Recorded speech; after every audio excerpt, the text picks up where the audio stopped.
still be the Islamists. Israel is going to pretend that they're not getting rid of Islam. They're just getting rid of Hamas. And the United States is going to pretend we're not getting rid of Islam. We're just getting rid of the Islamic.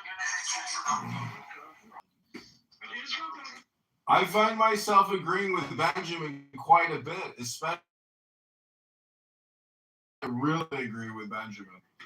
Because the you and him are maybe birds of a feather. Benjamin's analyses are brilliant.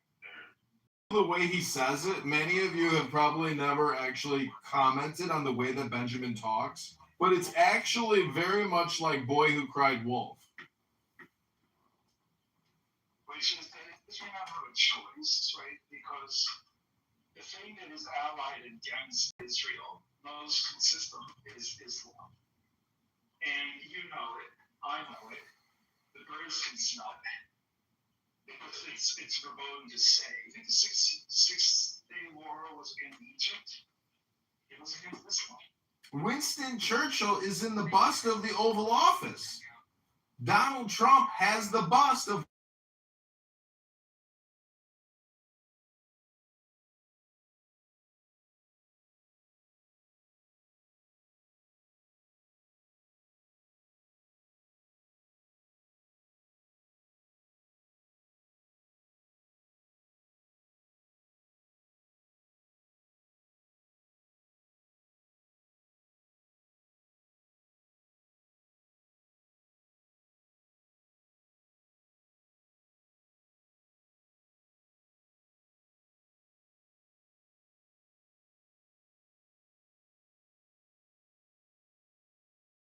No.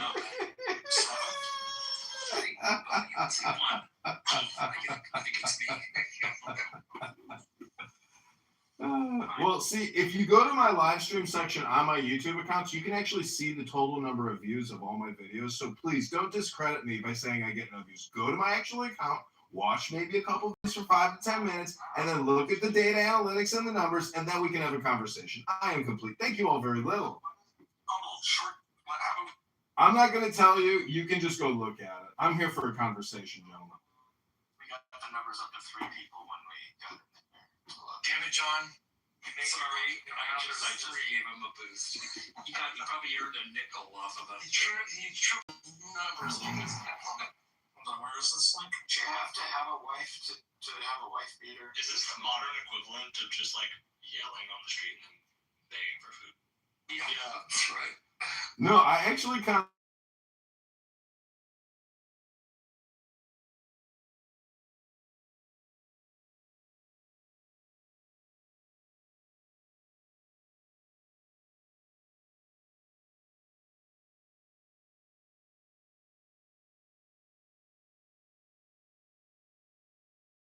Everybody finds it. You're off topic, Marshall. I love how Marshall always on Clubhouse says, you're not talking about the topic. Stop talking. You're not talking about the topic anymore. You're off topic. You ever notice how Marshall does that all the time on Clubhouse? You're off the topics. Get back on the topic. That's Marshall's favorite way to communicate with people. You're off topic. Get back on topic. Marshall says that every single day on this fucking app because he's a low IQ meth head. For some screeching emotions. Did you imagine somebody actually watching one of his streams and wondering like who the crazy man is? Wow. What is the delay between live and YouTube?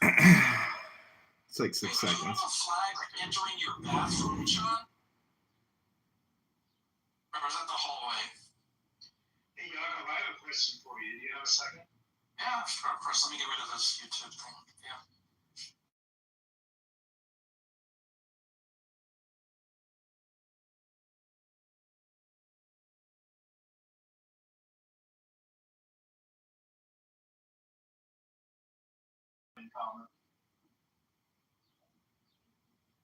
Well, I think you want me to say is Islamicism or... I don't know. I want you to find something else. I want you to search. Don't say that obvious thing. The answer is hummus. The answer is hummus. Find the thing that you could possibly replace it with. 6-Day War. I answered it with hummus. Okay. So, Benjamin, where are we at? It's political Islam. That's what he's trying to get at. I'm going to PTR here. My new book is called The Many Faces of Political Islam by Muhammad Ayub. I'm not done talking about hummus. You have to wait your turn. If we all those are the only wars in which both sides.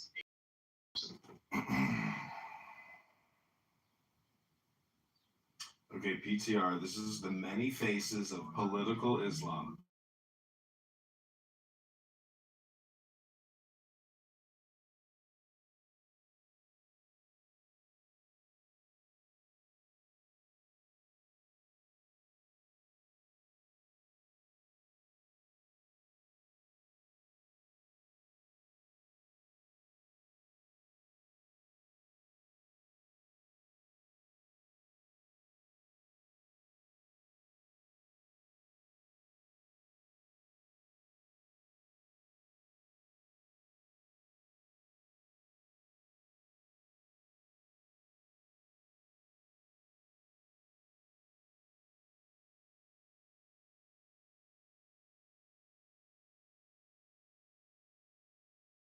That was brilliant.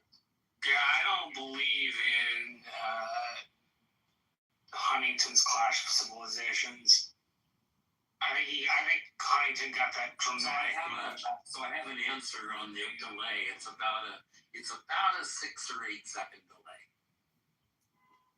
What is? Understand anybody? Oh, somebody asked how long, what the delay was. Kitover's live stream. Marshall, who's this dude you're talking about? Huntington. Samuel Huntington. He wrote a piece called The Clash of Civilizations, which presupposed that Western and Middle Eastern cultures couldn't live in harmony because they were too different.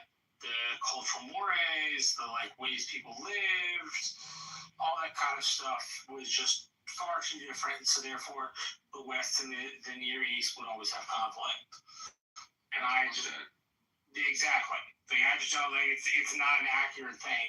Yes, political Islam in and of itself may be a giant issue in the Islamic community, but it certainly doesn't describe even a minorly large percentage of the 1.3 or 1.4 billion adherents.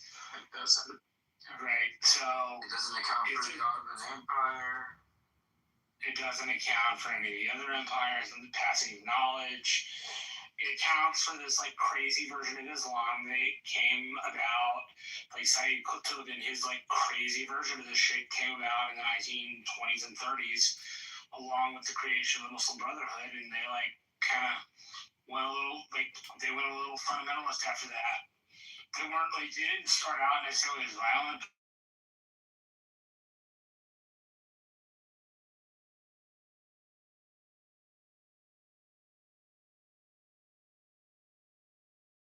Expression wasn't a thing, but you could go to your local mosque and talk about religion and the ways in which people should adhere to it, and that was a totally free public space. And so, somebody like Sayyid Qutb, who was this scholar who studied in Greeley, Colorado, came back to Egypt and was repressed by the colonial government, and wrote this manuscript called Illuminations, and called essentially for not worldwide but Middle Eastern wide overthrowing of illegitimate rulers.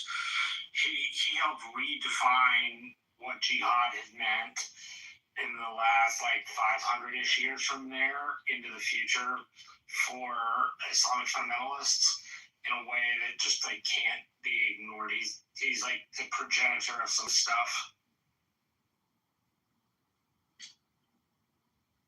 I think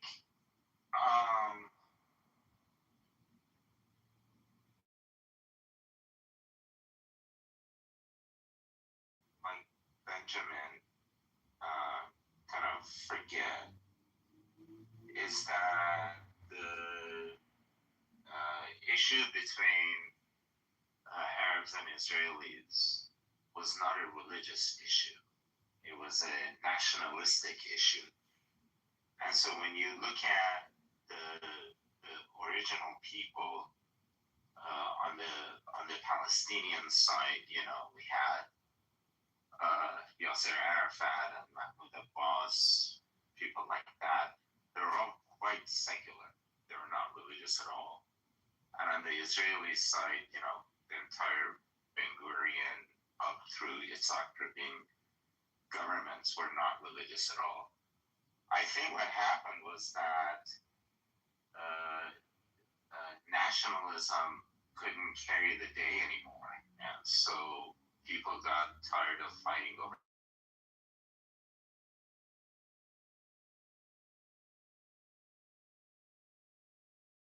for the fight.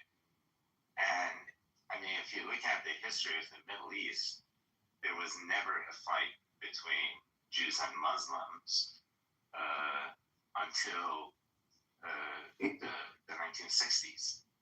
And so that I think that this conflict being presented in terms of a religious conflict, I think is a rewritten history of this conflict. It's not about religion. It's about nationalism on both sides and the right to self-governance. So the era, it was sort of in the era of nationalism of the 70s, the 80s. I don't remember which it was, but like somewhere in there you have like Arab nationalism and then you have Pan-Arabism introduced. I always forget though. No, I'm not.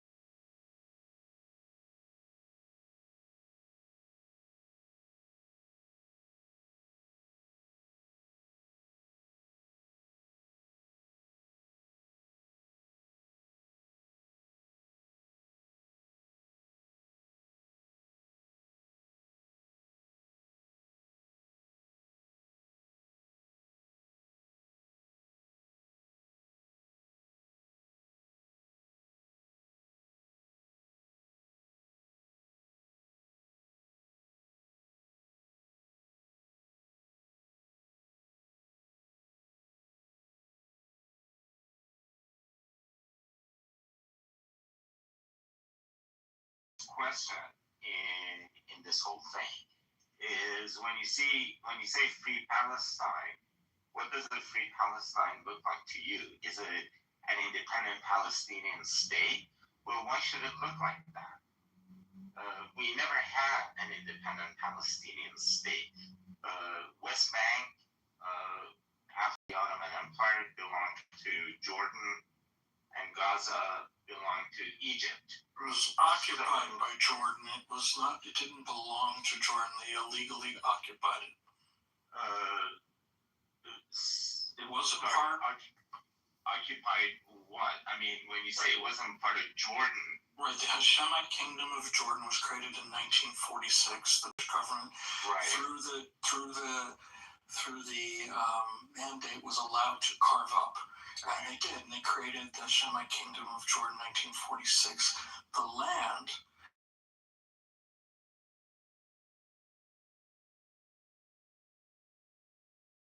divided up 55% for the Jewish state and 45% for the Arab state. That Arab state was the West Bank. They didn't create a state there. Jordan invaded and occupied that land from the end of the Israeli War of Independence, whatever war you want to call it, from 1949 to 1967, and actually gave them passports and gave them citizenship. It was just as much an illegal occupation as anything. So let's first. That's why when it was a country named Palestine formed in that division. No. Right. There was to be the Arab state, according to the UN, and the Jewish state. Yeah, that's so that's what I'm saying. But so why should it go to the Palestinians? Why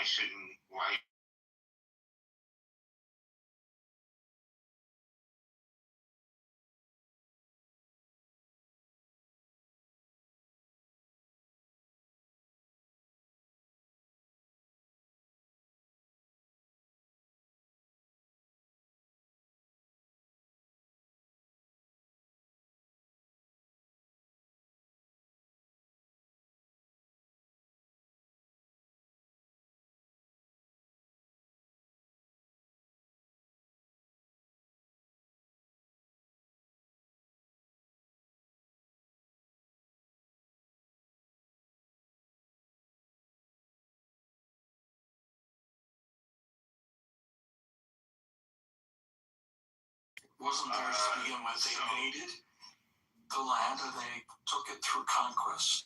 So the land belonged to the Ottoman Empire, then it belonged to the British Mandate. Correct. And then it would Then be the U.S. Jordan occupied the British Mandate land. Correct. And then Israel occupied the Jordan occupied British Mandate occupied land. Yeah. So if this is going to revert, it reverts back to whom? That's subject to final negotiations. That's the Israeli position. Needs to be figured out. I agree. But we don't know. But why? So it either goes back to the British. No, they said we're done. They pulled out. They said we're done. They handed it over to the UN. The UN said, okay, we're going to come up with the partition plan, right? And the So the you British can't pulled out. revert back to the Ottoman Empire, right? Because that doesn't. First off, no, that's a non-existent entity. Right. So it can't revert back to the British Mandate because that is also a Non-existent entity, correct. So before Jordan occupied it, who owned that land? There wasn't even a split second where it was an Arab state. It was the British Mandate ended on, I want to say, May 13th, and Israel declared independence on the 14th. That should have been on the West Bank part, because Israel took Israel with Big Israel. If you here, let me pull up the map so you can see what it looked like.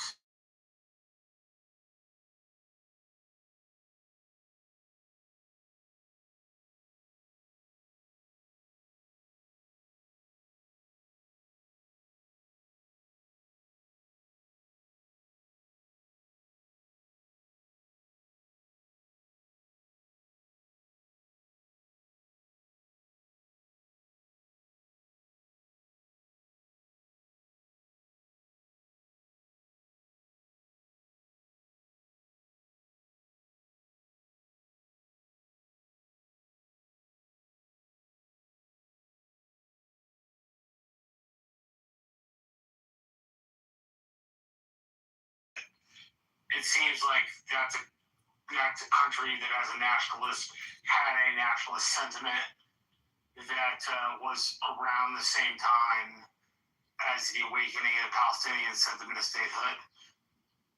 So nationalism in the Middle East comes in two flavors.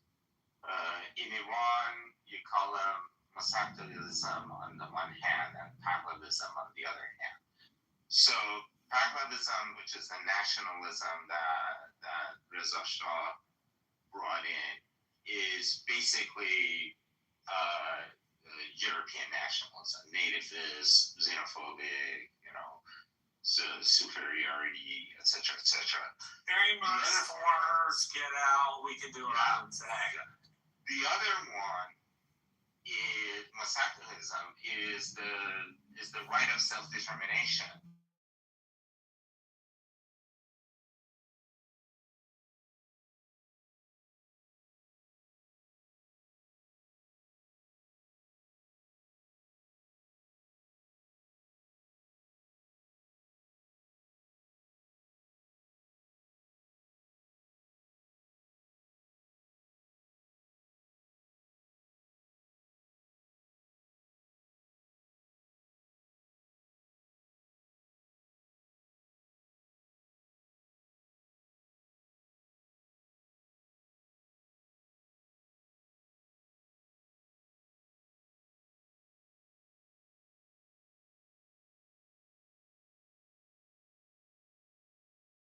And the states.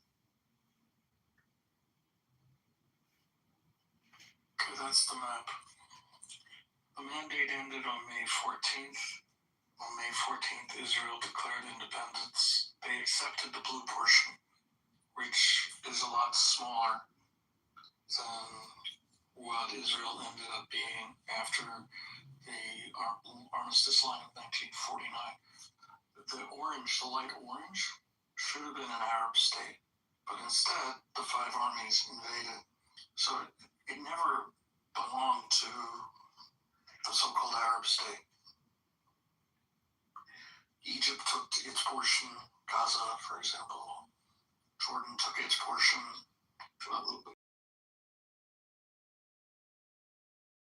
An international city run by the UN. And this portion, larger than the West Bank is currently today, that Israel occupies. This is what was allocated to the Arab state.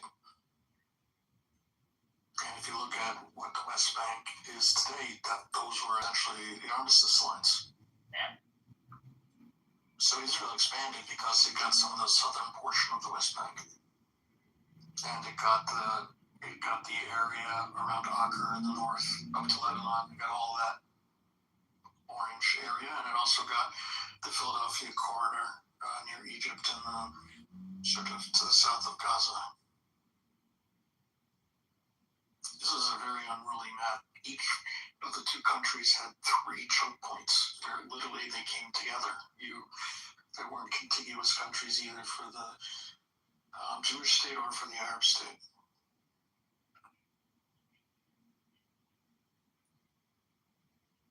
On this map,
ask you.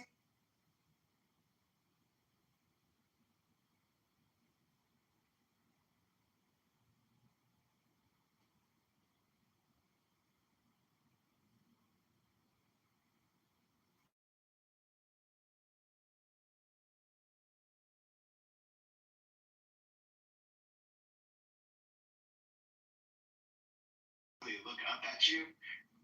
I know it can be hard when they're moving around. Yeah. Like I got a here. Let me see. I got another one. But that was that as good for you as it was for me? That was not obvious at all. Yeah, that was no obvious. Yeah, He's so weird. yeah, it was.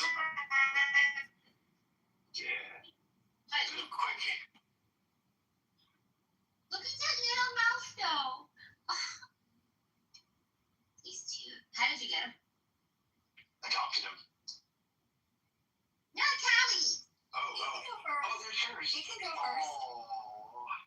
Oh, Isn't look he at that. sweet? He's gonna be 12 in July, y'all.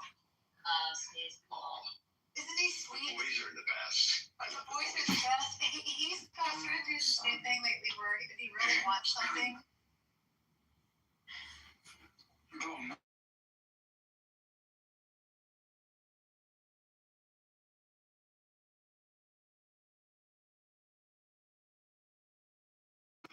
Plain meaning historical level.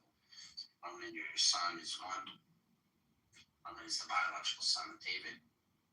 He belongs to the chosen successor king. At surface, this is about royal succession. But God is identifying which son inherits the throne. Important that David had many sons. So this is specific selection, not by genetic stating.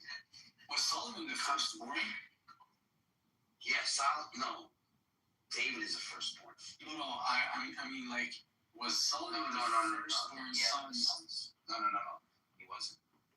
Okay, Wasn't his that's first fascinating. You see, this impresses me. It impressed me with like how in the Bible the first son does not necessarily inherit the throne, right? Whereas in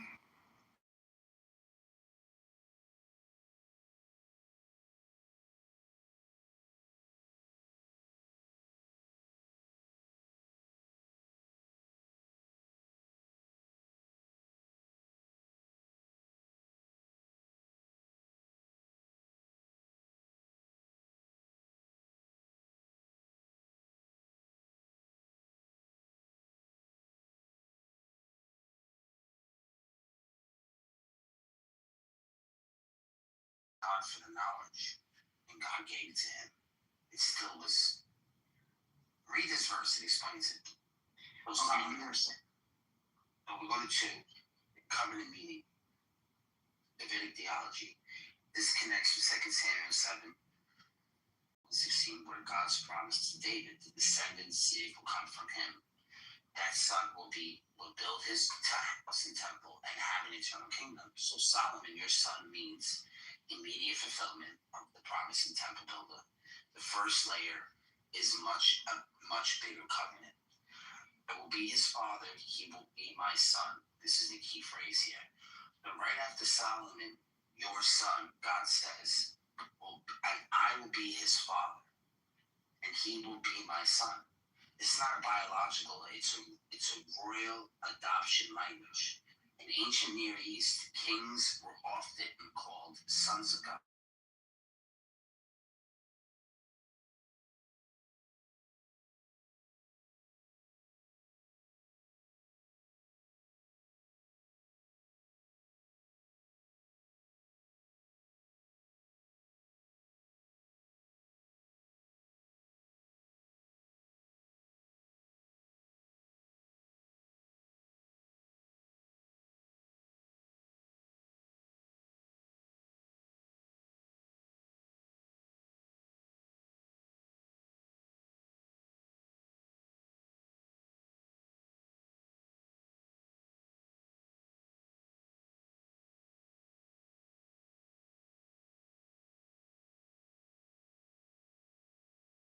precise, Judeo-Christologically, he fails. So you're going off on some other shit. Go ahead.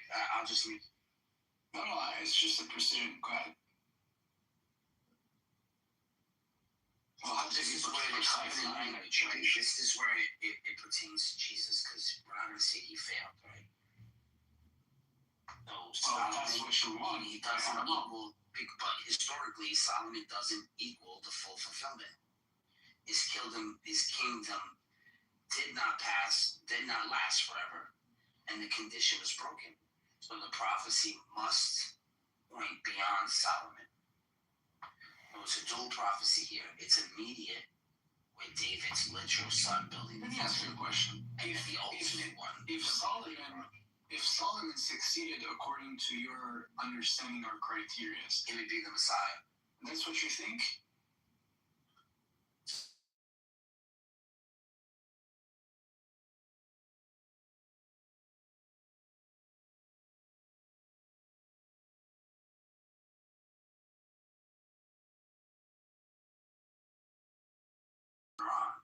I understand you have that background.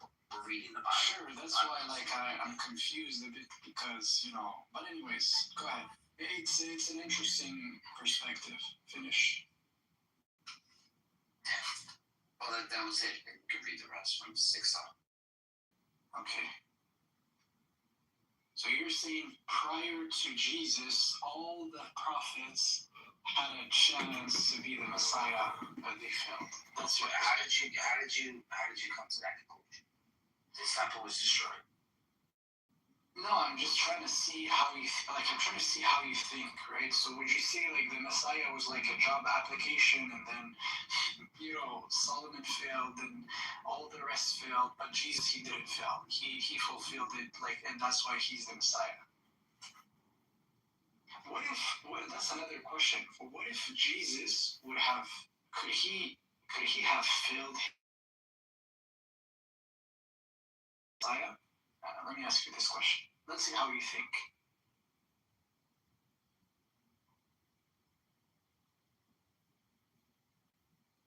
What was the question?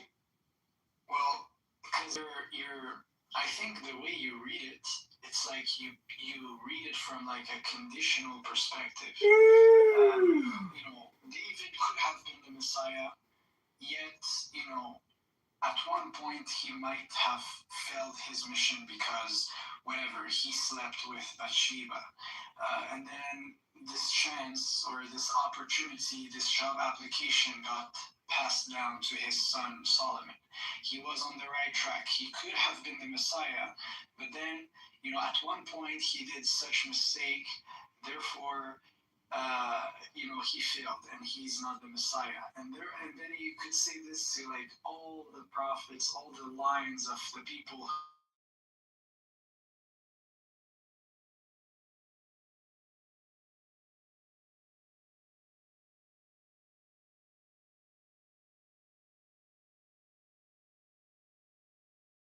be coherent. But no, he passed, so therefore he became the Messiah. Do you see it that way, or am I wrong? Is this a correct perspective?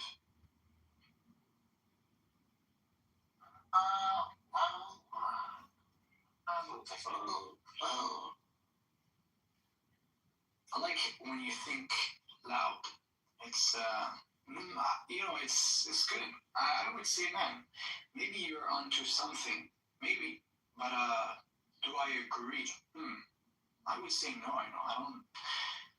I don't necessarily agree with this. I think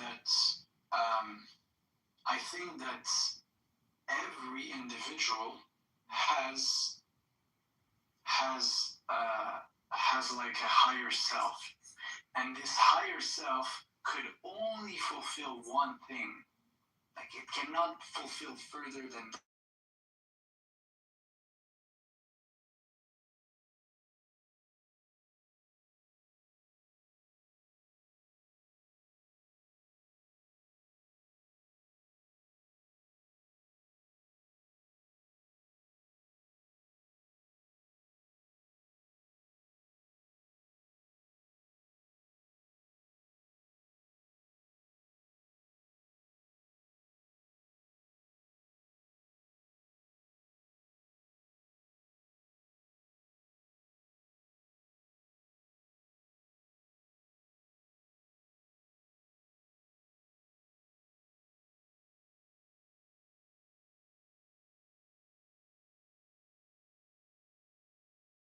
perspective, right? Let me just tell you what it entails. According to that perspective, you're saying someone today could come and imagine he does better than Jesus. Now what? Is he the Messiah?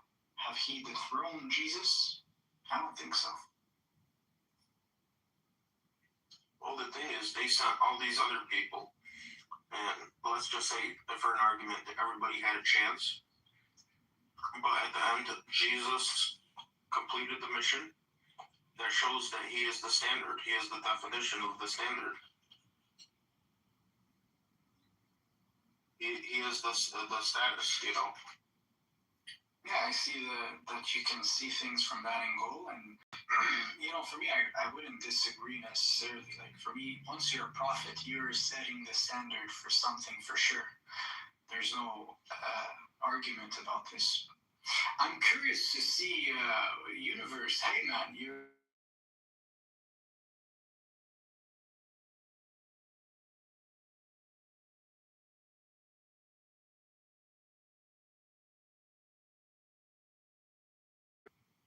In the room. What's up, man? Yeah, I've never read this before. I'm looking at the Wikipedia page on the Islamic Constitution, and it's so fucking stupid and crazy that I know you're just learning English. It's not your native tongue, and so we have a failure to communicate. But when you realize just how crazy Muhammad and followers were, and the incredibly stupid law and constitution that they created in Medina, Mecca, wherever, just read it on Wikipedia line by line, and you'll see how incredibly insane it is and how fucking much Jew hate there is in the constitution itself of Islam that Muhammad laid down. Because, a lot of people just think of it as a religion, but it's actually Mohammedan law. It's all about the ummah, the rules, the regulation. It's not rage bait. If you just read it, you'll realize it's far inferior to the U.S. Constitution, which liberates mankind while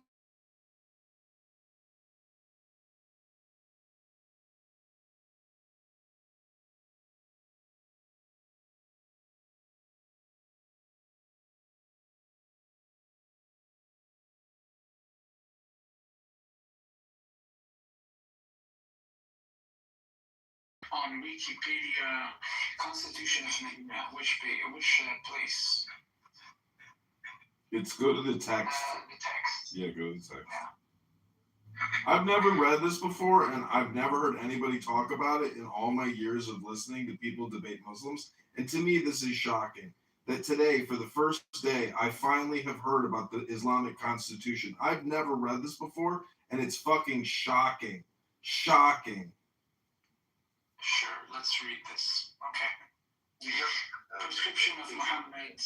Go ahead. You were saying. It's been a while. It's been a while you spoke, so yeah.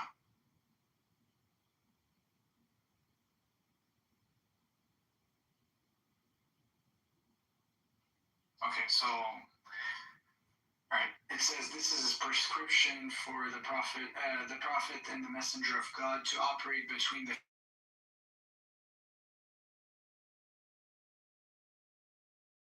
people of Medina and those who may be under them, may join them and take part in wars in their company. They shall constitute a separate political unit, the Ummah, as distinguished from all the people of the world. So far, how do you see this? For me, it's pretty based as of now. Like, I love this. It sets a beautiful tone. Anyways, the immigrants from Quraysh shall be responsible for their own ward and shall pay their blood money in mutual collaboration and shall secure the release of their own prisoners by paying the ransom for themselves, so that the mutual dealing between the believers be in accordance with the principles of goodness and justice. Okay, as of now,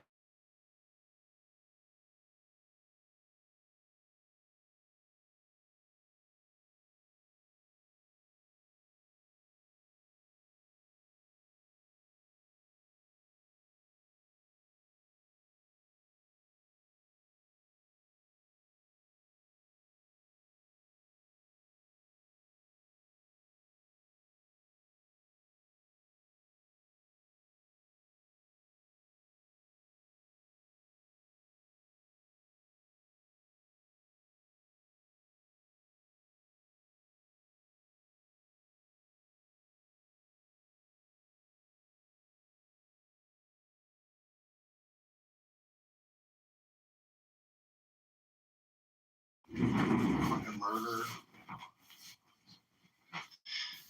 Yeah. Fucking murder. Yeah, so let's tone it down. Let's be civil.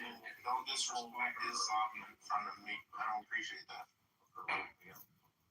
So, anyways, but universe, you have a contention. Let's. Can we go back to water? I literally fell asleep on that.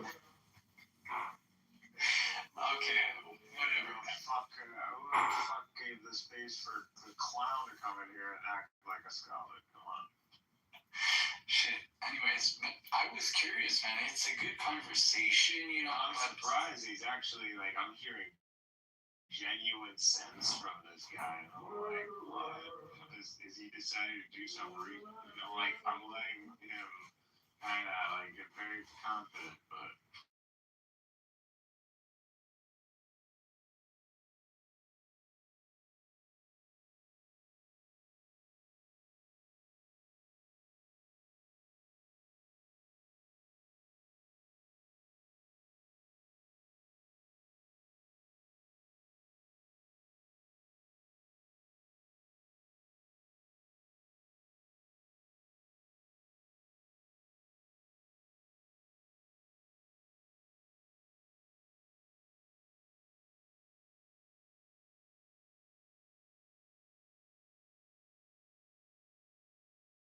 I don't know. Maybe by you. Maybe you courted him. I don't know, man. But if you had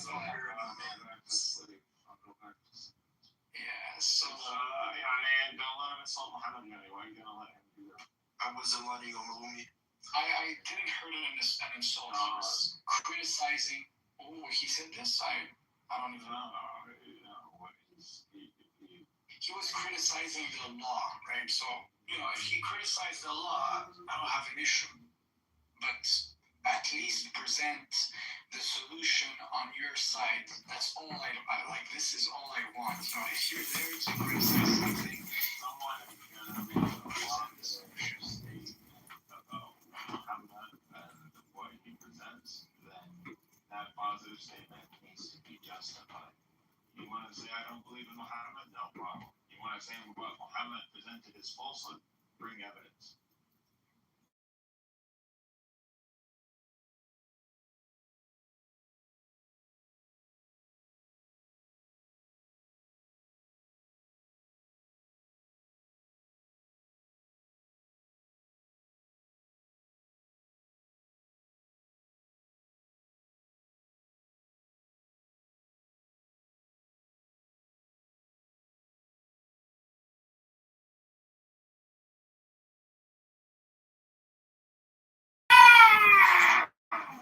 Sandward onward shit. yeah, he could have come with more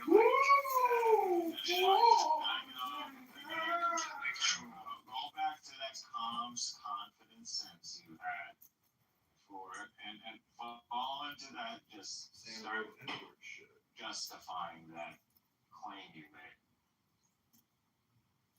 and without all the ad and all that third grader shit. You're just trying to bring disorder. Actually, I love how there's also religious pluralism in the Constitution. The Jews are seen as one community. Look, it says the Jews in the Ben Raf should be considered as one ummah. This is a revolution. It's great. Like, I don't know. For me, I see this, I'm like, wow, beautiful. Believers are always one ummah. What are you talking about?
What? How? Again, it's called the Constitution of Medina. You can defend it. It's totally undefined. You defend it. It's called the Constitution of Medina. Are you trying to call yourself God?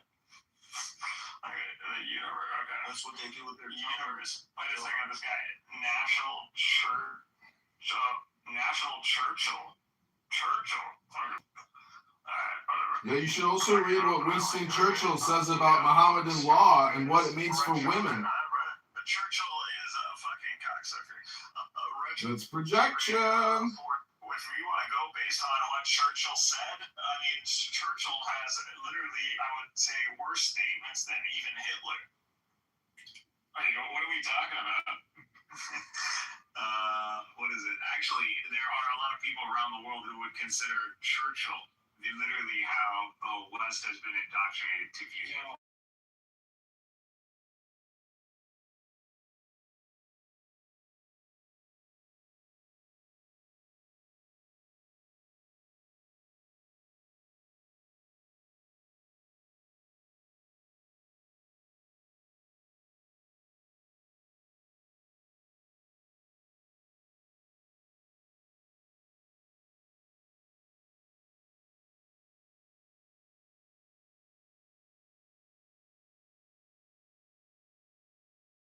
I'm just shocked that I've never heard of this before. I've never read it before. Again, it's called the Constitution of Medina. Have either of you gentlemen ever read the Constitution of Medina prior to this conversation? Hello?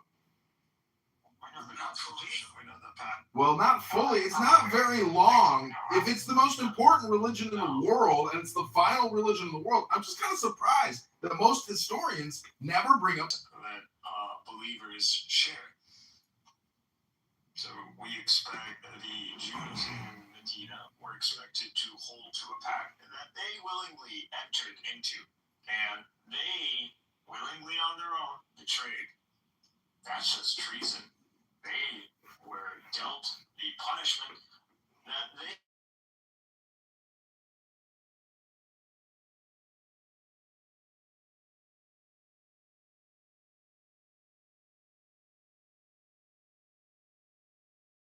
to get wiped out. I mean, we can all go look at Judges real quick, and we can go see what happened to those little poor Benjamites, whatever the hell they're called.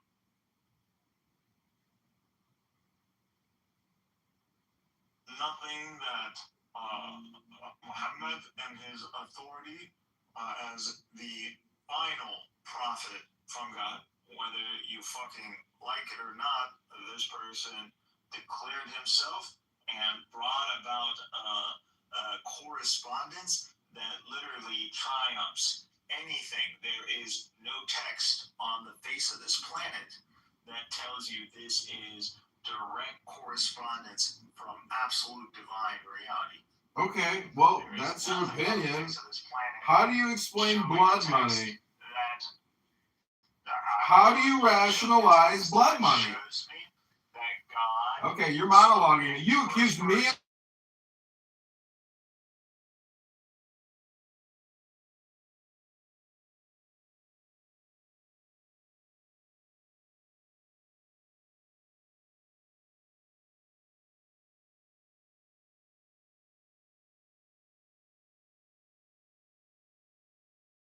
Do I sound like I'm whining? You have a calm, collected tone. Just go back to that. All right, here it is. This is what it says. And if anyone who intentionally murders a believer, again, they have to be a believer. It's not a non-believer. And if it's proven, he shall be killed in retaliation unless the heir, the child, the wife, the person who stayed with that person, the murdered person, be satisfied with blood money. And then it says, and all believers shall actually stand for this ordinance, and nothing else shall be proper for them to do. And we still stand on that ordinance till this day, as long as if that is killing is not done in a clear, direct way towards that person's belief or demographic. So just because this person is a Jew and this person killed him, or he killed him and did not like the fuck his face looked like this morning, yeah, there is no justification for that.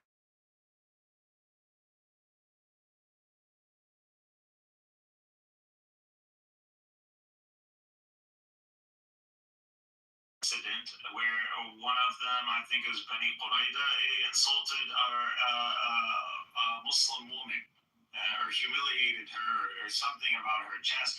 Anyways, that had to be, that is something that was dealt with. So stuff like that, where there's a clear intention to insult, not on a personal basis, but to insult a whole community or to try to create some sort of dynamic, that has to be fended off. Okay, try to be concise. You got 60 more seconds. Land your plane. That is, we just told you there's no problem between the notion of compensating for the loss of life if it is an accident, or if it was done in the sense of you had like two fighting and it escalated. So there was no intent to kill this person. So in that sense, yes, this is where arbitration takes place.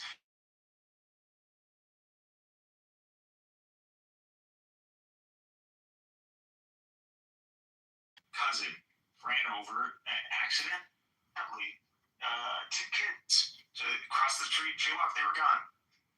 What happened?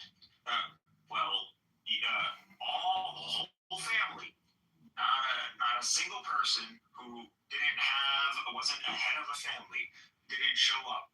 And that family, the ones who lost victims, you know what they did? They carried a sheet, and the heads of the families, all of their heads held the sheet on any side that they could hold. And until that sheet was full of money, gold, and whatever you could put in that shit, to the point that they can't carry it anymore. So they literally had to be where they can't carry it, they can't hold it anymore off the ground. So once it hit the ground, that was it.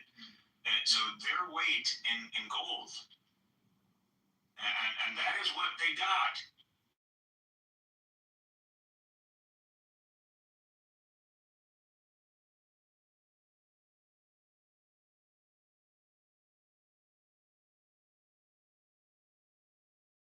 This ruling never changed, and this ruling still operates. Okay, we got it, Mikhail. Stop repeating yourself. It's redundant. If your notion is that this brings somehow, if this dismantles any sorts of altruism or justice that you have, let's debate that, because it's a criticism, and we're moving on. It's a criticism. Hello? It's a criticism, and we're moving on to the next criticism. We don't have all day for you to repeat yourself. We're moving on. You claimed altruistic values. I'm criticizing blood money justice. I'm criticizing blood money justice as being an outdated system. By highlighting an ideal of a sense of justice. Where do you get this sense of justice? This by thousands of years of lawyers and attorneys and judges in the Western legal system. I'm comparing and contrasting and criticizing. God damn you, Mikhail! God damn you to hell! Exchange in the West? What the fuck are you talking about? What? Okay, we're moving on to the next criticism. Please hold. Please hold. We're moving on to the next criticism. We're moving on past the blood money, okay? We're talking about the people that were like hydrophobic. No. We're going to move on to the actual Medina Constitution. This is what bugs me. Listen to this. God, you're about to tell me that the West brought human enlightenment. Stop fucking yelling, bro. Well, you could just leave any time. You're not my boss over there. Go back to work with your methamphetamines. Listen to this. The Jews shall share with the believers the expenses of war so long as they fight in conjunction, and the Jews of Banu Auf shall be considered as one umat, along with the believers. For the Jews, their religion, and for the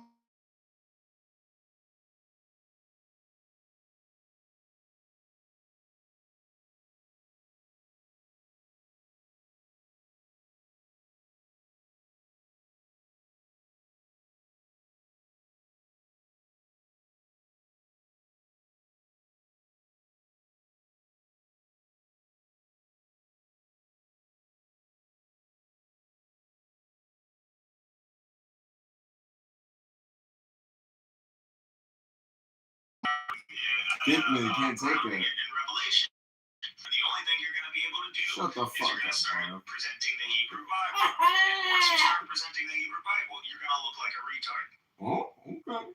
If you think don't, but you can There's nothing in Islam. There's nothing nothing. that Muhammad presented that rabbis don't have a ruling or a teaching that justifies this.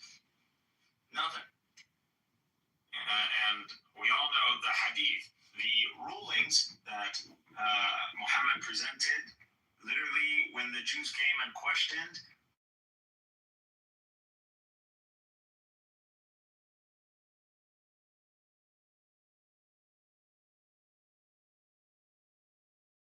who are a protected class, they are to rule in accordance to the Torah. They rule their communities, and we already looked into, and Barth was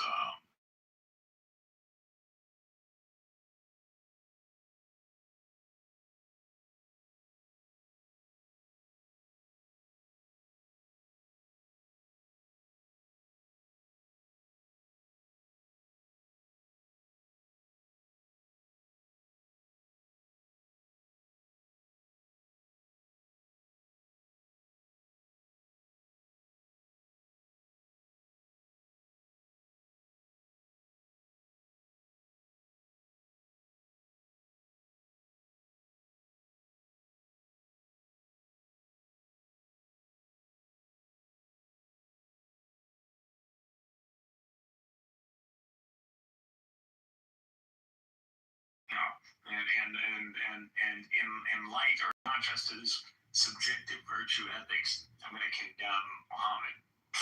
Over what? Over this notion of compensation. Literally what we do in civil court. Like this is something even happens in America. So you can have an accident, you can take the other guy out and his whole family, and it's an accident. Guess what? You're not going to get arrested. Farewell. That was my show over there. When I'm removed from the stage and censored and the good to be lectured to, that's when I know it's time for me to leave like a tree. Because now I'm no longer in communication with the tree. I fell off of it like a leaf that hit the ground and is deteriorating into the soil.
Y'all aren't serious. I thought you Come on, Joe. Are you? Is it the same grass that the cows are finished on? Grass-fed, grass-finished. I'm just not too much now. No, Penny grassroots advocate for education. I really am. What the hell does that mean? So No landscaper? listen, let's say it's aid, grassroots advocate in education. Hey, Joby, I got something interesting to tell you. So in education, I advocate for freedom in education, in K through 12 education. Free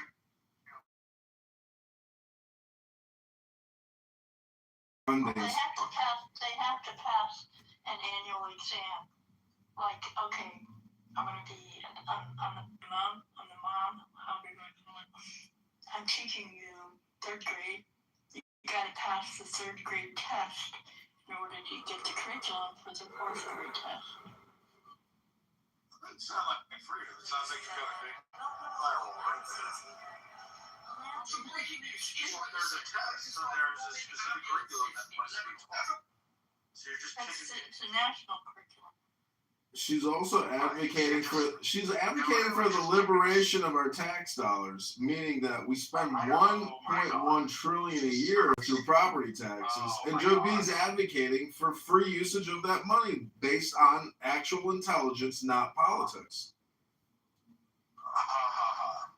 It's not a ha ha ha. It's called liberty. It's called intelligence. I mean,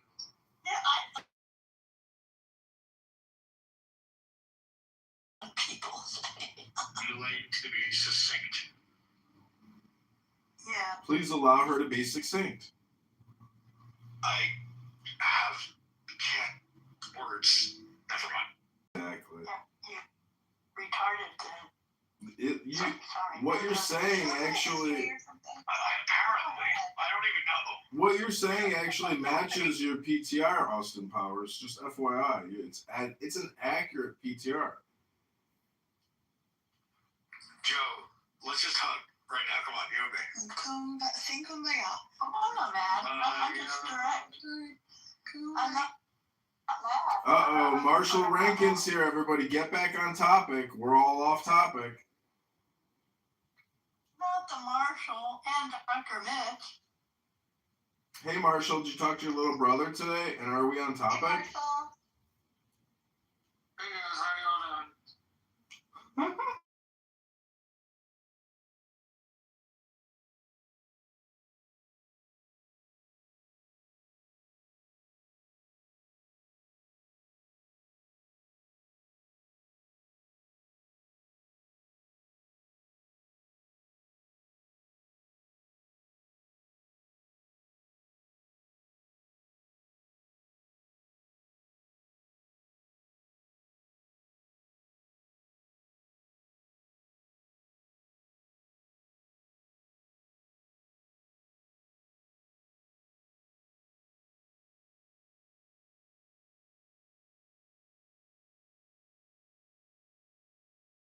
With you.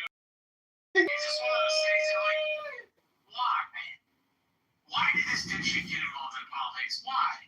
Why did this guy who's not going to do anything decide he wanted to do something, even though he's not? Hey, you're off topic, Marshall. Let's get back on topic. You're off topic, Marshall.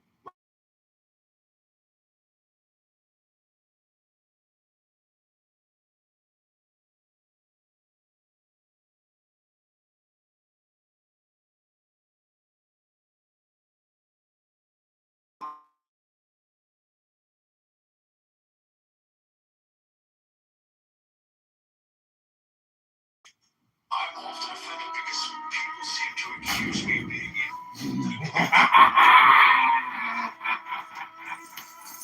Well, neither of you should be offended. I don't get that. that is funny. Yeah, Joe, what are you doing? Just be a normal human and talk to us like a normal human. We understand. Yeah, what did you have to watch when you got to like in your personal life? No, just be you, but be on mute more so we can like still hang out. Yeah, I don't think so. What are you doing? Okay.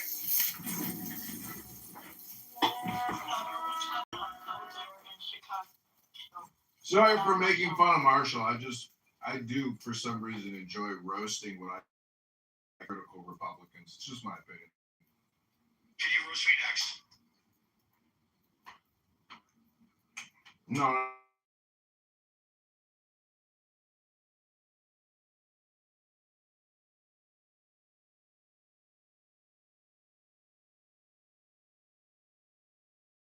Just a misinformation agent of the NSA, but I say you're a supermodel with the brain of Albert Einstein. Thank you very much. The check's in the mail.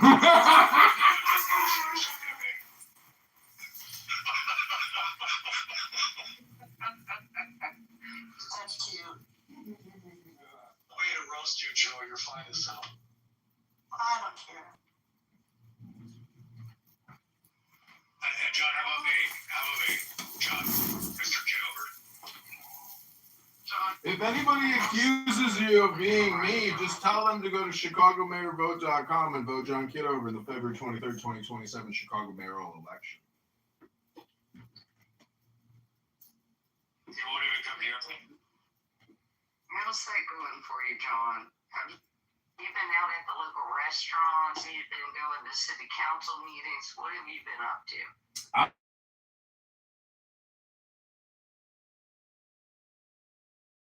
Indict and arrest all Chicago teacher union leaders under RICO. If many of you probably don't know what the acronym RICO stands for, but it's racketeering, corruption, and so I'm gonna. I am at this moment. I'm currently getting signatures at the train stop. I hired somebody full time to get me signatures. Marshall is well aware of the petition circulation process, and many of you know that I have been allegedly accused of petition signature fraud. It's a complicated issue. The truth is I haven't been indicted, as Marshall Rankin likes to say. It's just a tidbit on a little cheap little independent newspaper website that tried to defame me on behalf of Darren LaHood, the congressman, who has a recent photo with Melania Trump doing a hand sigil with a hidden hand. I wonder if they're in a cult. Hello? John, do you know what RICO stands for?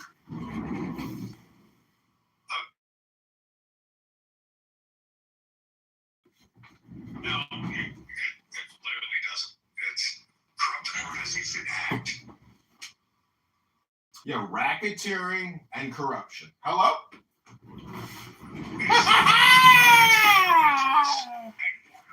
Organization Act. You literally don't know what it means. After accusing Come on, dude. Just own it. Now I think I know why people accuse you of being me, actually. If anyone's gonna, get behind you as some sort of leader, it has to be an act for a bid, right? Like when you get to the meat of you. Yeah, RICO is racketeering, influencing, and corruption organizations. Like, I don't understand. What did I say which is not accurate? Hello? I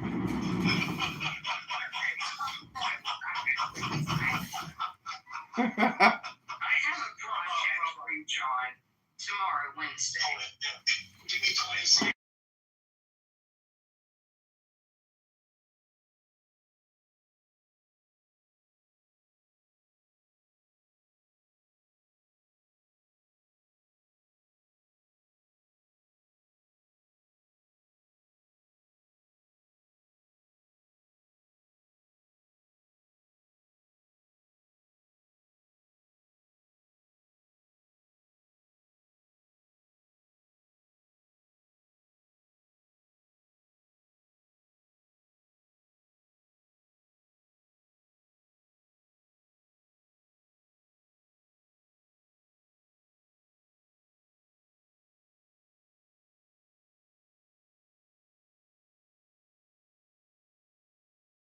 Campaign. I live in Chicago. I'm running for mayor. There's no such thing as too much vodka. Sir, if you're Polish, vodka is just water. That's great. Well, you can see my 3-day plan on John Kitover on Instagram. I'll put the link in the chat. I hope you all follow me, and you can check out my 3-day plan once I get elected mayor of Chicago. I am complete. Oh, John, do you have any crossover with Indiana? You know where I live, South Bend. Well, I mean, they're saying that Indiana wants to take some of our counties or precincts and absorb them, but I don't see how that's ever going to happen. Yeah, I don't either. Well, this has been really enlightening. Thank you for your contribution, sir. I wish you the best of luck in all your future endeavors. Thanks, toxic bathtub duck. We gotta buy you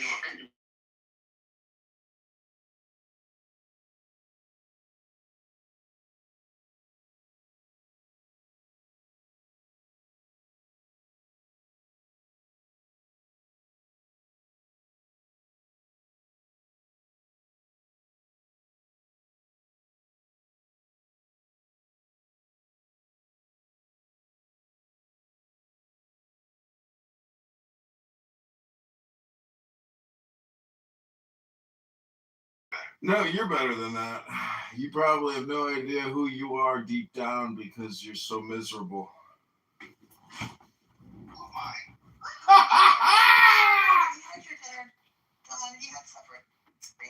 Oh no, I haven't gone on my power walk yet, so that's why I'm a little cranky. I knew that.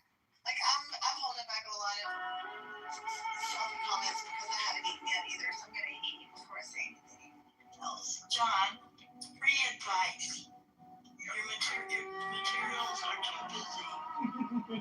Just saying. Yeah, people tell me that all the time. Consider eating an edible bar of soap. This is a you're part of a An edible bar of soap. Is this a new product line you're launching? Toxic Austin Powers bathtub toxic duck bunny? An edible bar of soap. This is an interesting new concept. What's it made out of? You can shower with it, scrub your pits, and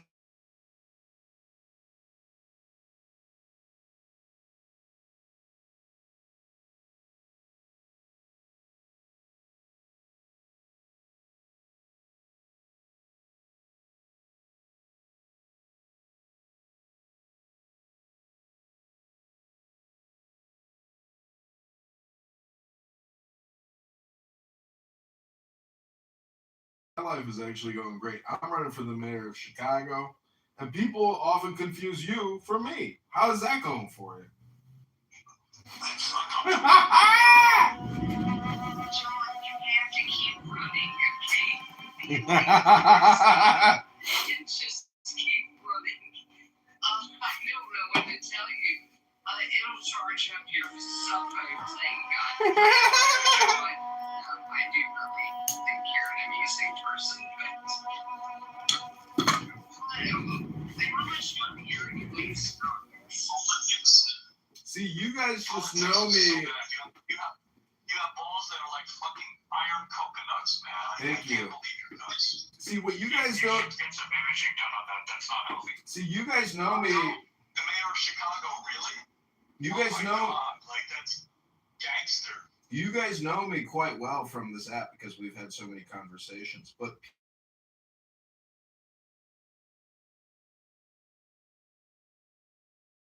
AI slop, brain rot, things like that. And it's a lot of leftists, a lot of communist, gay, pride flag type stuff people, and they really hate me. And actually, those are the most dangerous people in our society today. So I'm taking a risk, even running for the mayor. Ask me any other questions you might have. Risk is spelled Ricks in the community. And essentially, whatever you do in life, it's cause and effect, artist and critic, and then you have to analyze it and say, was it worth it? Because if you suffer a death from your actions, well, then you clearly made a mistake. I want to live a long life. If you get assassinated as a politician, it was because your cogsack wasn't strong enough. Hello? So how you gonna reduce? Well,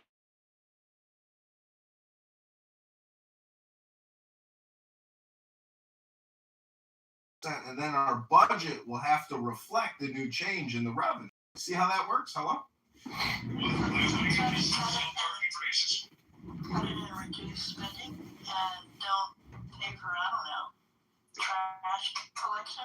Well, you can actually see the annual budget and the different line items of Chicago on my Instagram, and that's where we're going to take the 25% on. What we think is the most wasteful, abusive, fraudulent programs and projects. Hello? Are you going to shut down the contract where Chicago sold the parking spots? Exactly. We're ripping. Look at my Instagram. Day number 2. We're ripping up all the parking meters, and we're suing the Abu Dhabi Investment Authority for fraud. Oh, so you're kind of like you're going to come in contract. Exactly. Whose streets? Our streets. That's what the Democrats say all day long. Whose streets? Our streets. Well, that's what I say as a libertarian candidate, but I'm willing to.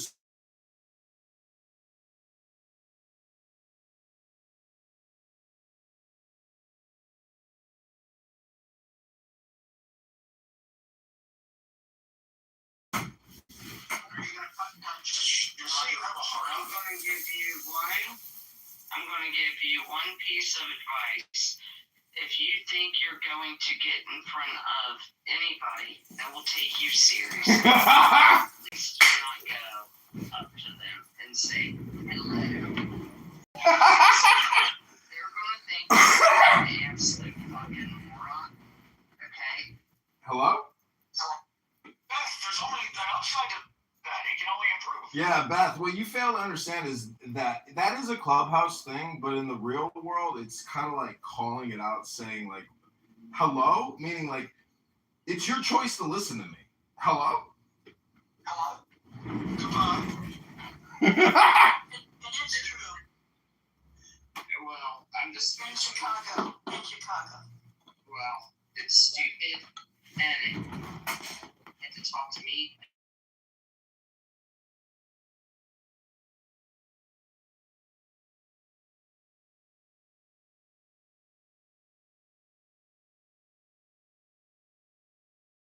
Beth, have you ever been interviewed by the media and then they twisted it and turned it on you to try to libel and slander you on behalf of your campaign opponent? Well, they have to me. Hello?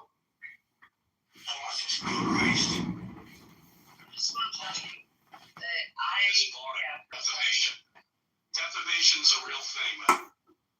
I coach a lot of Disclose these information. speakers, and if I ever heard them fucking say that, I would bow on them and say my name will not be attached to you.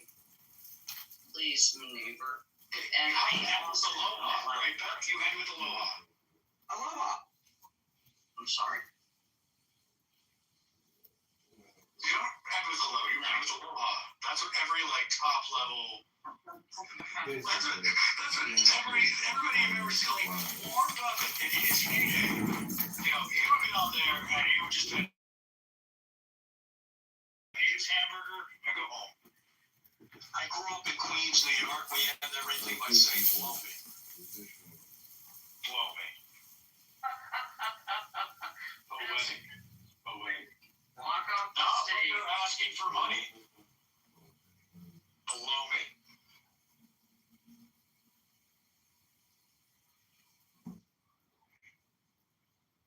Okay. Are you guys done with him now? It's yeah, but I feel even worse than before I actually heard him say it. Well, that's actually not the message I want to leave you with. But since nobody is serious and everybody just wants to have fun, but if you really wanted to know my philosophy as a politician or a magician or a musician, you would know what a PMP is. Many of you don't like music. Okay. Just if you bring him back up, that's fine. I just wanted to make sure we're all on board.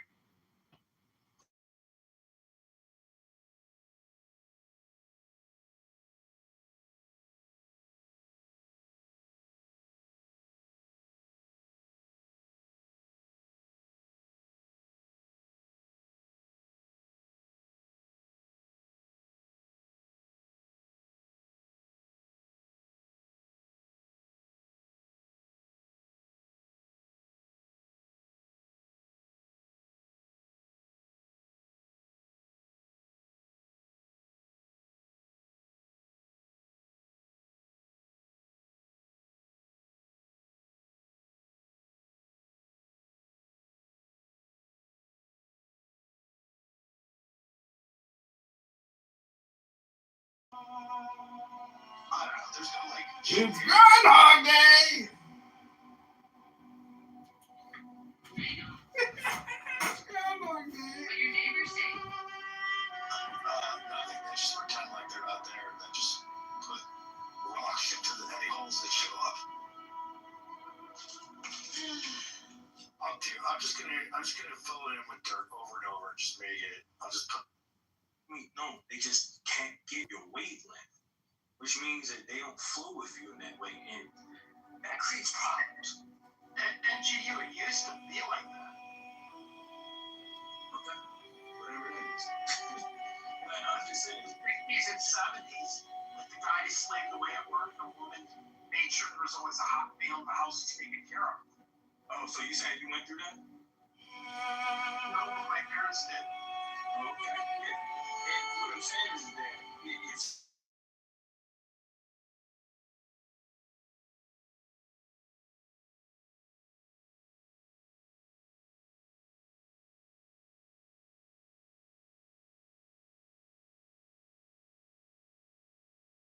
the emotions and the connectivity and the trust and security means more than that sun energy. So to me, if the moon's don't match, then that's where the true problems come in. So yeah, with the sun and Virgo energy, when you look at it, it's Mercury. Mercury is competitive as hell too. That's one thing. Mercury is the competition of intelligence, whereas Mars is the competition of physical attributes. Like when you say, hey, you want to fight? Mercury might not do that. They'll be like, hey, intellectually, I just beat you down. That's how Mercury will talk. So you can see how it might end up differently between different people for different reasons. But anyway, I'll leave it there. There's so much to it to talk about, but I just don't want to go too deep. Well, astrology, I actually think is pretty interesting because, you know, they're like analogs to all these human emotional experiences and feelings, mythologies, and, you know, symbolic stories, hieroglyphs, etc. But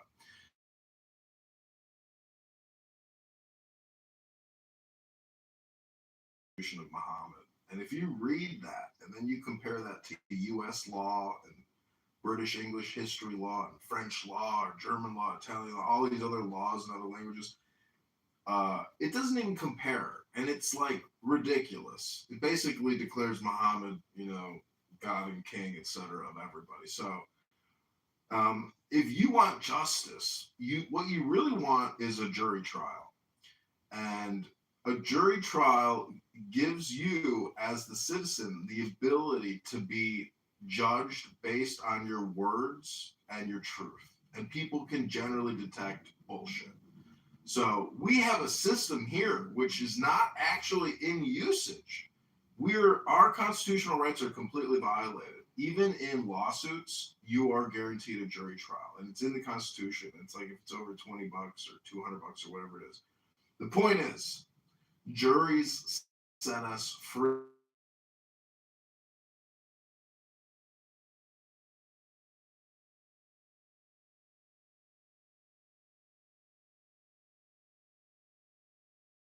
Is A&L, L&A, attorneys and lawyers, lawyers and attorneys. I rest my case.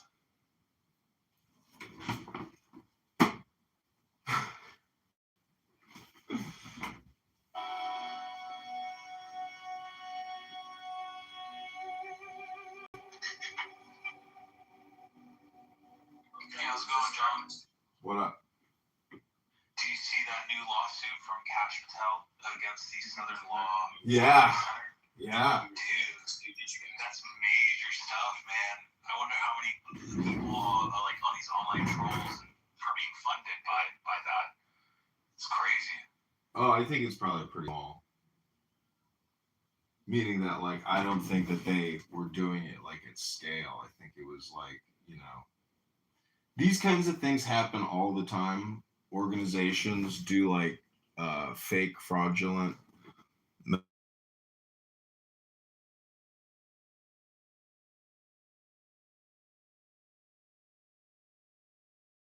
So between 2015 and 2023, the SPLC secretly paid F-37 more than $270,000.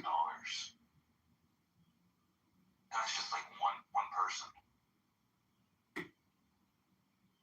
It's several millions, you know. It's a kind of insane.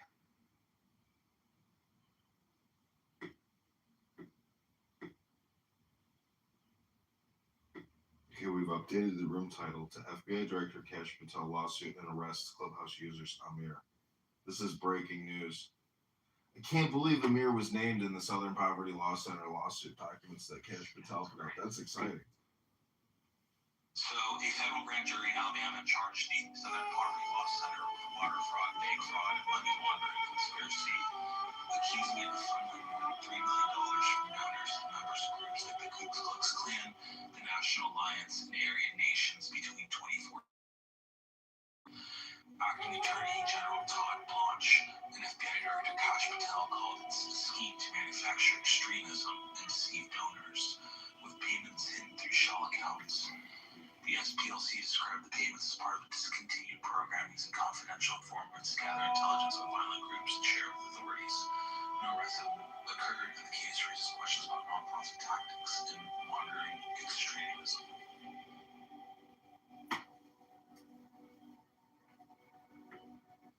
just like controlling all the narratives. You know, like you see, it's kind of crazy. You know who Gavin McInnes is? Yeah, he's like this alt-right guy. Yeah. The condom up his ass. Yeah, so he had a big problem with Southern Poverty Law Center, and I believe he sued him. He had a huge conflict with them, and other people had huge issues and lawsuits against SPLC. So I'm sure the left will say that, you know, this is like unfair, unjust, it's retribution, it's not true, et cetera, et cetera. But, you know, this is always what's crazy is the FBI has been accused many times of not honeypotting people, but like, you know, misleading potential terrorists and then surprising them and saying, "Ha, congratulations, you're under arrest. You've been a part." More funding. Yeah, to get more funding for their departments. Exactly. No, not get more funding for their permits. What I'm saying is their operations are criticized as being like role play simulation with like mentally ill people, and then when they give them like the fake, you know, weapon, they go, "You're under arrest." And, "You're with the FBI." You know, like they're dealing with retards. They're not dealing with like international crime networks with high level intelligence and direction. These like indictments happened after Pam Bondi was fired.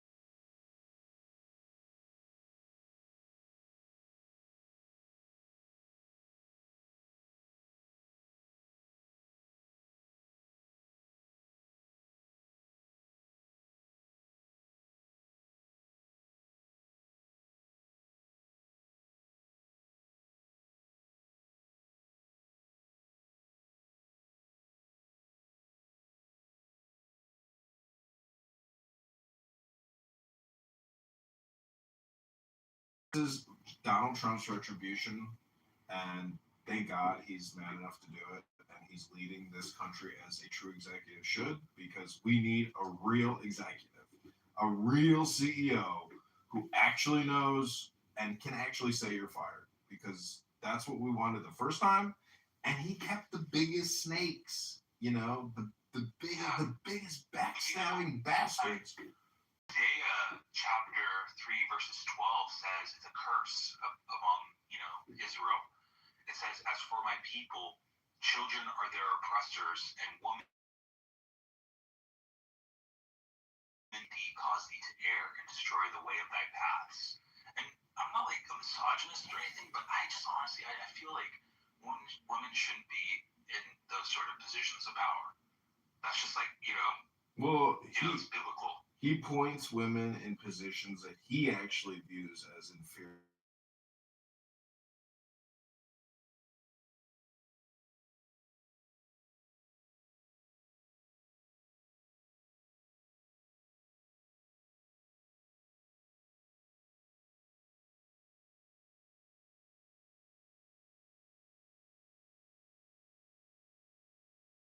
To be rewarded in society, lawyers receive an enormous amount of grace in terms of the adjusted gross income or the GDP of this country.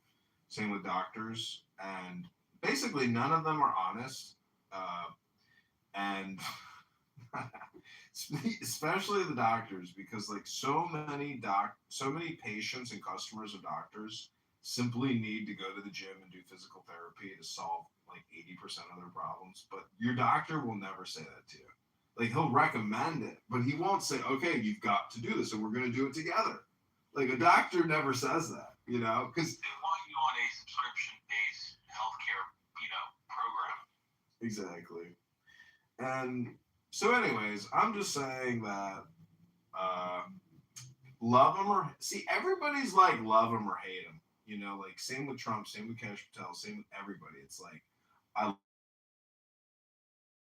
because you know that, God, what's the term? Oh, it's filibuster. Basically, this is a filibuster lawsuit is one way to frame it. And do you agree with that in a sentiment? It's like a nothing burger, meaning like we think it's something amazing, but it's not as amazing as what could be, which is like the arrest of Bill Clinton and Barack Hussein Obama.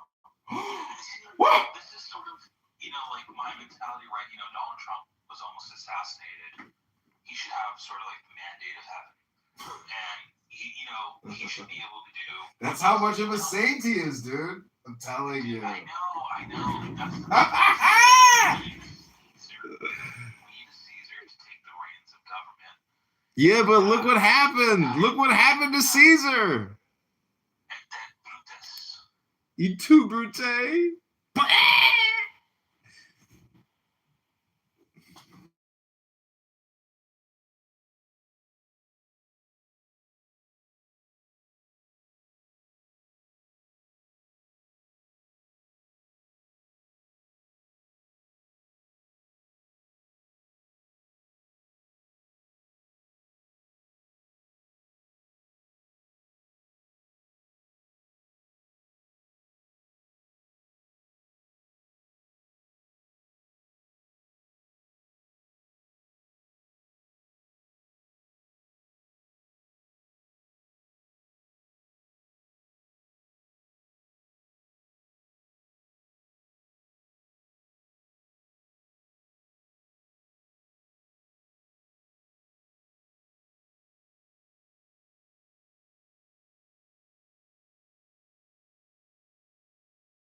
Is that it's a timeline, meaning like in a way, because I record so much and I try to like think about like the timeline. See, Clubhouse just one huge timeline of like blabberers, blabberinas, just like little. Anyways, what I'm trying to say is that I'm not really trying to say anything. I guess it's like I have no point.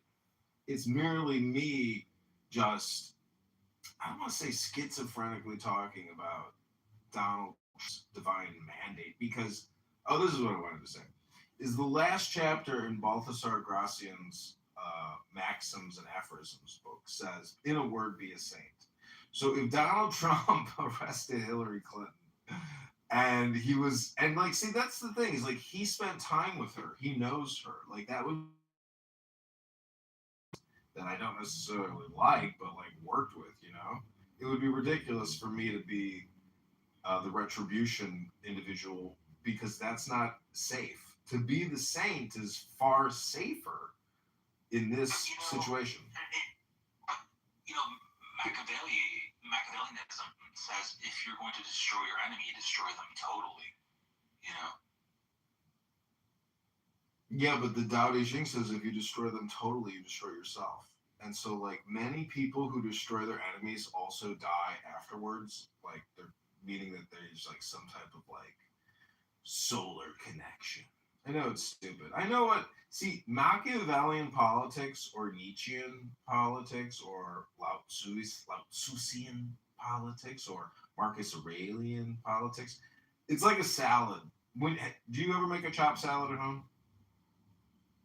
I do like a good chicken Cobb salad for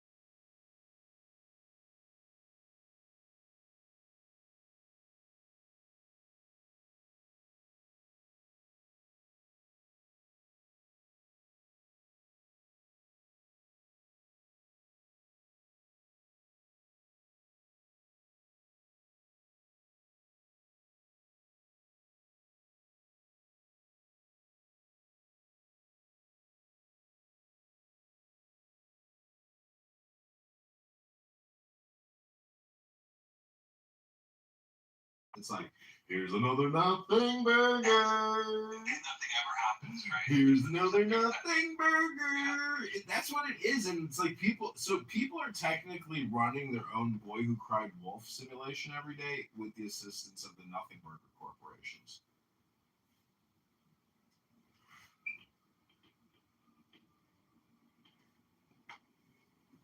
You don't think we're sort of like in the beginning of like World War III, Dude, if you were an American in 2001, 2002, 2003, 2004, and you were overseas in Baghdad, like, you wouldn't have thought it was World War III. But if you lived another 20 years and you were still fighting, your perspective might be like, what did you just ask me? Because, bitch, I've been fighting 20 years. Like, World War III lasted, how many years? 40.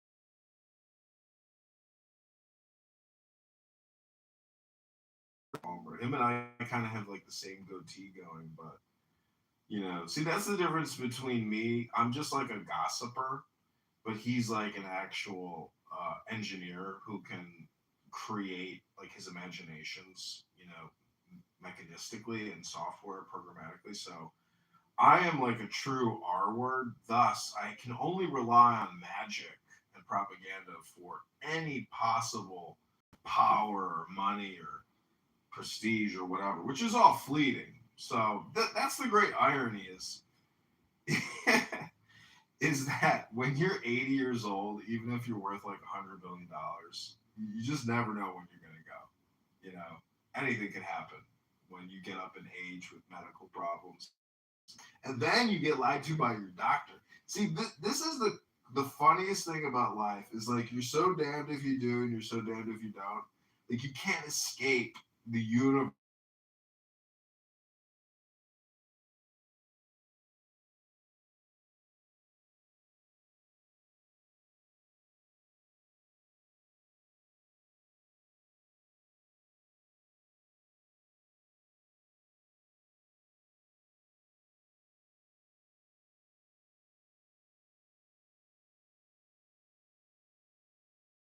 Think their shit don't stink, and they're so fucking awesome, and everything is going great, and then their wife divorces them and gives them the biggest fucking slug in the face that fucking person has ever experienced in their life.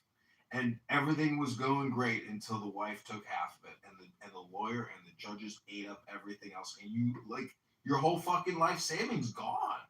Like, and but you have this huge ego, and like you're a big cocksucker. See what I'm saying? Like the universe has a way through what you would call entropy of giving people their comeuppance. Like I know many very wealthy people that died horrible deaths because their mental health completely deteriorated, and they were already borderline fucking insane to begin with. Anyways, his name's Tony Shuh from Zappos.com. I own TonyShuh.com, and I sold it to him, and he died, in a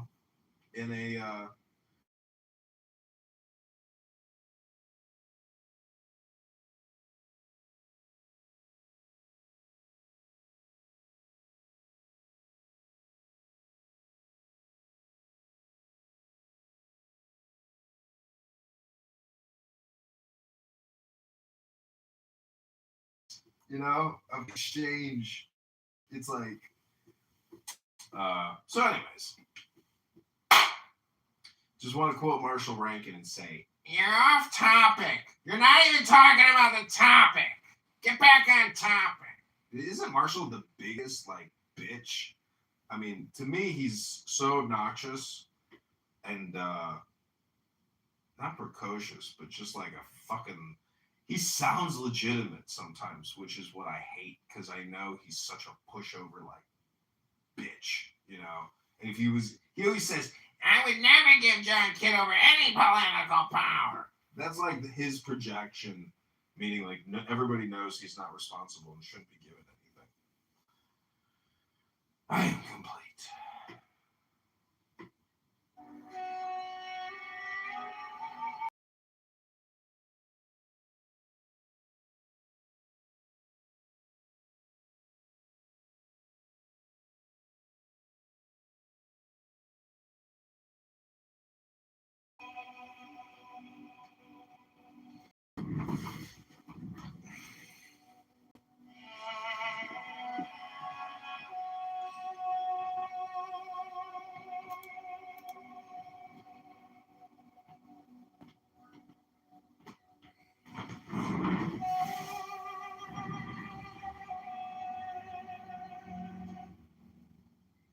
Berta, welcome to the show.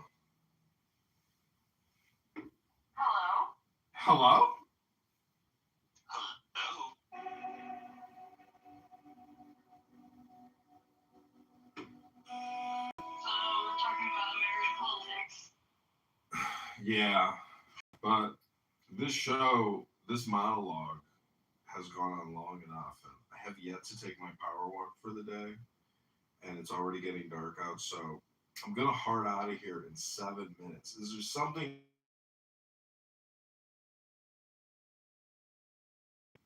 Dr. Berta? Just as a European person, and especially a person that's born and raised in Iceland, what the fuck did you do voting that demented person as your president? Well, I like to say, do you know Zen here, and do you know what Zen is, Dr. Berta? Yeah. Do you see real truth in the audience? Do you know what real truth is? What do you mean by real truth? I'm trying to answer your question about Donald Trump. We're talking about basically the real truths of life, meaning that like your question is voided out by metaphysics, philosophy, my time schedule, and I know we just previously agreed that we were going to talk about politics, but now I'm transitioning.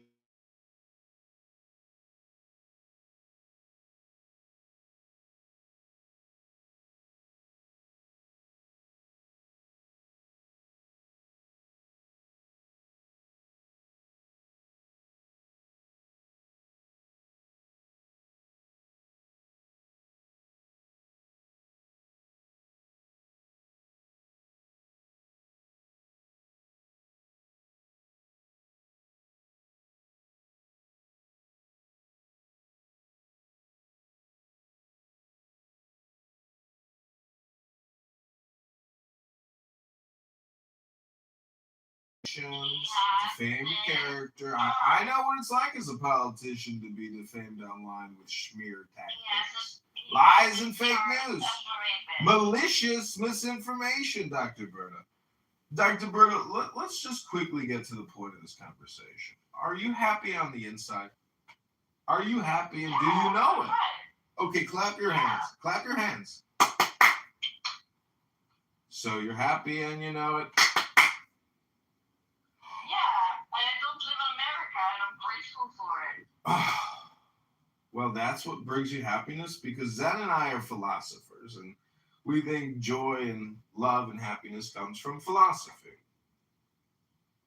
Yeah.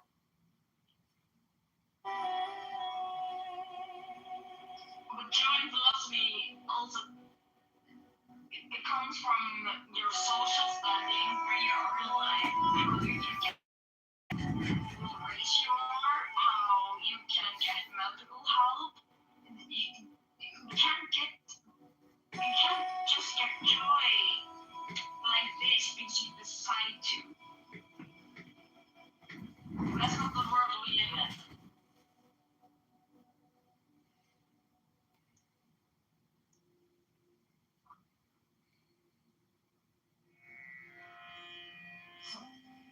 And now you're both silent.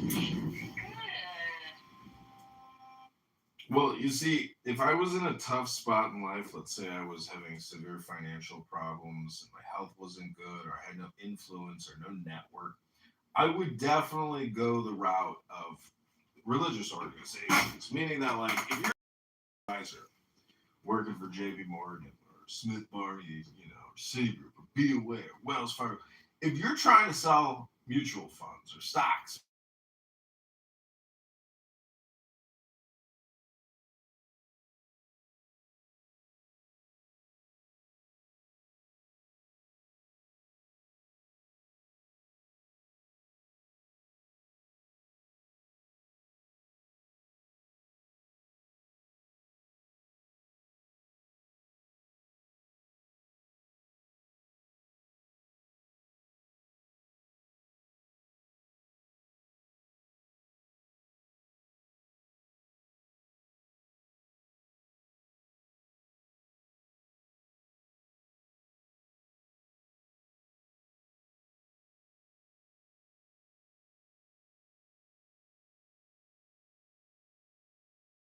about it, they would Yeah, die. it is a fucking human right to have medical help.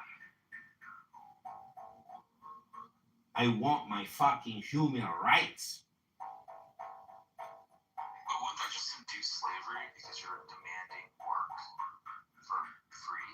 Service me. Yeah, she wants people to go into an office and say, service me. I'm demanding it now. She's pro-slavery. No, we've been doing it. Yeah, okay, we've been doing it. Can you listen to me? We have free health care. It's not free. It's tax. We have free health care in Scandinavia. We pay higher taxes, yes, for it, but we have free health care. It's not free though.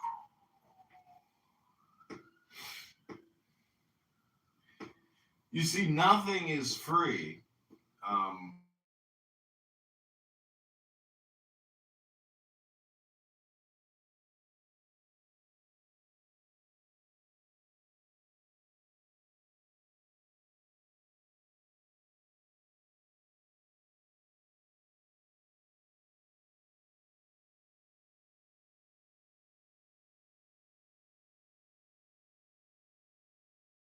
Actuarial scientists, forensic accountants, financiers, and basically the money supply. So I can understand why you think we should allocate the money, perhaps, but you haven't gotten there yet. But really, I think Zen's analysis. Do you happen to be Muslim, Berta? Berta? Hello? Yeah, I'm atheist.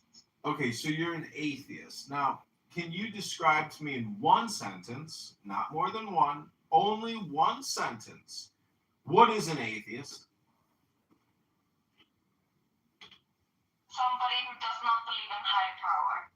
A higher power is not believed in by someone. So someone does not believe in higher powers, and therefore their new name and description is atheist. Is that correct? In my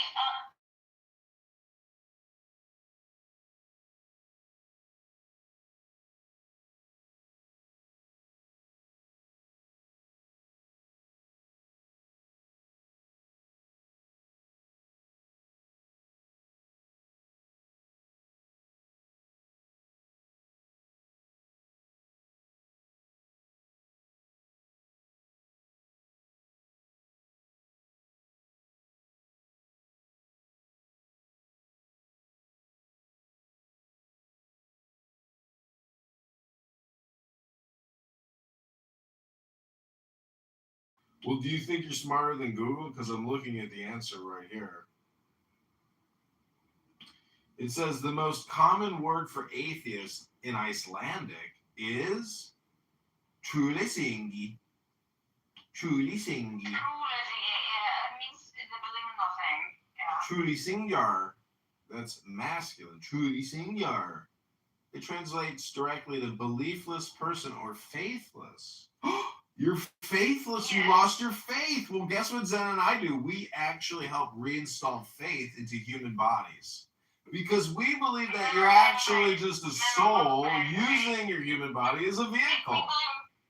Isn't that exciting? That's the good news of the gospel, Berta, is that there is a soul in the universe that you're just actually experiencing, known as the soul of the universe. Make me believe in God again.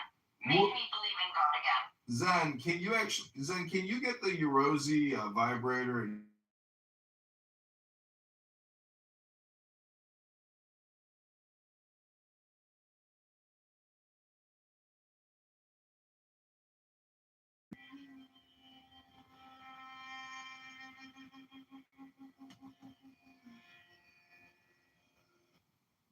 Okay, Berta, are you ready to receive your faith instructions, your new reprogramming? We're going to recondition you. How far in the cervix? Really? Do you know that for like every belief about the mysterious Catholic Church, Apple Church, where priests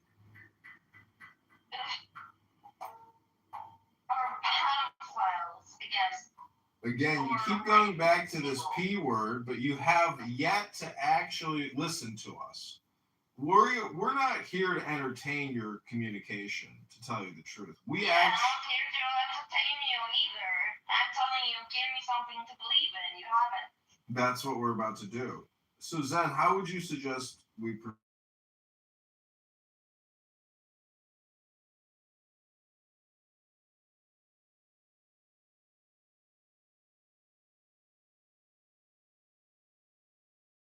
Words. All you want to do is action. Action isn't going to do it. Okay, you have no faith, you're a beliefless person, and you're an atheist. This is this is Zen and I. We put this program together for people just like you in Iceland specifically. This is geographically specific. So take the deepest breath of the day and hold it for 10, not 11. 10, not 9 seconds. Ain't gonna do shit.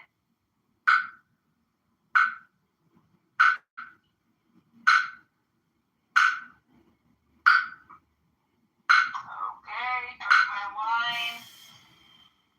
Let it go. Now repeat after me. I am a flower. I think I'm telling you, I was baptized and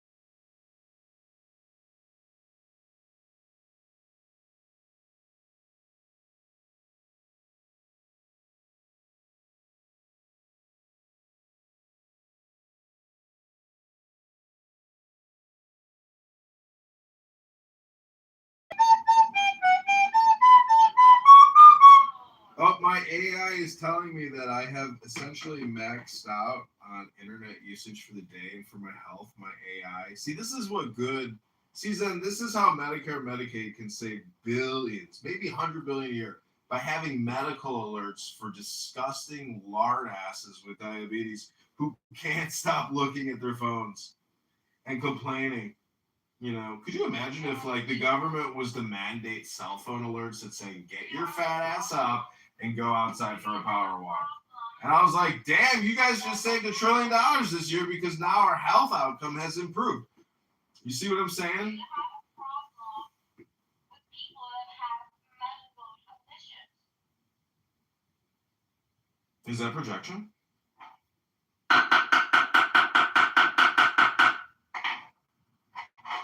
Hello?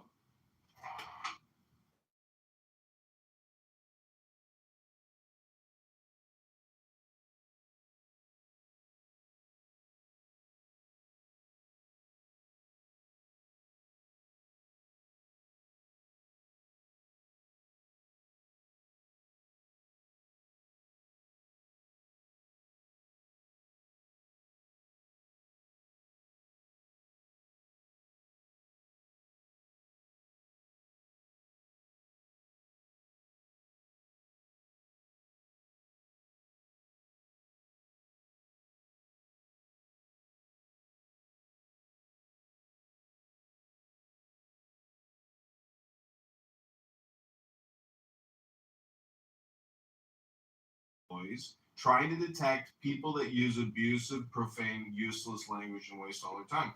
We've reported you, and unfortunately, Clubhouse is going to ultimately delete your account probably within 2 hours. So use Clubhouse for the next 2 hours as much as you can, because then your account's going to get deleted. And if you want to come back, you have to get a whole new burner number. And anyways, you know how it goes. So thank you for being a part of our experiment here, and we wish you well. Again, you've got less than 2 hours to use Clubhouse until your account gets deleted. Thank you very much. You do know your account goes, like, comes and goes, so Okay, Berta, we're putting you in the goo because again, you only have 2 hours left to use Clubhouse. You might want to leave the room and try to get as much Clubhouse in as you can before your account gets deleted. Thanks for being a part of our experiment and our observational psychological study. You've been great.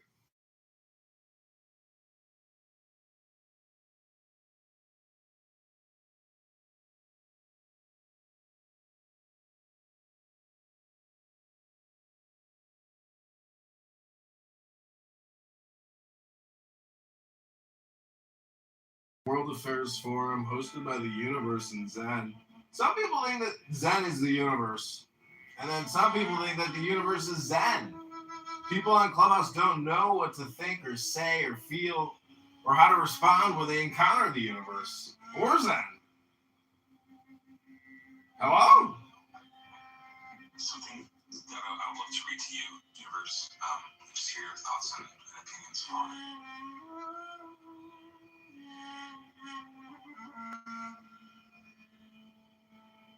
Yeah, please proceed. The title is called Mandate of Heaven, and it's by Mencius Moldbug. Okay, so where were we? Alright, trying to take over the world. At last count, we have started by cleansing our heads of trying to take over anything. We have adopted the ideology of pacifism.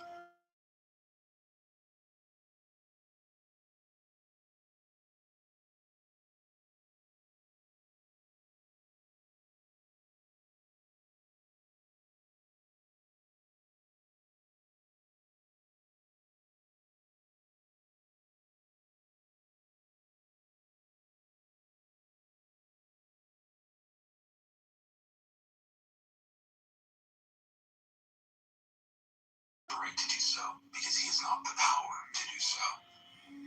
Can a person believe that might makes right and still call himself a libertarian? Easily. The converse of the principle is that where the United States government has not the might to act, it has not the right. Thus, the reactionary libertarian, believing that might makes right, believes it is wrong of the USG, United States government, to ineffectively outlaw a little plant that anyone can grow in his closet. Sovereignty, being absolute, must therefore be Boolean. Notice how backward and reactionary pacifism ends. We have popped ourselves right out of the 20th century Anglophone tradition and turned the clock back to the 17th on the royalist side. The conventional intellectual history of the 17th century England has Locke on the left and Hobbes on the right. Here we are. We have Filmer on the right and Hobbes on the left. Locke, dig him up and hang him like Cromwell.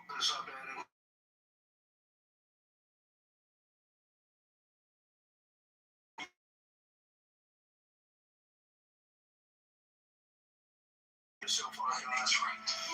No one has the right to rebel, unless, of course, he also has the might.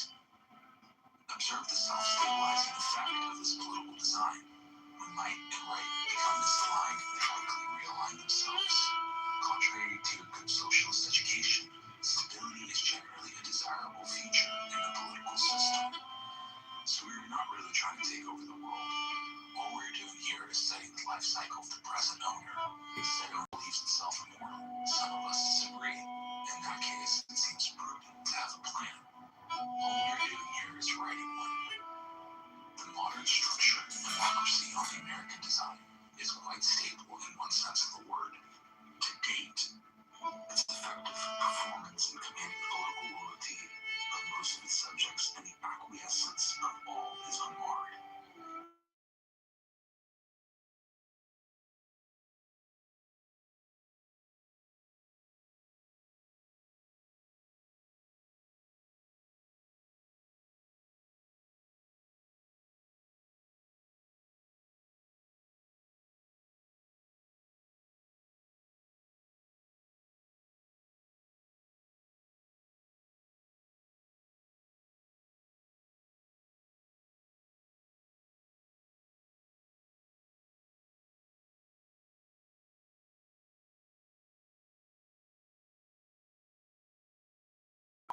Democracy's foreign colonies. In any case, with government in the hands of a clerical elite, there's no prospect of any further non-destructive uplift. Even if Pat McCann's peasants do drop by with their pitchforks, which they won't, they will not leave without setting some papers on fire. Therefore, sclerotic is better. It's probably a better word for the stability of the structure. Sclerotic systems follow the pattern of life. They work until they fail completely, constantly experiencing unidirectional changes, such as the life cycle of cars, cats, stars, and Soviet socialist republics. There appears to be some principle of institutional entropy at work, common to large, complex, long-lived systems. If you try to infer the future of any such system, a cat, a star, etc., by looking at the history of that one system alone, you will immediately assume that since the system is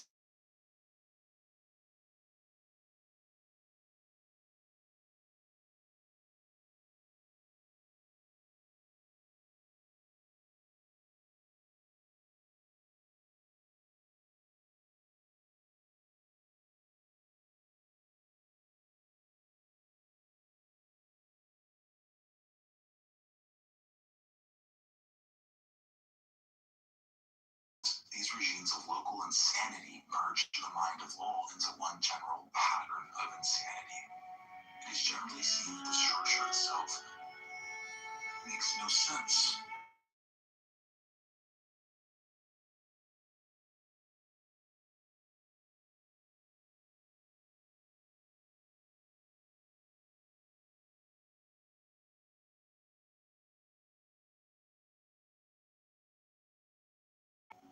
M. Valdemar recapitulates his delinquencies. Within months, the fact that this room was once a great building which spires on top seemed no less dreamlike and fantastic than any other part of the story. All this was seen in the East. Either it will be seen in the West, or the structure will stand forever. Your choice, Grasshopper. The first big secret of the procedure, it is not a way to destroy the modern structure.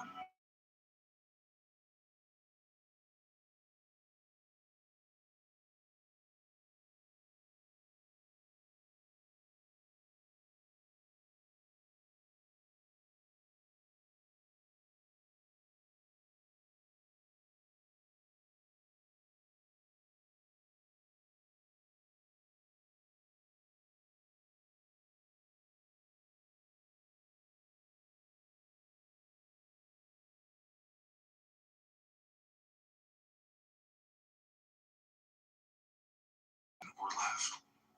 This choice, though few realize it, is Boolean.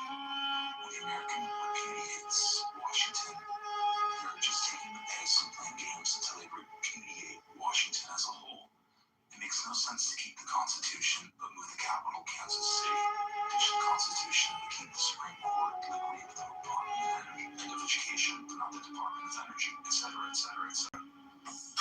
Generally, it is a mistake to keep operating with any of the same staff and any of the same agencies and any of the same buildings. If any box on the org chart survives, it should be only as some ironic, bureaucratic exception, which demonstrates by sheer pathetic scale the weight of the wave that has scraped and filled the lower Potomac back to good Chesapeake clay. Imagine if some obscure unterant of the SS had survived intact into the European Union. Would this surprise me? Yes. Would it cause me to totally reevaluate?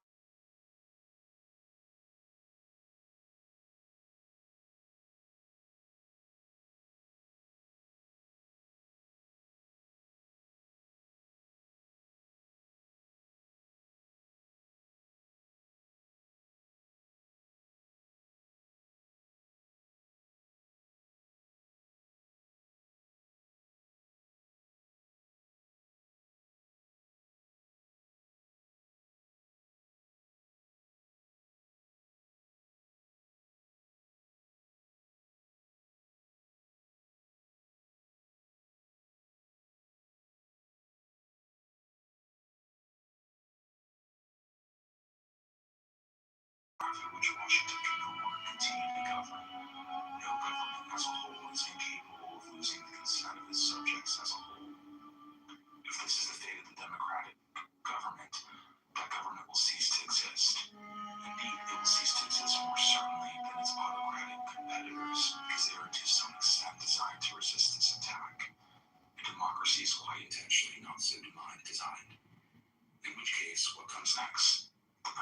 procedures to answer this question. If keeping Washington is plan A, what is plan B? Obviously, in that case, that the Americans do not remain forever content with their noble overlords. Something must be done. Clearly, this plan has been entirely neglected and is of considerable importance. Devising it can only be construed as a public service. If this plan B is never used, it should at least be entertaining to construct. But this has some social utility. Plan A, if it is used, on the other hand,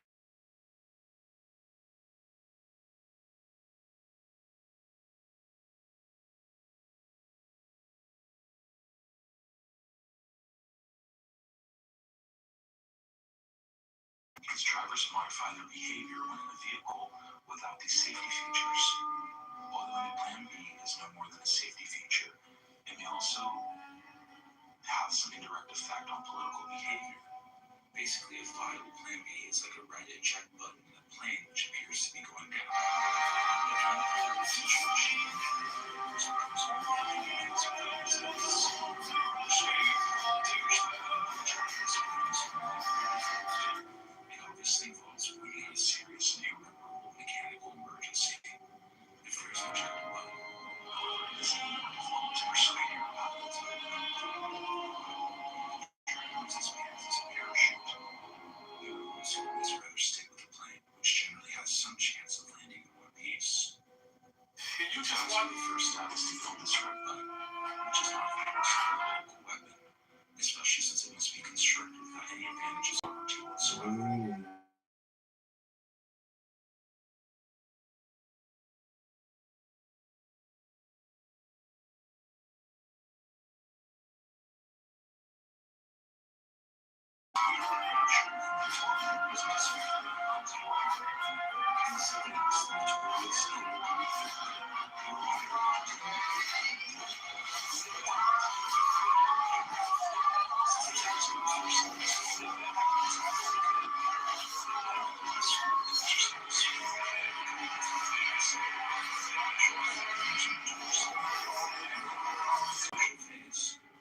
Let's explore this duality between airbag and open top a little more closely. Is it quantum? It is definitely quantum. The first step has its total wave particle dial nature. Since it is only the first step of the complete procedure, its ultimate goal is presumably some sort of inertial action. And since the ideology of the procedure is fundamental, and unchanging, absolute, presumably must also be the itself. The steers in the green application from the branch, ignoring metal.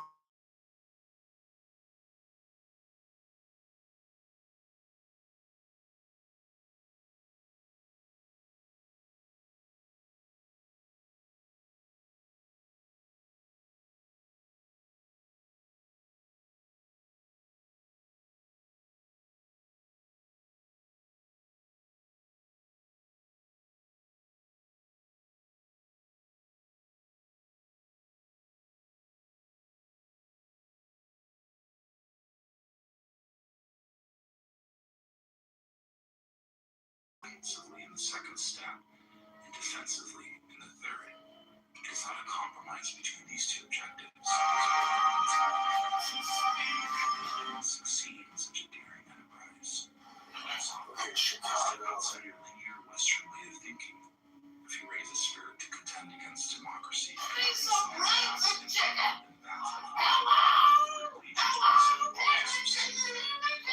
it must be some great ghost from the glorious past. Older by millennia. Okay, time to get this money. Stuff it in my pockets now. Grab the box to shoot. China. Okay, time to get this. What do you think of it so far? It's good. It's real good. I like, Maharishi goes into like quantum, and how meditation can kind of like allow you to, become quantum. And like one of the things that I really like from the reading that I was reading as well was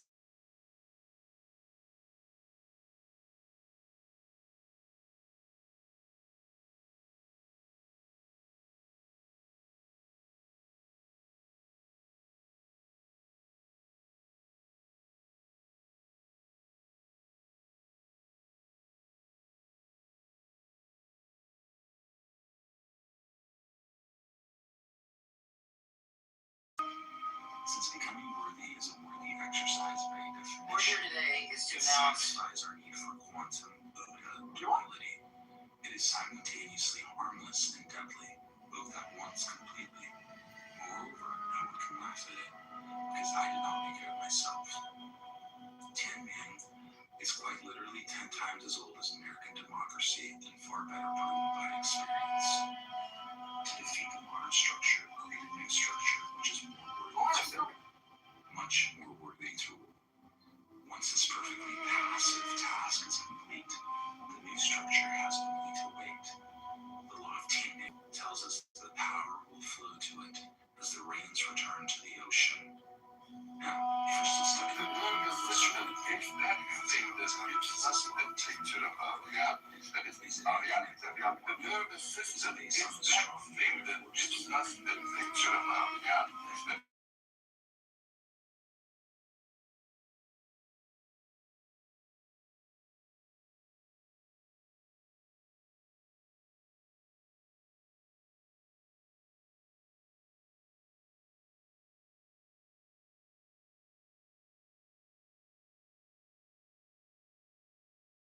to retain power without the broad consent of its subjects, nor is the regime B, especially lawless schools. In other words, all of this trouble is so belief in the census, we naturally have seen through the services. Kind of two, or certain amount of because there is no in the total reality there is the fact of collective resistance. What happens is that that's the focus on such things change. So you see more and more of that reality, and we assume the truth in the reality. They not represent reality, but I think that it's not the law of yours, which is very much reality. The nervous system respect the way that it gives us the fate of the Soviet Union. The Soviet Union and the state zones legacy USG share collapsed because it was a structural disaster. The USG, for its threat to call in war lines to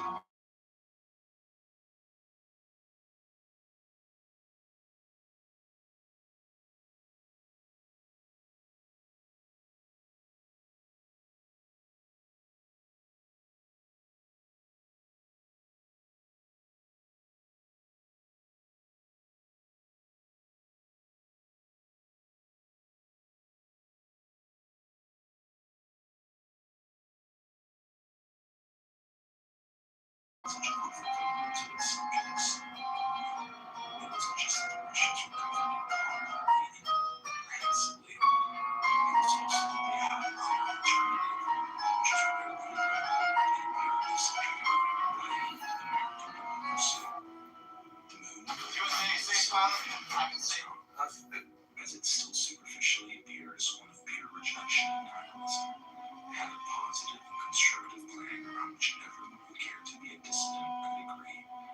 It had a red button, and under that red button was a little heat-printed plastic strip that said in Cyrillic, "Surrender to America," or more precisely, as it turned out, to George Soros, which turned out to be People join us on April 23rd through 25th for the AI and Summit. Because I know you know AI. The case can be made Now it's amazing what doesn't exist in the real world. that the Soviet Union could For afford example, a single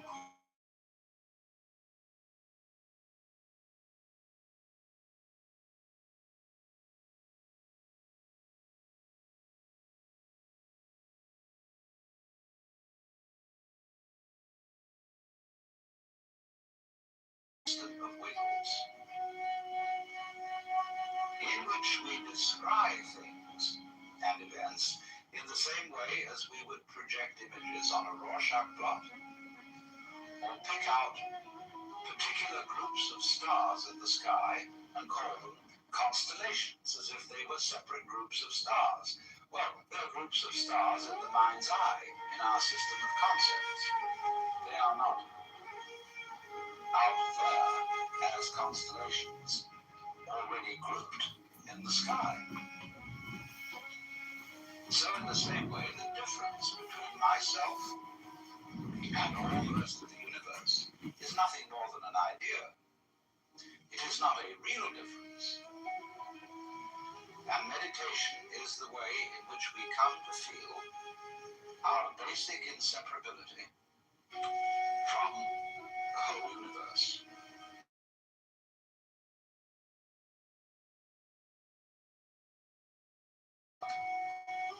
That is to say, that we become interiorly substance, think compulsively all the time. That is to say, we talk to ourselves. I remember when I was a boy, we had a common saying, talking to yourself is the first sign of madness. Now, obviously, if I talk all the time, I don't hear what anyone else has to say. And so in exactly the same way, if I think all the time, that is to say, if I talk to myself all the time, I don't have anything to think about except thoughts. And therefore I'm living entirely in the world of symbols. And I'm never in relationship with reality.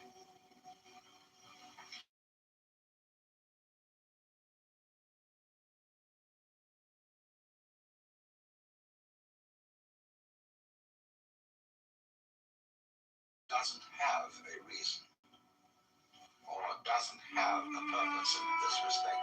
It's unlike almost all other things that we do, except perhaps making music and dancing. Because when we make music, we don't do it in order to reach a certain point, such as the end of the composition.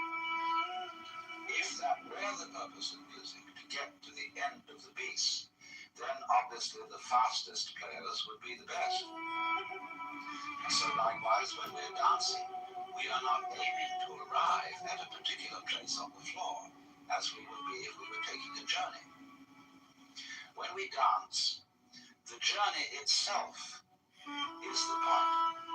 When we play music, the playing itself is the point. And exactly the same thing is true in meditation. Meditation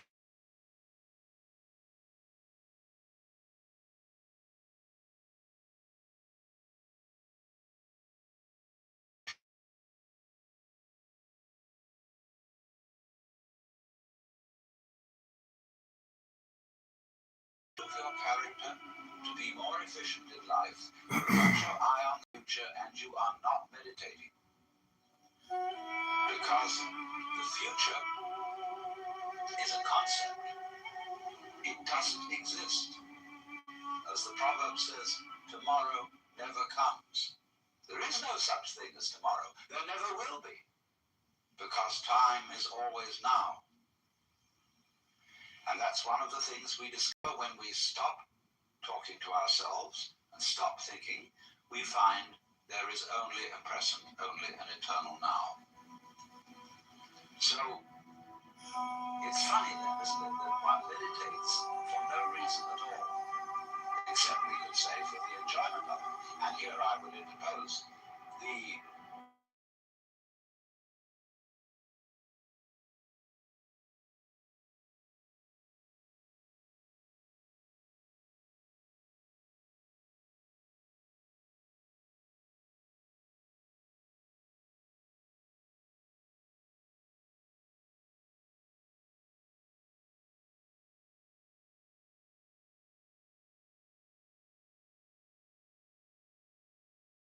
present.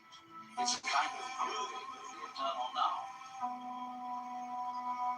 And brings us into a state of peace where we can understand that the point of life, the place where it's at, is simply here now. Don't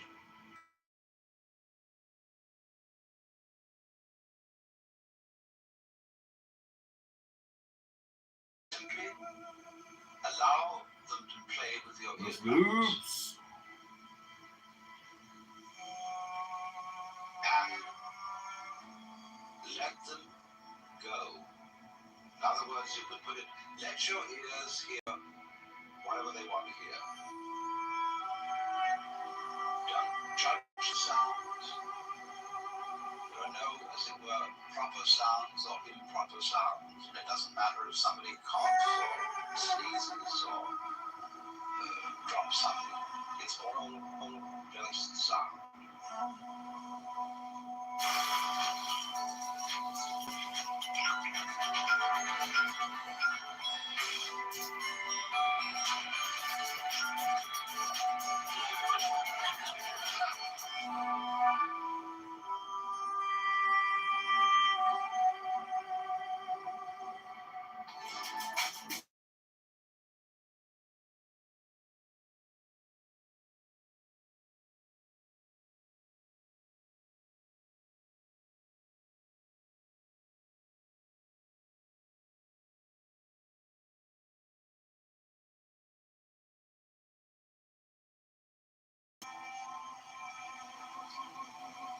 And if I am talking to you right now and you're doing this, I want you to listen to the sound of my voice just as noise. Don't try to make any sense out of what I'm saying, because your brain will take care of that automatically. You don't have to try to understand anything. Just listen to the sound. As you pursue that experiment, you will very naturally find that you can't help naming sounds, identifying them, that you will go on thinking, that is to say, talking to yourself inside your head automatically. But it's important that you don't try to repress those thoughts by forcing them out of your mind, because that will have precisely the same effect as if you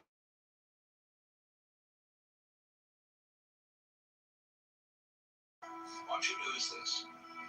As you hear sounds coming up in your head, thoughts, you simply listen to them as part of the general noise going on, just as you would be listening to the sound of my voice, or just as you would be listening to cars going by or to birds chattering outside the window.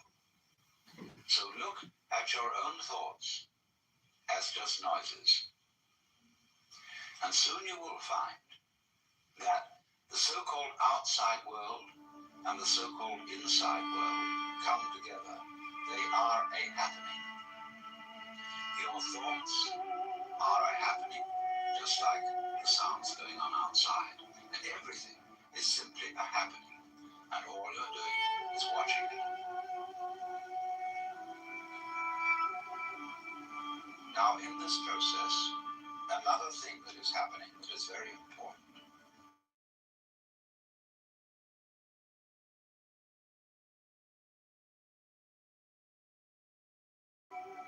To run,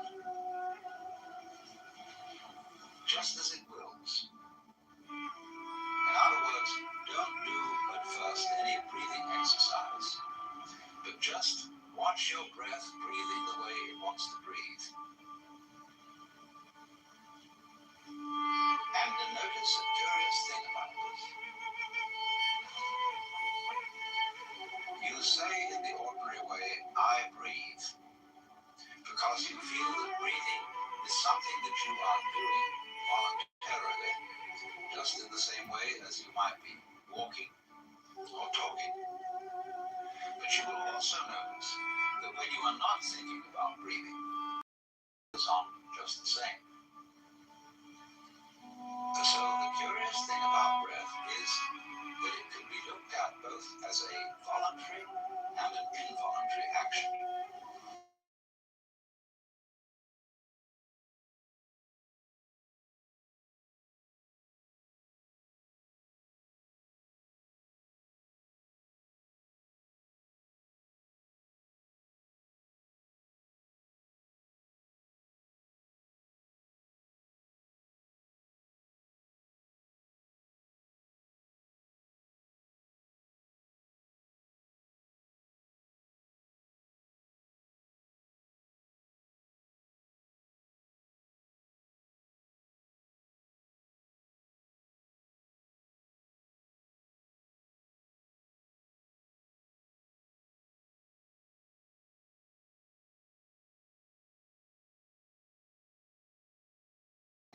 Well, am I just the puppet of a happening, the mere passive witness of something that's going on completely beyond my control.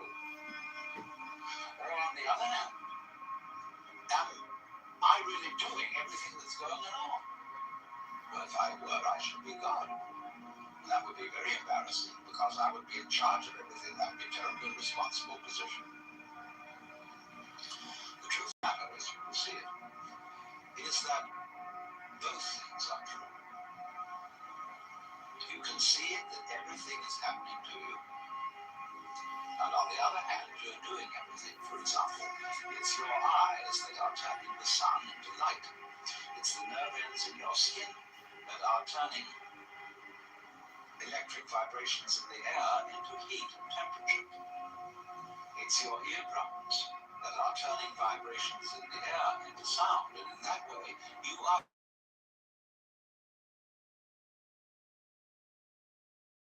When we're not talking about it, when we're not philosophizing about it, then there is just this happening, and we won't give it a name. So then, let me connect this with the problem of birth and death, which puzzles people enormously, of course.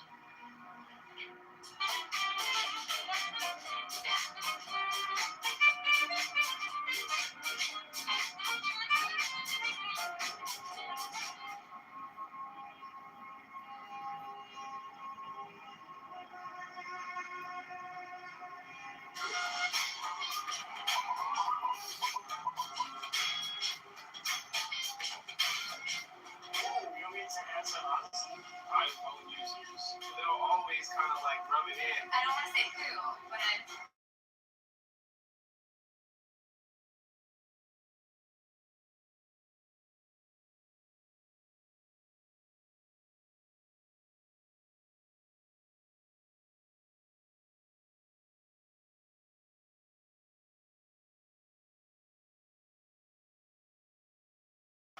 That's everything we do.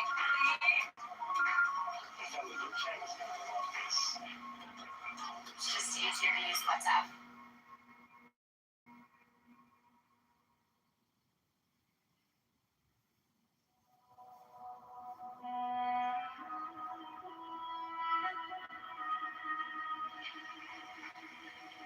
Because in order to understand what the self is, you have to remember that it doesn't need to remember anything. Just like you don't need to know how you work your thyroid gland. So then, when you die, you're not going to have to put up with everlasting non-existence, because that's not an experience. A lot of people are afraid that when they die, they're going to be locked up in a dark room forever. And they have to sort of undergo that.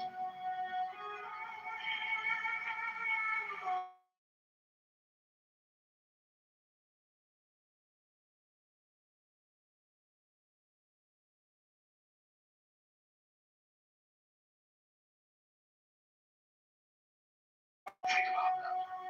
Children think about it. It's one of the great wonders of life. What will it be like to go to sleep and never wake up? And if you think long enough about that, something will happen to you. You will find out, among other things, that it'll pose the next question to you. What was it like to wake up after having never gone to sleep? That was when you were born. You see, you can't have an experience of nothing. Nature abhors a vacuum.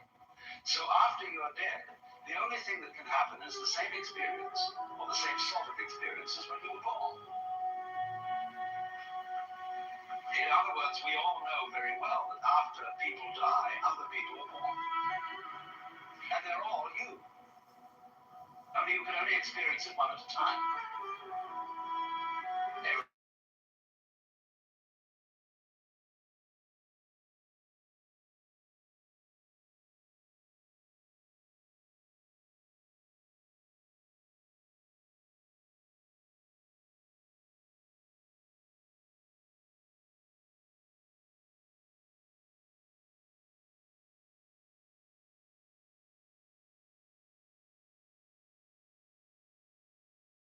how to shine the sun. You just do it.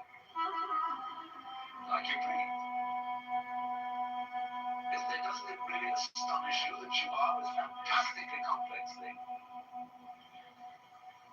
And that you're doing all of this and you never had any education in how to do it? Never learned that you're this miracle? Well, the point is that from a strictly physical, scientific standpoint, this organism is a continuous energy with everything else that's going on. And if I am my foot, I am the sun. Only we've got this little partial view. We've got the idea that no, I'm just something in this body. The ego. That's a joke. The ego is nothing other than the focus of conscious attention. It's like a radar on a ship. The radar on a ship is a troubleshoot.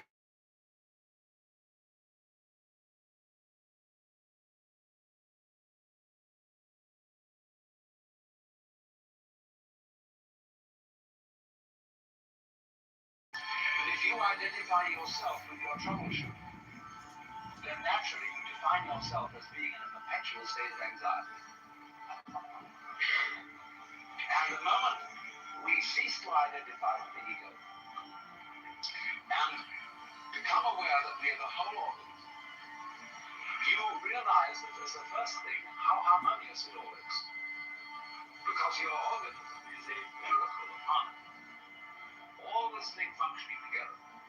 Even those corpuscles and creatures that are fighting each other in the bloodstream, eating each other up. If they weren't doing that, you wouldn't be healthy. So what is discord at one level of your being is harmony at another level.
realize that, and you need to be aware too of the discords of your life, the discords of people's life, which are a fight at one level. At a higher level of the universe, are healthy and harmonious. And you suddenly realize everything that you are and do is at that level as magnificent and as free of any blemish as the patterns in waves, the markings in marble, the way of cat, and that this world is really okay. It can't be anything else because otherwise it couldn't exist. But the reality underneath physical existence, or which really is physical existence, because in my philosophy there's no difference.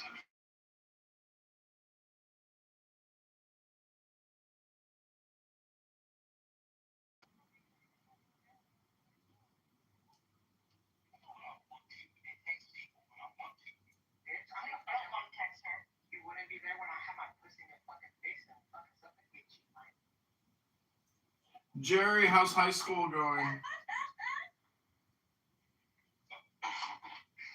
Okay, if someone knows that reference. Did you know that he would end up becoming a vaccinologist on CBS? Are you gonna make me choke you, or are you gonna choke me? I'm gonna choke you. How are you gonna choke me? Hardly. Are you gonna choke me without fucking white supremacist cock on yours? Ooh, How would you do it? Tell me. that's some very diverse DEI.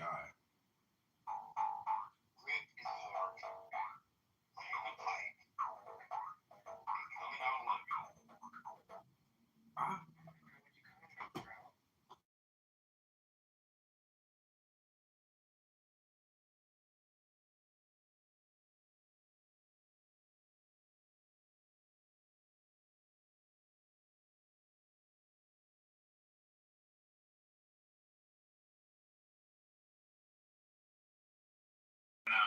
The whole notion of the Garden of Eden being on Earth is something that, we kind of dismiss.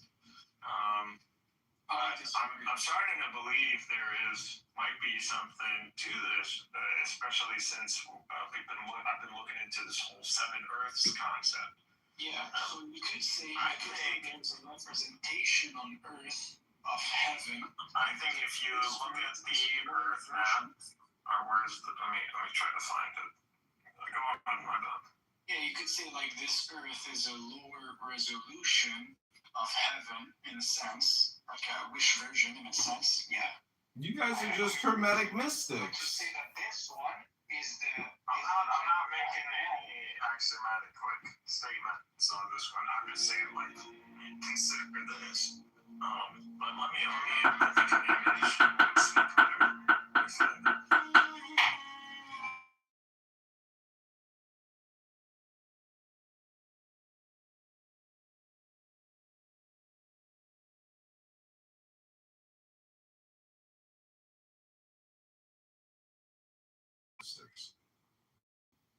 Fucker, we started mysticism.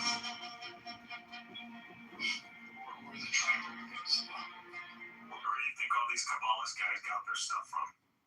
Egypt, you dumbass. Egypt, dumbass. These Jews couldn't fucking. They were doing Tanjim and shit. They were sorcery and crap before you had all these Sephardic Jews, which Andalusian Jews, literally go and export to them the light of the Muslim knowledge. That's what these Jews were doing in Europe. You're not counting on the Ashkenaz. I mean, these guys were not even a name. Hello? At the time. There is only the Sephardic. The Sephardic are the ones who are responsible for Kabbalism. Let me play the devil's advocate. So I don't like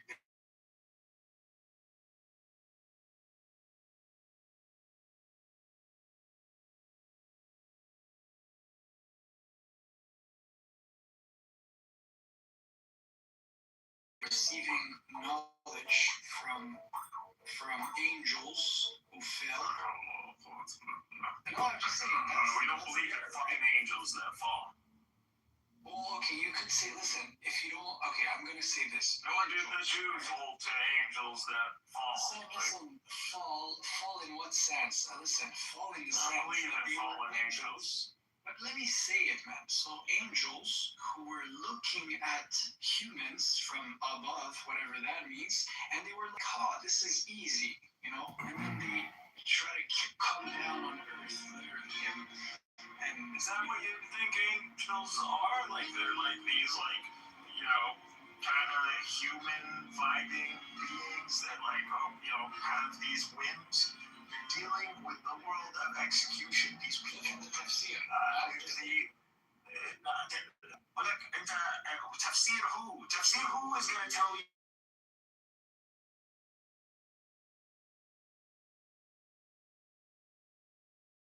Yes. Because I know this is a mutual, multi-faith platform, but you understand that these things get you in trouble in our framework. It's no problem. You know why? Because I've done my research. If there is you just said tafsir. Pull up the exegesis. Yes. Let me finish. I'm gonna say it. Let me say it first, so then you got the concept. What do you want to say? I've done the research. All right. So Harut and Marut, right? According to Tabari, they were even punished for what they have done. Tabari literally references Israelites. Does he say this is what we hold, or does he is compiling all the previous Ahlul Kitab? That's his thing. That's Tabari's shtick. He loves that. That's what he wants. Because that's there. I mean, it is there. He is one of the. He has no.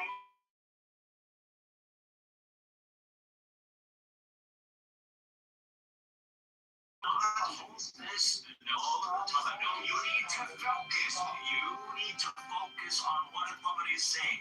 There is nowhere in what he is saying that he is holding to these to be the truth, or this is the tafsir behind what No, he just gives you this is what the Israelites have. He doesn't say this is what we believe. Okay, sure. So the famous sources, which is the oldest sources, do mention such event that there were angels who came down on earth, and then we understand the Christians have this narrative. No, not from Jews. I'm not even talking about Jews. I'm talking about sources he got from Tabi'in, people who were with the Prophet. I'm speaking of this, right? So you have hadith. Where's the hadith? No, tafsir, I said. No. When you said Tabi'in,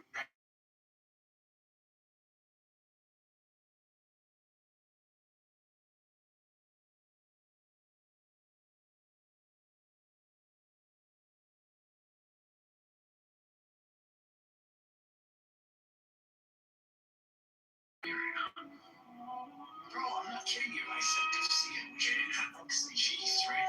Okay, and if I tell you a reference, on the right stuff. The point was not about the angel. I'm not going to entertain something that can't be sidetracked. Listen, the main argument was simply to say that we have something recorded in the Quran that does speak of the transmission of the knowledge from angel to Benu Israel, who taught them magic.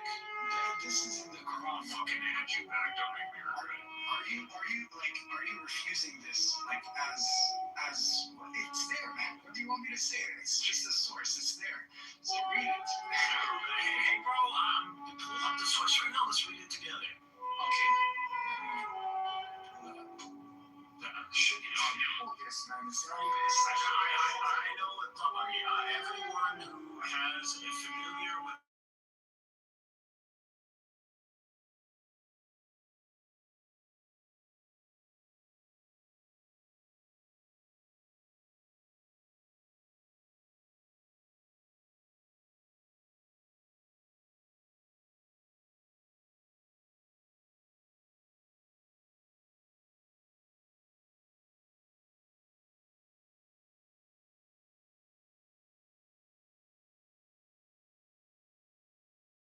just transmitting as information is there is a recorded instance in the Quran where there was a transmission of knowledge.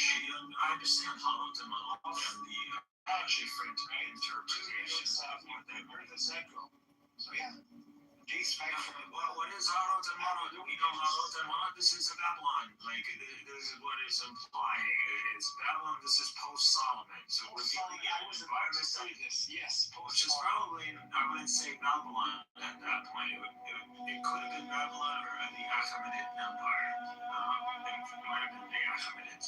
But that is what happened. So the knowledge that was bestowed upon Solomon, these guys leaked it out. There happened to be a corruption. If you ever watch those movies or shows like the Magi, so the notion of a knowledgeable class.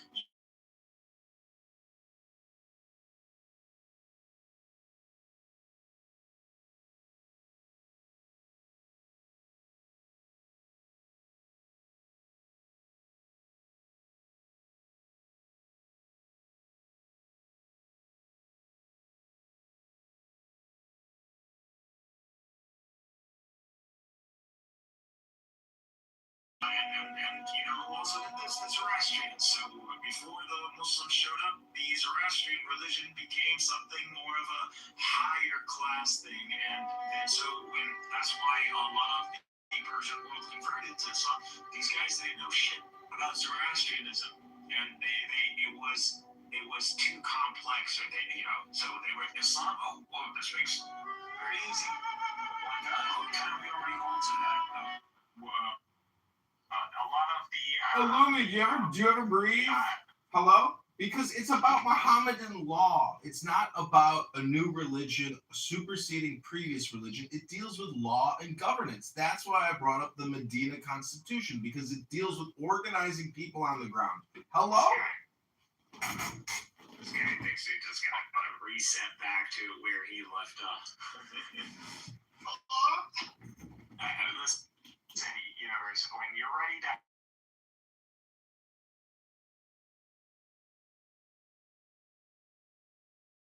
just talk. No problem. Well, I would start with your metaphysics, how you understand God in relation to creation and the universe, and then we would go into theism and understand what it means for God to reveal to mankind, and then from there, what is the obligation of mankind towards this revelation? If God was to reveal a law or a religion or a way of life. That's what I would engage with you on. And if you hold to this ideal notion, I want to hear how you would justify this. And then I want to see you apply this to God. So if there is a revelation, you are going to judge this based on some sort of ideals that you hold to. Where did you get these ideals? Who revealed them to you? And how would you compare the revelation with these ideals? That's where I would like to see poetry and call it a day. You're too complicated. Hello?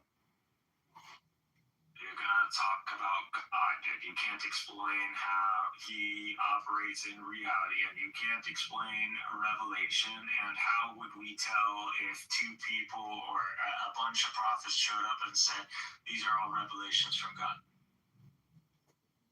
Again, let me just show you how quickly I can summarize an answer to your question. Watch this. Take the deepest breath of the day.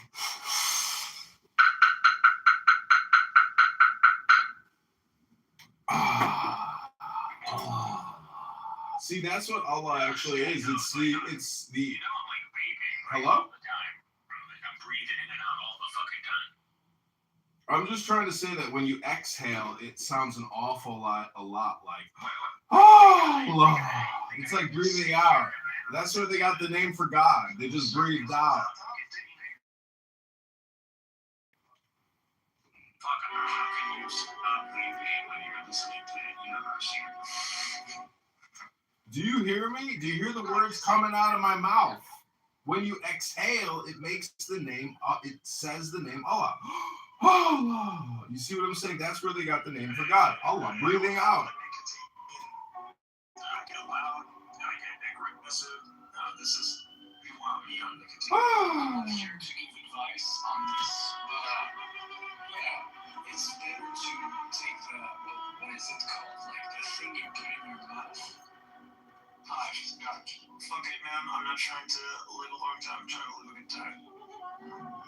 That's just for this nicotine.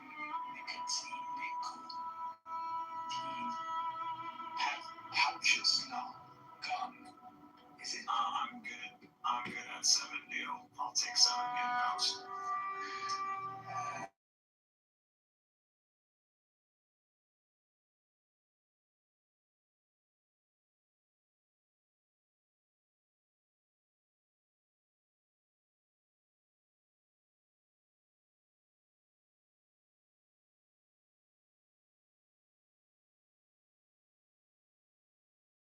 Take this and freaking vaping. What the hell?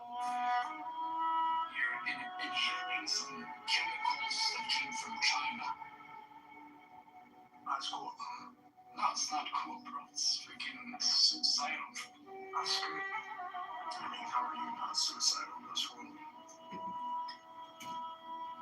It's better to like I'm just saying, it's better to take something natural, like freaking cigars. Honestly, if the order that God gave to the Israelites and the multitudes to kill themselves as a way of God forgiving them for worshiping the calf, I would have taken that in a fucking heartbeat. Hello? Someone take my head up. Like, bro, do you understand? Like, it's the whole story of that is to highlight that they don't have the faith.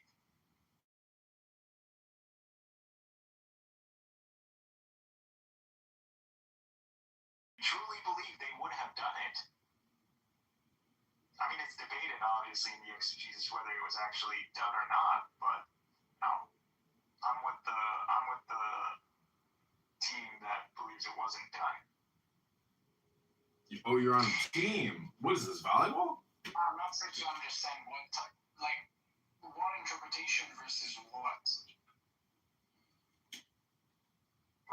I'm talking about when the Israelites were disobeyed Moses and Aaron and worshiped the gods.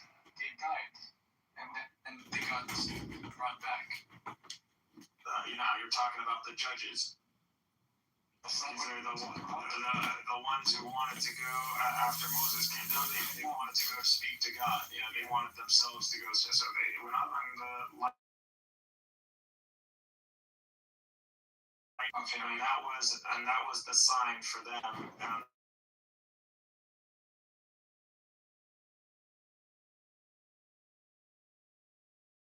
Not the sign they were looking for, but it was enough to convince them. I mean, these are the judges that led Israel, so that's the whole notion. Yeah, so here it says 3,000 men were executed, while others died from a plague.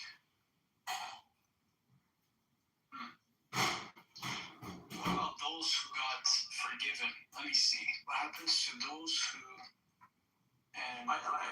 It's a debated thing whether they were killed or they were forgiven. I think the people. I think in our tradition, the ones who say they were killed are the majority, but I'm not sure. It's been a while. But I know that both positions are in our exegesis.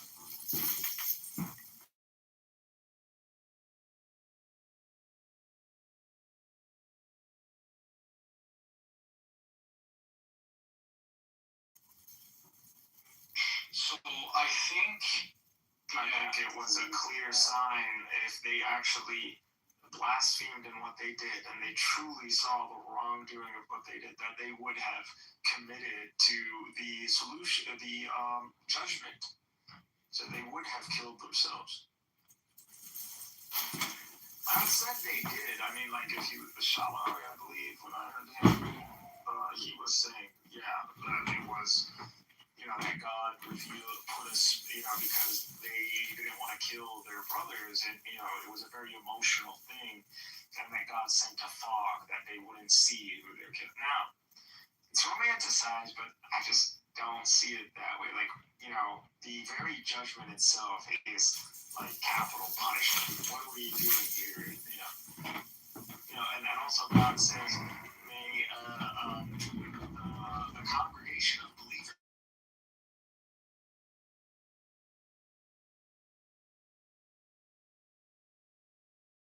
But there were people who got forgiven. Now, I don't know how did this manifest. How could you differentiate between those being killed versus those who? I mean, don't you like your Jews? They answered the question on that one. They say Aaron is the one who, built the calf. But Aaron is still believed. Yeah, but why did Aaron do it? Some people say that he was trying to buy some time, but I don't know if it's true. Yeah, that, he was threatened, or that he saw that if he didn't do this, they might have been misled to something even worse or something like that. So in a way, you could say it was a tether, or he was threatened. Yeah, he was buying.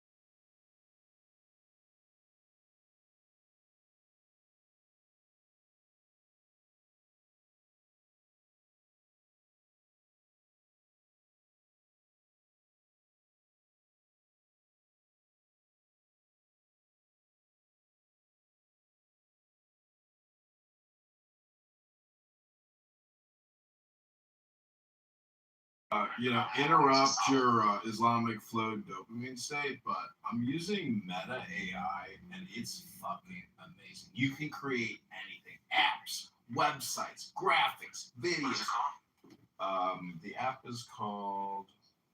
Let me see. Oh, it's called Manus, Manus. Perplexity was Meta's. It's Meta just bought this one. It's called Manus. Which is better, Manus or Manus, yeah. It auto recommended it to me. I don't know. I'm just using Grok and this new Manus app by Meta. Careful with the settings for Facebook. You might want to check on that. I'm public. I don't have to worry about being targeted by the FBI like you, unfortunately.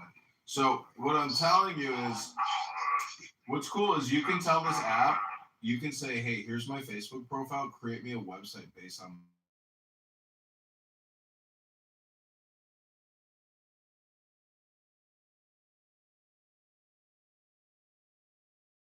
This is the Meta one? Yeah. So here's the answer. I mean, you're talking about an agent. I mean, Yeah. you can do that with ChatGPT. I've never really got into ChatGPT. I've been using Grok for years now. Go ahead, Adamiel. Well, you got a party hat, bro. That explains a lot too. You got a party hat. That explains even more. Sorry, Adamiel. Go ahead. Are you truly comparing like Clubhouse? Like, do you actually think this platform? Like, bro, come on. Hey, listen. I view this app as competitive dialogue, and if I'm coming. Hello? Yeah, I really wanted to have this discussion about the Constitution of Medina, but like in a really smart way, no freaking barbarian.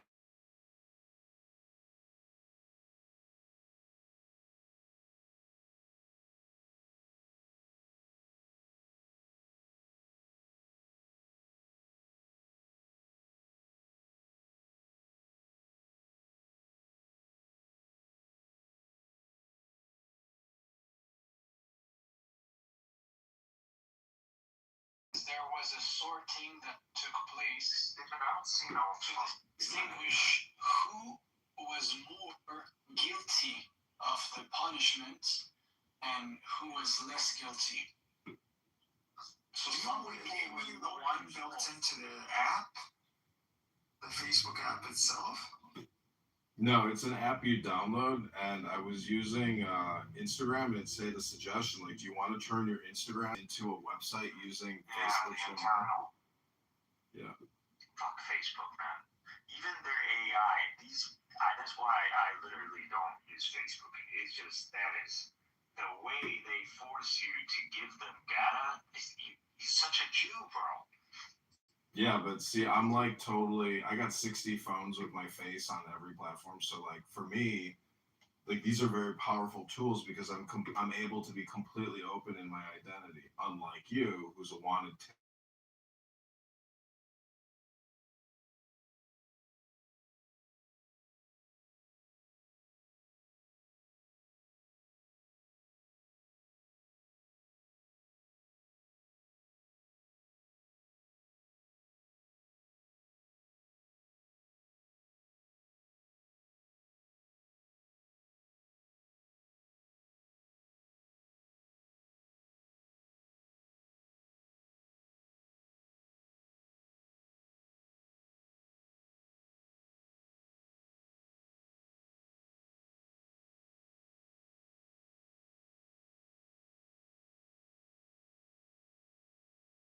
See. No, there's only like two more higher ones. I mean, if you're gonna be enlisted. No, I was an officer, but I washed out during officer basic school because I got angry. And inshallah, this black woman, she saved my life. And that's why I think Jesus. I saw you. I think Jesus. Yeah, I know, but I think Jesus was actually a trans black woman, and we're all saved by black women, not a Jewish guy named Jesus from Nazareth. You think, bro, this is not a secular room, man. Analyze the Medina Constitution text Why do you say and provide historical and literary criticism compared to English and Western Bro, you can't just say like a legal and judicial. I don't know if you did watch it. I don't know why you're wearing that uniform, man. You're wearing full, right? Don't Criticism compared to English and Western. No, I mean, I didn't like wash out. I was medically discharged, but I still was honorably discharged after going through over a year and plus of, active duty training. So you know what they say about people that make assumptions, right? Assumptions. Analyze the Medina Constitution text and provide historical literary and compare English and Western legal and judicial. So you should have, Mr. Officer, should have already connected the dots on that one. Clearly, this is why you were washed out. You're not a good officer. Okay. You wouldn't have made a good one. You're talking to enlisted. You should know better. Well, anyways, that's not the point of this conversation. The point is. Under honorable conditions. It's not that. I mean, you got the golden ticket, my friend. You must have been. A lot of haters must have been on your ass. That's projection if I ever heard it. I mean, I just feel the officer club is always just a fake enlisted club. You're in the military, we're all thinking the same thing.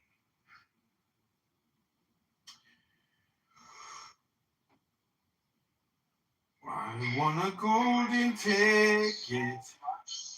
Okay, this so is. What would have been your highest rank? What would they give you? Like, what is that? I would be all my classmates are currently colonels, so you'd be talking to a colonel right now. But I mean, when you were discharged, what would have been your rank? Like, would that even be an O rank? Or is Yeah, like 01. Lieutenant, second lieutenant. So officers are like, once you're into officer school, you're given an O1 rank? Once you graduate ROTC, you automatically become a second lieutenant.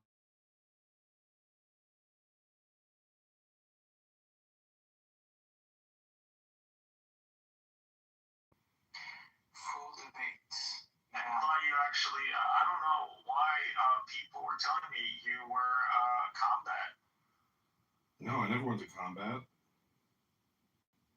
That you received an injury, or that you did Yeah, some stupid stuff over there. During active duty training, I got injured. I didn't get injured in combat. I got injured during ADT, active duty training.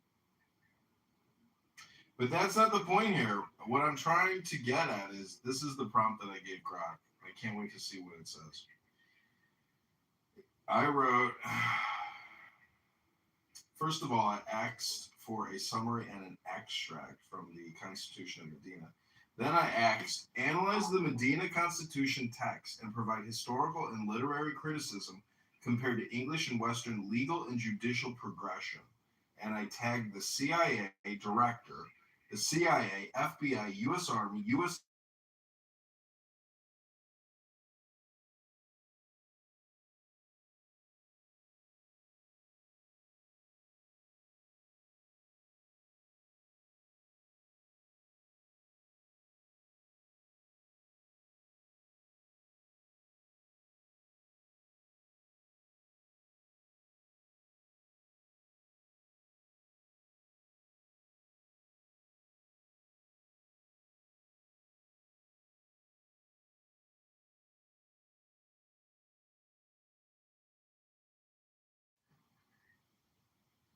Just that's the P I could think of. Does that make me gay? I don't know. Well, basically, it's musician, politician, and magician. It's MPM, my bad, not PMP. MPM. It's magician, politician, musician. If you master those three things, your Trinity final consolidation will occur, and then you'll finally be happy again. Hello? Oh, geez, man. Alchemist. That's even better. Yeah, you know what you should do is this Friday. He's getting the acronym wrong. This Friday, if you go out and you meet a girl, introduce yourself as the alchemist or the universe and see what happens. Hello?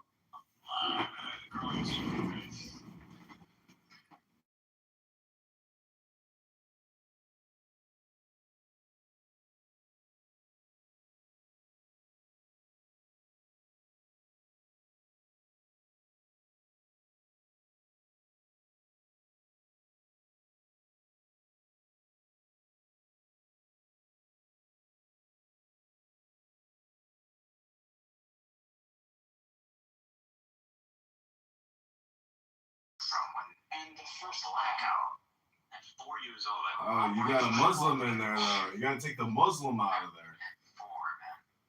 What's up, Palm? I'm gonna call you Palm.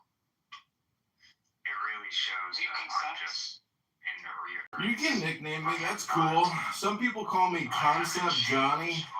I call myself New Johnny, but people don't like the name New Johnny for some reason, so they call me Concept Johnny. So depressing, man. You should be depressed. You're talking to a bald 43-year-old guy on a beautiful evening when you could be talking to a hot piece of ass. Is it a you problem?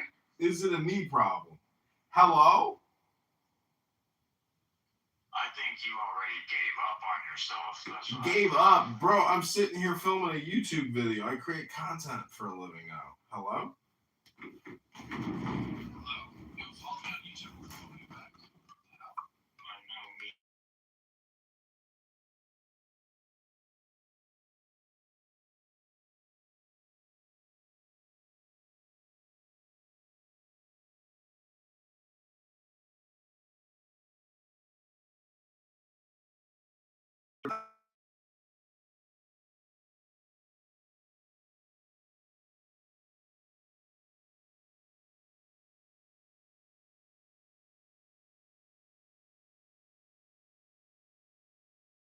Coasting, and you even going 10, 20 phones or running from it just showcases that you're just fucking around. Like, you have, because you haven't engaged in anything genuine and pursued something you don't have. And so this is your cry for help, man. You are. Okay, go ahead and since you think this is a cry for help, go ahead and tell me what you think the difference is between the truth and an opinion. It's no coincidence, bruv. I'm 333 subscriber.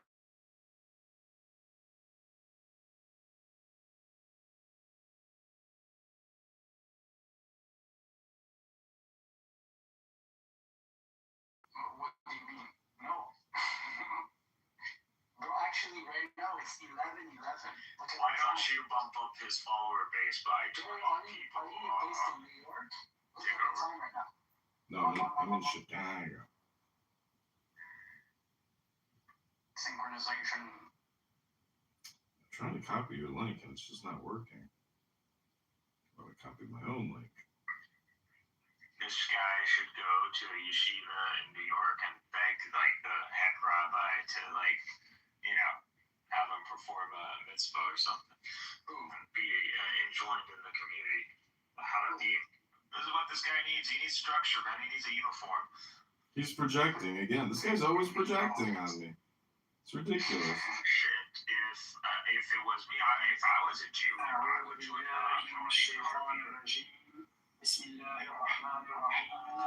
Damn it, Damiel, bro, you're.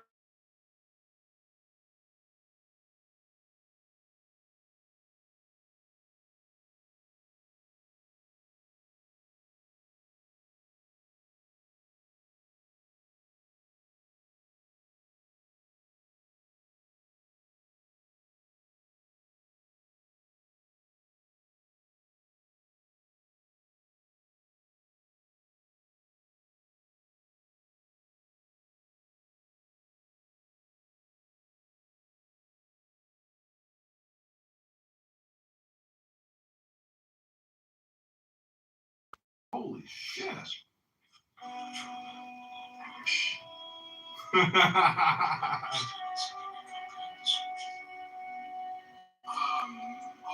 so wait. Actually, I just googled something right now. We don't deny that Christ is a fulfillment of the prophet tells that says there is no nation that hasn't been warned of the deceiver or the Dajjal. And if they've been warned of the Dajjal, then they have been told of the Messiah. So we believe till this day that Christ is a fulfillment. And the last fulfillment, the last sign of fulfillment from God is the coming of Christ. After that, after the loss of Christ, it's all downhill from there. This is in our tradition. This is what we believe.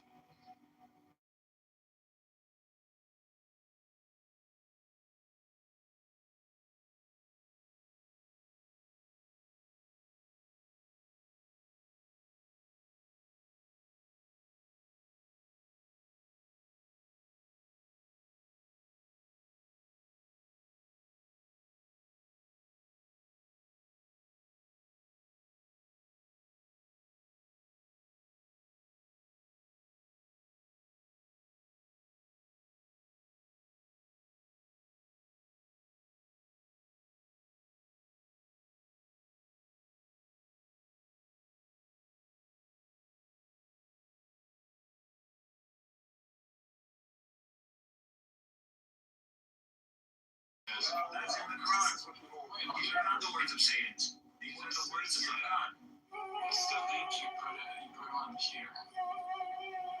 Theology links. And if these aren't the words of God, show us the greater words than this, because I'm speaking genuine. In my investigation. Bro, there are no genuine words. If you want to be genuine, you just gotta shut up and be quiet and listen. Your ears are the solution. Your lips are the problem. I totally, applying your own advice. I'm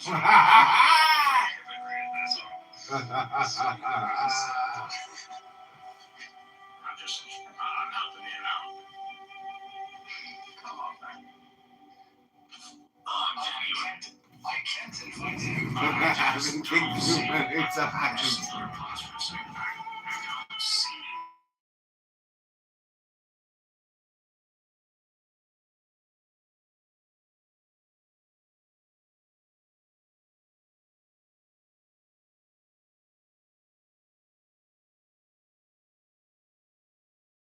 You're ad hominem. That's my point. Hello? Bro, I gained 2 subscribers. I'm so happy. Wow, mashallah. Ribono Shalom. This guy can give you 20 subscribers. He's holding back. Look at how many videos I have up at Damiel. You're gonna be like, bro, how the fuck did you get those many videos up onto YouTube? That's crazy. Those are huge numbers. Oh my God, we got so distracted with this. Your fascination with anything that's Jewish. Let's get back to the Earth shit, man. Because, you also have so many accounts. What? These maps for how long? I don't know, like accounts are like anywhere from like 1 to 5 years, but I do. I have like probably 50 accounts and 100,000 videos up. And how do you monetize this? Like, do you really monetize it or not? It's all.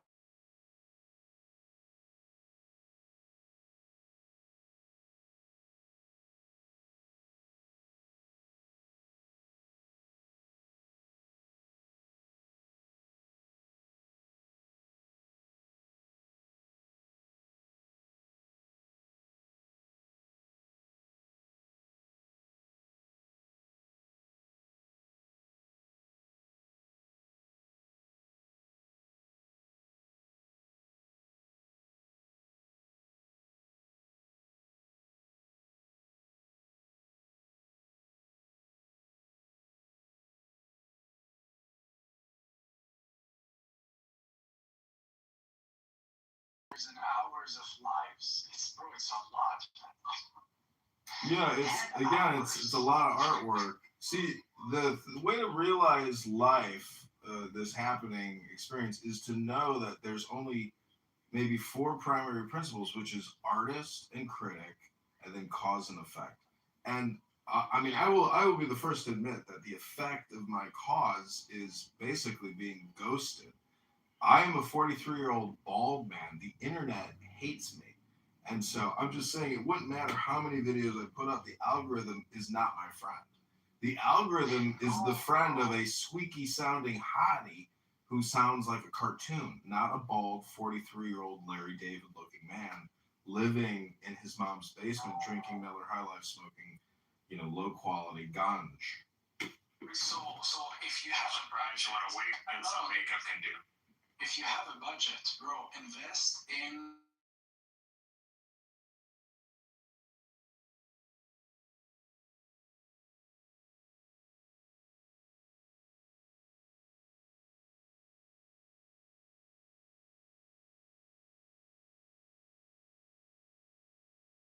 You gotta do the science. It's fucking impossible. Like, this is where we embarrass ourselves if you want to continue to say there's a global flood. No academic is going to take you seriously. There is Who said I'm bringing heat on you? I gotta listen to people because of your fucking shit? You're me out? You're gonna get your own fucking army, pal. I didn't order you army. I only told you you're strong and you had a lot of heat on you, and that was a problem. You know I get calls from back home every fucking day thinking you want that shit. I wouldn't even be in the situation if. I'm not gonna go meet my geology professor and go and fuck him. Yeah, I believe the Earth was underwater. I got so much fucking heat on me, and every time I meet someone.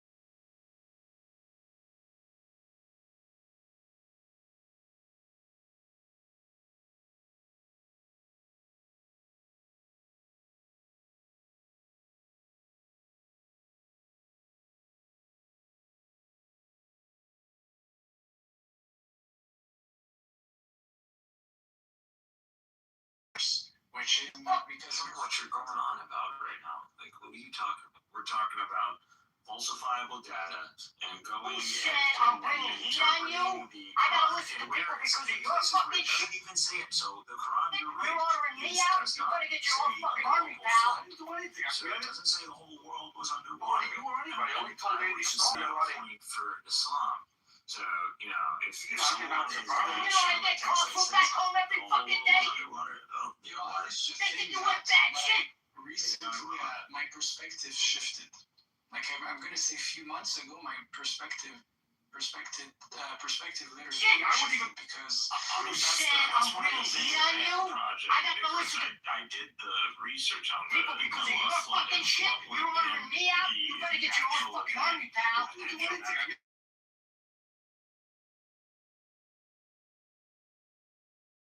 Fucking day, they think you want bad shit. I wouldn't even be in this situation if it wasn't for you. You brought down so much fucking heat on me.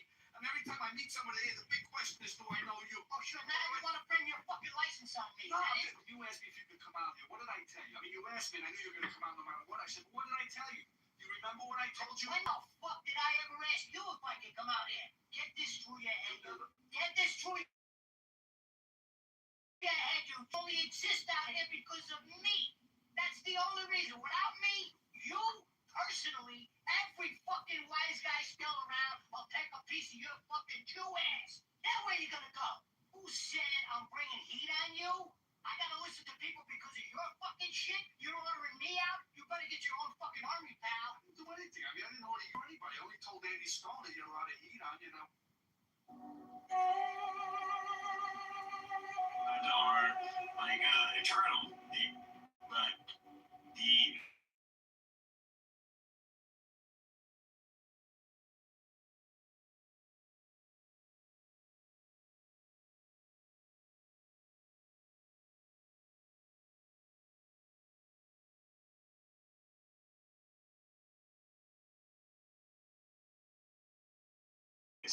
quantum mechanics proves this. Einstein could go, you know, he's probably rolling around in his grave, but that is what the evidence shows. Just shut up and color, like Schrodinger says. So that's just what it is, and that's what I'm gonna go with. There's the natural cannot contradict the revelation. If it does, it's not revelation.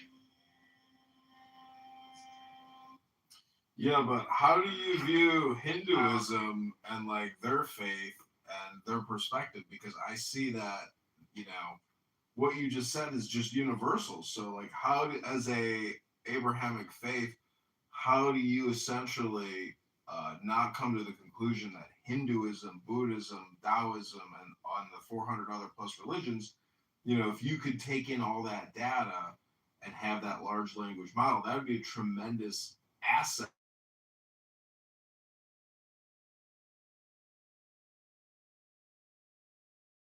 Tells you to do that. Well, is it because you're lazy? Hello? No, not at all. And that is what we use. But we first have to understand and study the criteria. That is what the Quran is. It is the decipher. It is the criteria. It is what we will use to you are truly a seeker of knowledge. And scholars are, you know, the closest to the prophets, you know,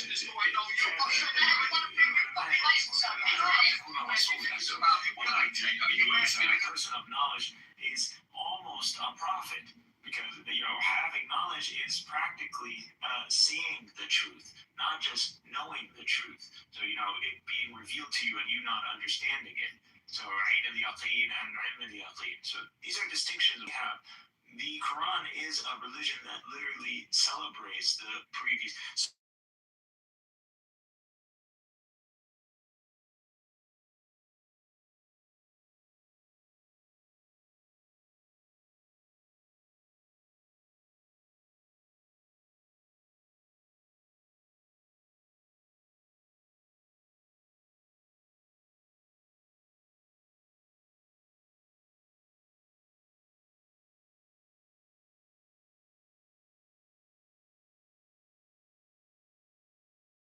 Political science, that still opens you up to a lot of conflict and friction with the whole world because you are now declaring, you know, your faith and your political organization is the one and only faith, and the laws in the Medina Constitution. That's what faith is. No. See, I want to see. I mean, you understand what faith is to hold to something without necessarily, you have a logical justification, but the tangible evidence, there isn't necessarily falsifiable data. So that is faith. You commit to a hypothesis, you commit to a theory, and you do an experiment. You practice the covenant. That is what you do. And from the practicing of the covenant, you assess, is there fruit bearing from this tree or is there not? And we are Muslims because we witness the fruit. That is why we continue to be Yeah, Muslims. but if you say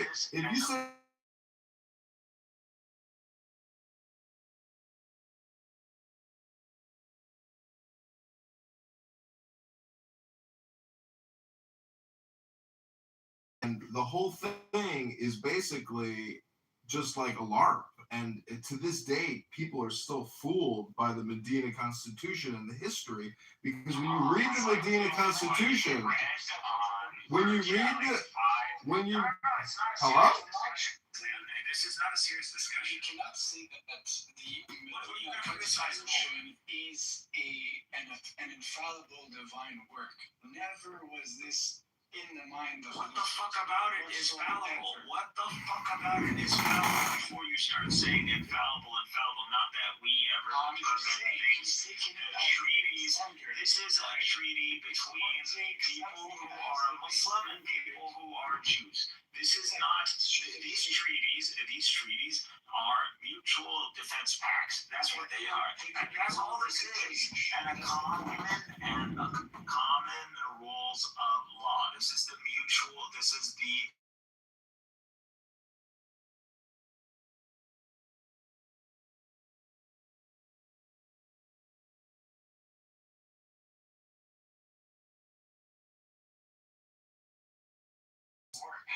Muhammad could have had all the power and the force to go and grab all the heads of the Jews. Gentlemen, take a breath. And line them up right next to each other. Take a breath. Shut the fuck up. And all the Jews would bow to Muhammad's circumcised dick like he was the fucking pharaoh of Egypt. Here comes the fascism. Here comes it. Oh my god. Oh my god. Ooh, Miguel, the fascist. Fascist alert. Fascist alert. We got a Muslim fascist on our hands. We got a Muslim fascist on our hands. We got a Muslim fascist on our hands.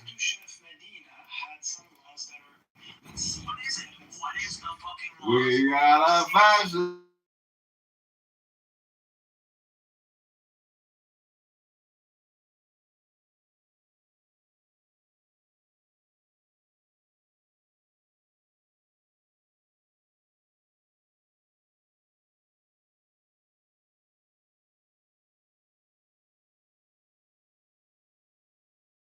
Worldly treaty. This isn't the law of God. So Muhammad is not imposing. Muhammad could have been Solomon. He could have been like what Solomon did to Sheba or Balqis and told them, all of you, you come to me bowing. That's what Solomon said. And if you don't, I will bring you an army. And you guys, I'll turn you to dust. So that is what by threat. That's Solomon. That is how he operated. So Muhammad didn't operate like Solomon, even though he was what we believe in our tradition, given the potential to be a prophet king. So he was given the potential to be like Solomon, and he rejected. He wanted to be a slave prophet. That's what he wanted. Why? Because this was easier to access the afterlife. So Solomon had a long journey. Muhammad right out there. It said when in the resurrection, Moses,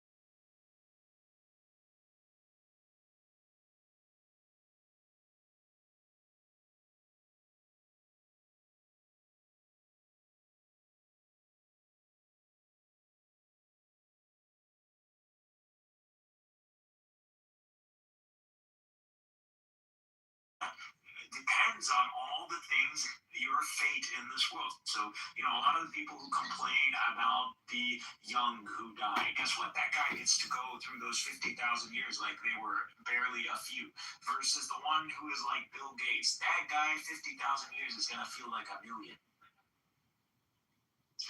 Hey, what's up, guys? What's up, me? What's up, Sam? Where have you guys been? On TikTok, I heard? Yeah, but we were not consistent. I tried to go social media for a while, I guess, because I need to focus on. This guy just wants to get happen. He doesn't want to commit to real research. He wants to entertain this ideal notion of synthesis with the consensus of rabbinic Judaism.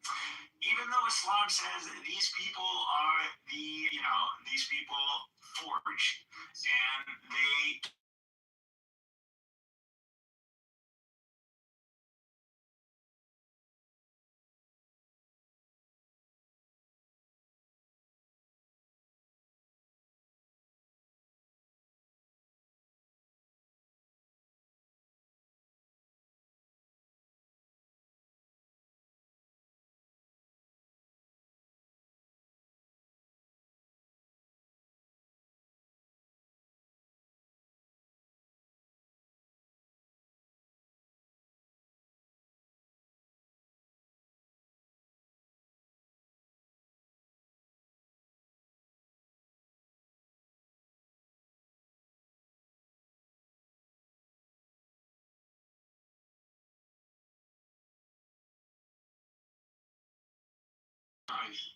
it was a good room though. I had a lot of people show up.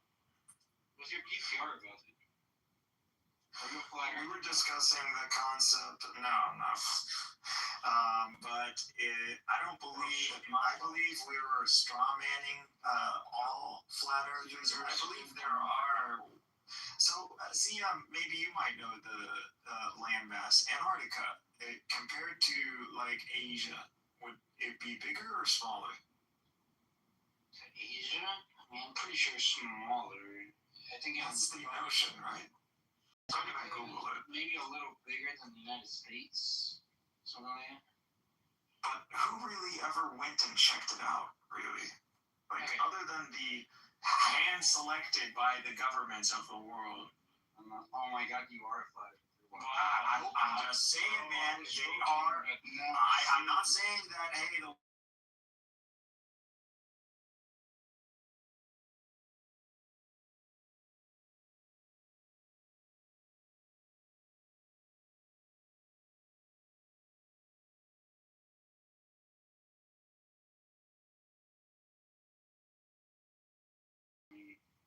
we don't live in the 1800s anymore.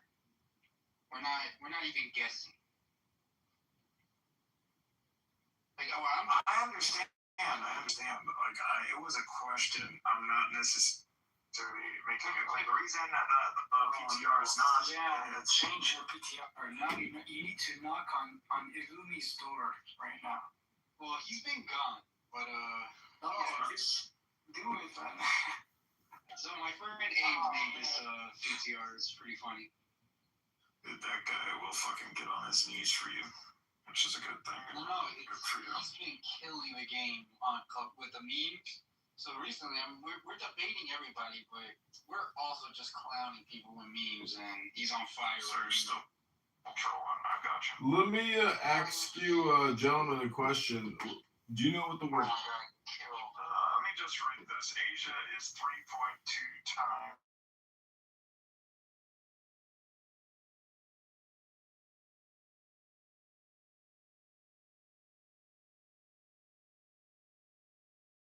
What's up? This is it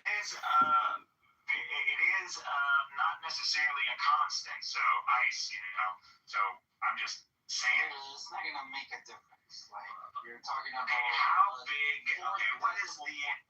I'm just asking questions. I'm not saying I'll never, dude. That is ridiculous. Just because of a fucking PTR that is literally from. I mean, are the United Nations flat earthers? Because check the next map. Like, if you want to check the PTR. Okay, good. They're not flat earthers. It's like the equatorial, equidistant map. That's the AE map. I know it's. The reason I'm displaying it because it kind of flattens things and it helps people see the land masses as in segments. Because there is this ancient knowledge of the Earth being 7 Earths, and that is what I'm exploring with these PTRs.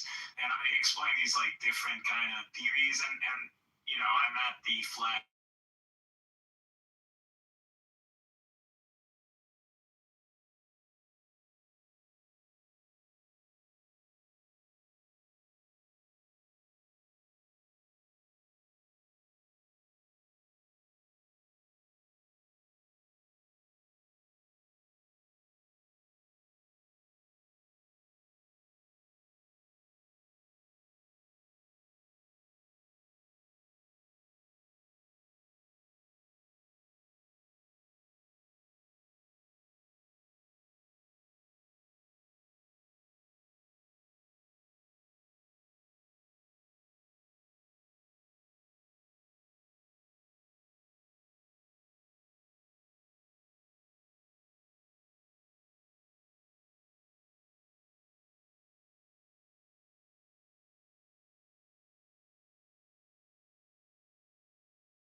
Once we can explain that, seven heavens, you have the rainbow, you have.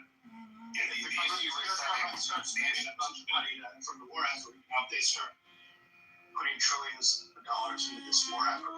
That's going to be a lot of government spending. That could inflation. So that helps. Respond and then we'll. No, I was just gonna say the issue with foreigners selling their treasuries is that it will push up the long-term yields. For Charlottesville to be opened up to be investigated to prove that Donald Trump was not a part of a Russia hoax, it was not an extremist or an alt-right, but it was created because of the left and the right to make it seem like there's no social cohesion in America. That's okay.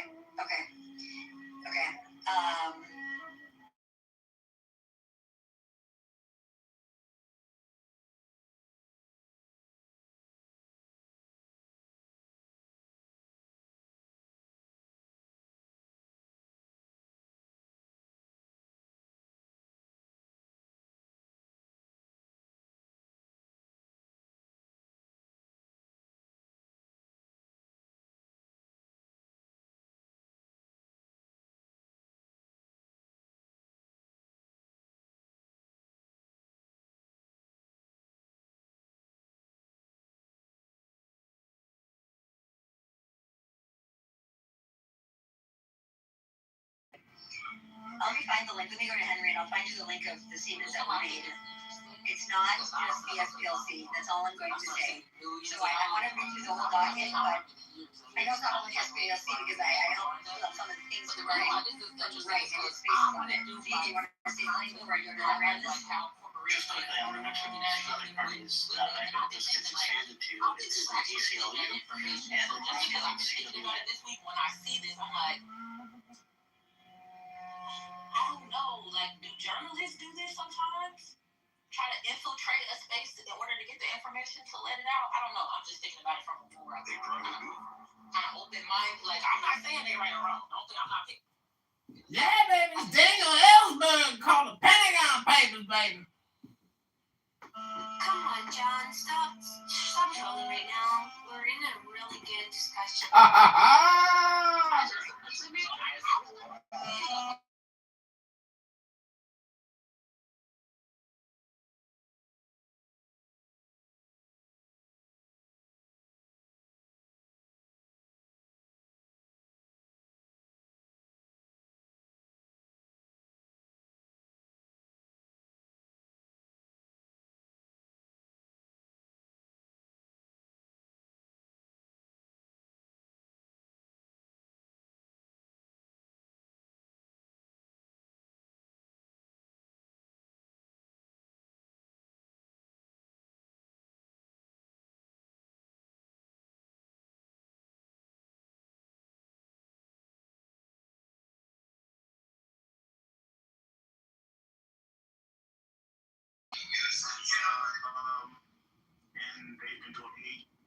Is it 8?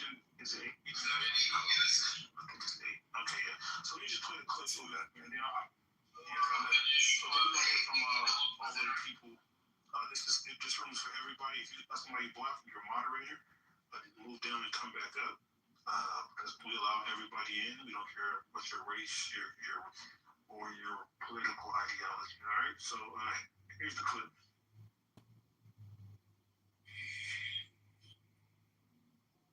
Good afternoon. Today, a few minutes ago, in the Middle District of Alabama, a grand jury returned an 11th indictment charging the Southern Poverty Law Center with 6 wire fraud, 4 counts of bank fraud, and 1 count of conspiracy to commit money laundering. According to the charges in the indictment, the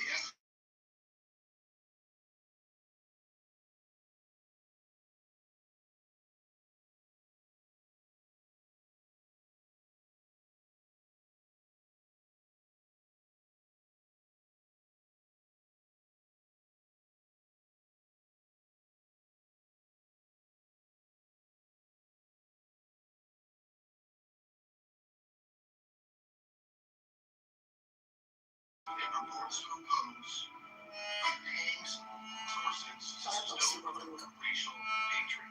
The indictment describes this conduct in detail, but one example is that the SPLC was paying a member of the leadership that planned the Unite the Right protest in Charlottesville, Virginia in 2017 that resulted in the death of 1 person and injured dozens more. This particular person being paid by the SPLC allegedly received approximately $270,000 over the course of 8 years. In total, according to the indictment, between 2014 and 2023, SPLC paid at least $3 million to 8 individuals at least. These individuals were affiliated with the Ku Klux Klan, United Klans of America,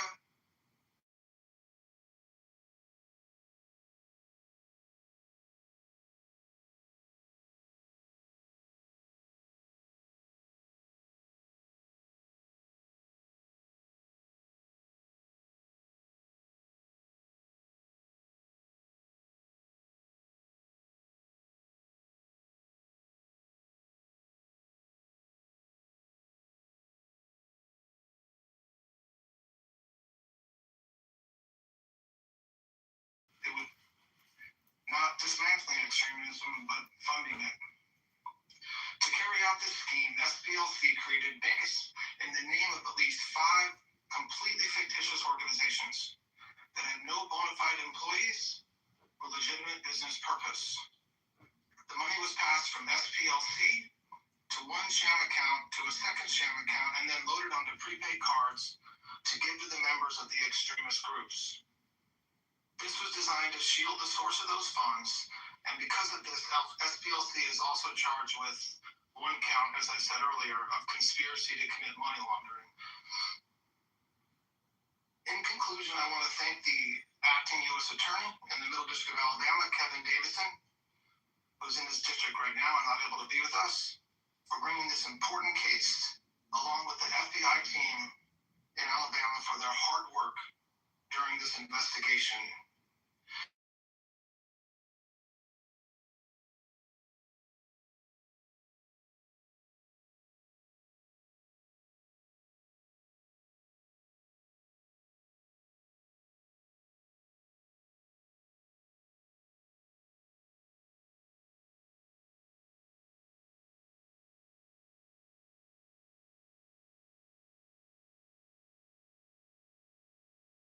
To perpetrate that fraud. I just want to talk about a couple brief things here.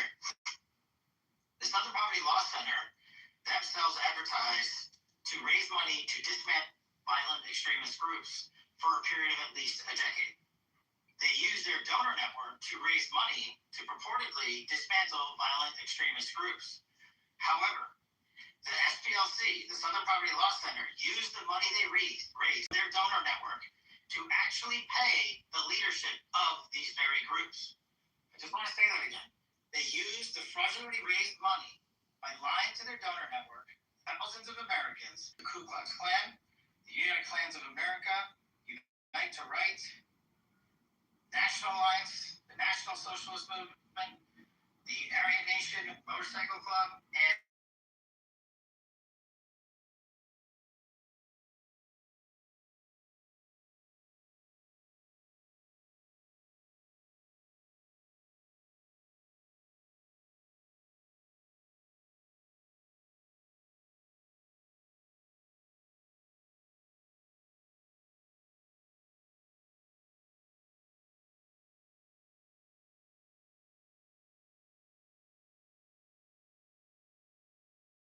activity. They attempted to hide their criminal activity from our financial banking network. They set up shell companies and entities around America so that the financial institutions that we rely on as everydayers were deceived in believing that money was not coming from the Southern Poverty Line and the perpetration of this scheme and fraud, but rather fictitious entities they stood up to perpetuate this ongoing fraud. This is a serious and egregious violation of a group that purported to dismantle violent extremist groups, but in turn actually only fueled the hatred. This is an important case brought by President Trump's administration. We're thankful to the president for his leadership and funding of not just the FBI and DOJ, but his commitment to go out there and wipe out fraud and conspiracy and waste and abuse wherever it occurs, including the Southern Poverty Law Center. Even though this money was made to appear to be coming from legitimate people,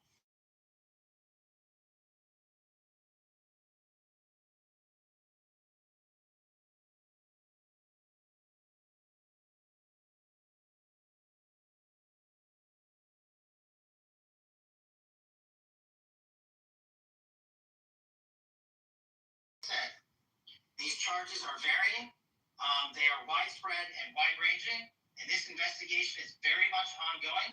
Today we're here to announce the charges of the Southern Poverty Law Center, and this investigation and the individuals who are responsible will be brought to justice. Thank you, gentlemen. This is the last part. Now let's all speak. Thank you. Any questions? I'd like to know why individual people are not mentioned in this indictment. Is that something that's going to come down the pipe? Is this just an indictment of the entity? Can you kind of explain, could people face charges here, or is this the indictment and you're done? So, yes, I mean, as we said, the indictment, this investigation is very much ongoing, and today the grand jury returned an indictment against only one entity, the Southern Poverty Law Center, and we'll go from there. But as you'll see from the itself, it should be obvious from the indictment that the investigation is ongoing.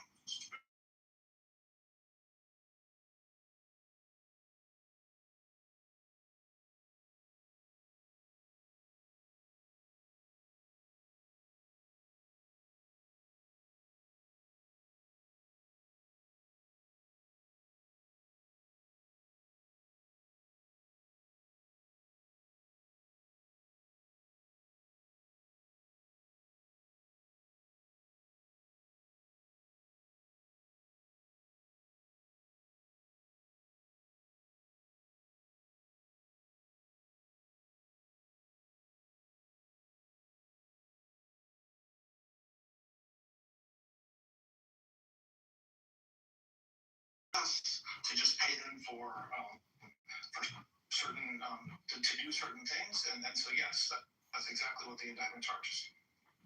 I was wondering if this is going to expand perhaps to more groups. Perhaps there's been a lot of accusations about particular groups like the Patriot Front that get a lot of traction.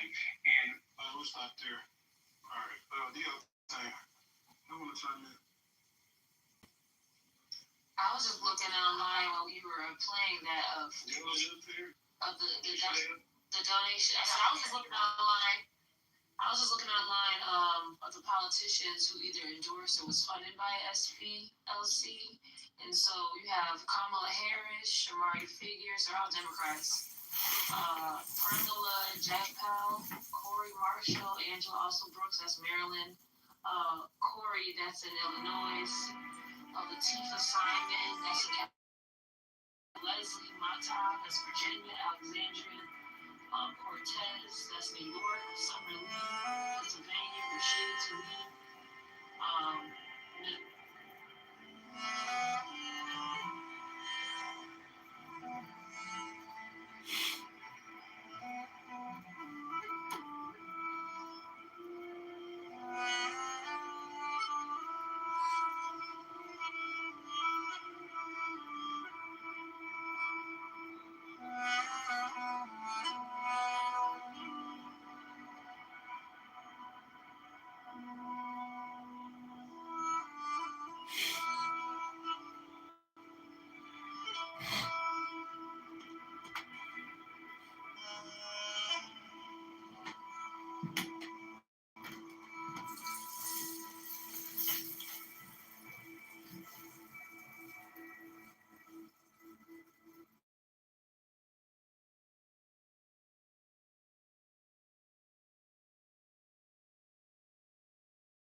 Mm.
Mm.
science, so which hasn't been,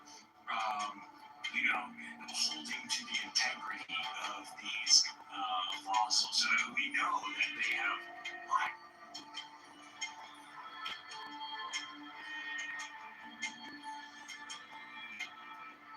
Fossils. So I'm not saying that this somehow is an excuse to dismiss the whole totality of evidence.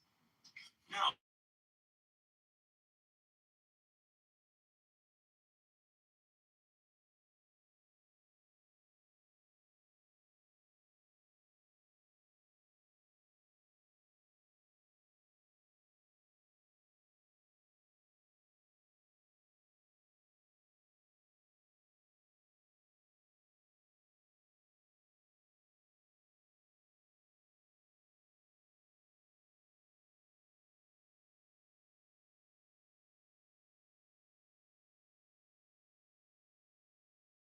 Talking animal that shows up, bro. I believe there's a calamity that comes from, us coming to learn something about, like almost reality speaking to us. Right, to the point, like, you can understand anything. Everything kind of has a way, it says, like, Solomon knew the logic of birds. Stuff like that. That could have meant flight. Who knows? Solomon could have been something that reflects a technology that people have reached flight. So, again, these are things we have our tradition, we have our exegesis, but, we're also trying to see if this fits on a more cosmic scale. Yeah, so what I was just trying to say is this, right? Is that how do we know what happened 200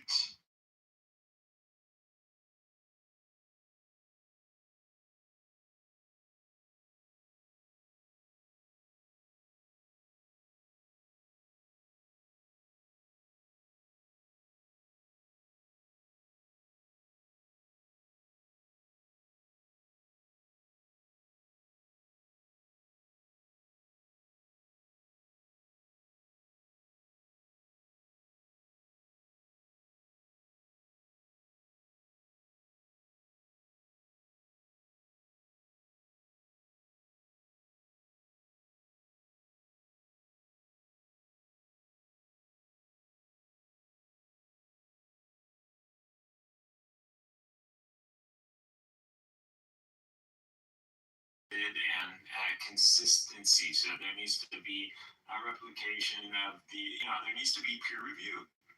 You should be able to replicate the results. If we can take a rock and we can date it and we can give it to another lab and date it, and we're all getting the same data, there is a consistent. We got to explain that. There's no conspiracy here.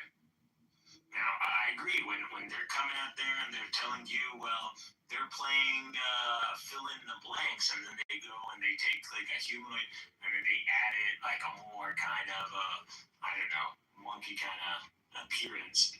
Yeah, that's kind of I agree. So all that CGI you see, all of that for the most part, take that with a huge grain of salt.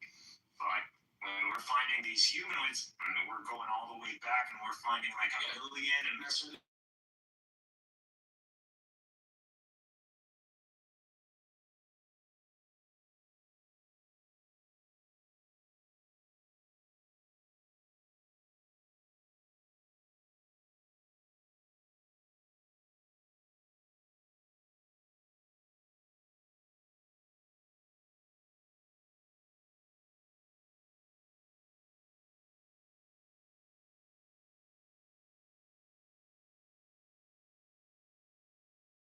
The soul that the soul doesn't live in us. Hello? Do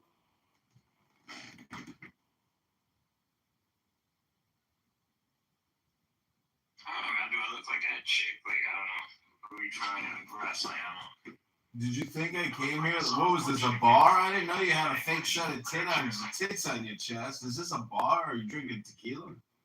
I'm not trying to hit on you by saying something interesting like the soul is not within us. We are within the soul.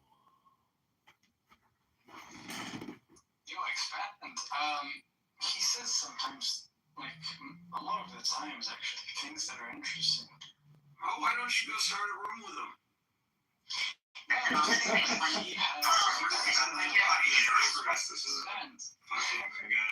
project, I don't know, waffle.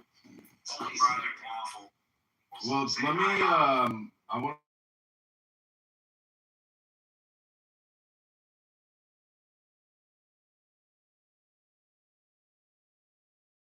took a while. It took like 10 minutes to craft it in that app that I told you about. But I registered a domain name through the app for $13, and it made me like an incredible political website. So like the website designer, they're dead. That job is dead. It's over. Holy shit. Yeah, and like it literally cost me $13, and then that app has like a monthly. Holy shit. Yeah, the website looks good. That is fucking clean as fuck. I mean, you're practically putting your CV on blast, but nice.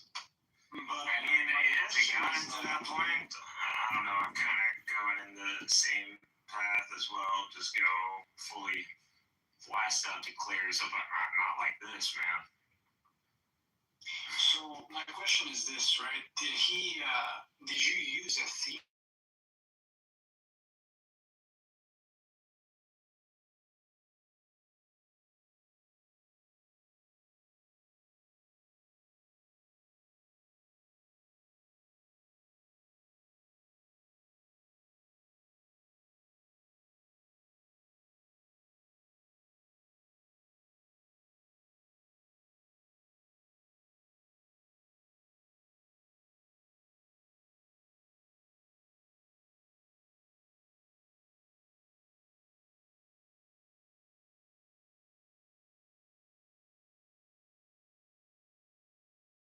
Then maybe go back in and say add this AdSense to all pages or something. Like you could mass create websites across different categories, you know, if you were trying to like be a web publisher. Hello? Yeah, actually, I found the app. Actually, it's called Manus. UX AI agent and automation.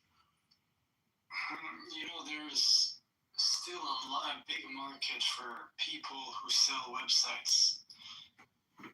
You understand how difficult it is to fucking like straight up like, you know, make your own domain and you to actually like facilitate. Dude, that is not easy. This is way easier. Look how clean that is. Why would you actually want to? Yeah, it's a headache. I know. I mean, again, it's not something you can even. You're still gonna need a.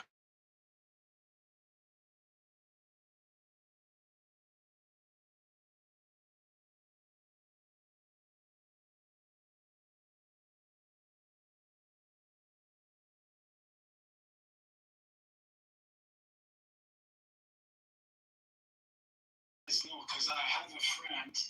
He works he have a how do you call this? Like he sells phone plans, and he have like a huge computer that literally costs like $10,000. He was like, bro, I don't use it anymore. Do you want it?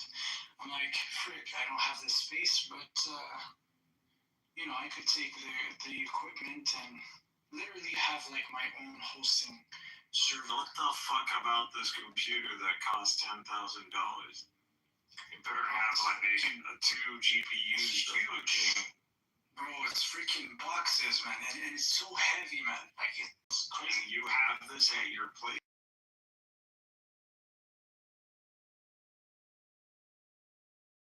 Or something. No, it was like for free. To just remove it from my office. I swear. Go fucking take if it's figure out why it's $10,000 first though. Like it's not just a bunch of hard drives. Yeah, it's like hard. I think that's what it is. Let me check actually. It's fucking $10,000 worth of like. You tell me there's no GPU on that. How many motherboards?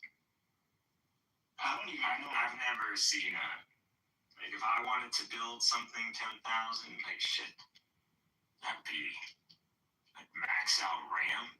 I don't know. I couldn't even try. Like honestly, it would be too much of an overkill. 10K Canadian, how much in USD?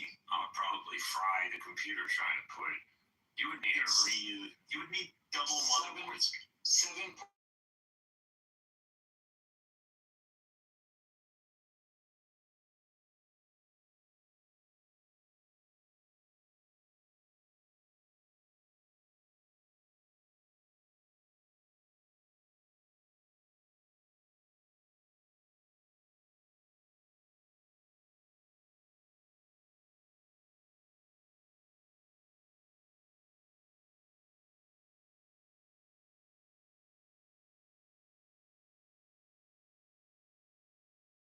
Board. This is Bro, I just saw something here. It looks like this. So when I go on the, for example, here there's a model called Lenovo Thinks System. Literally looks like this, but there's like 1, 2, 3. There's like maybe 5 or more, like 7 of them.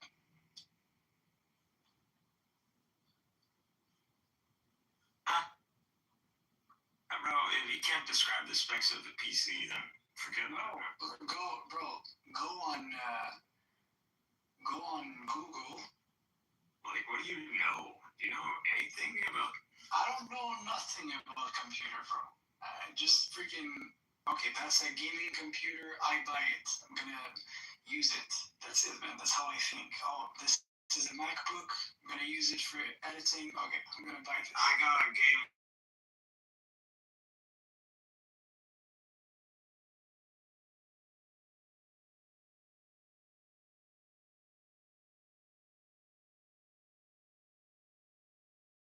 It's probably garbage. Like I don't play big games and I'll have like big freaking apps like.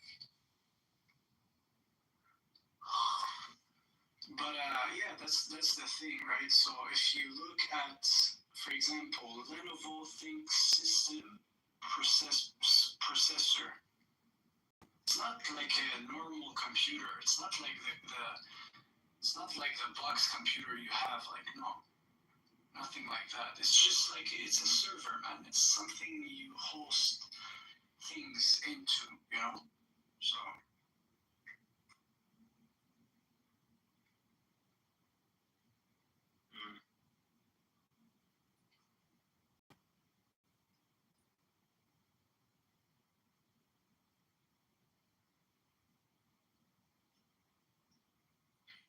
Whatever, man.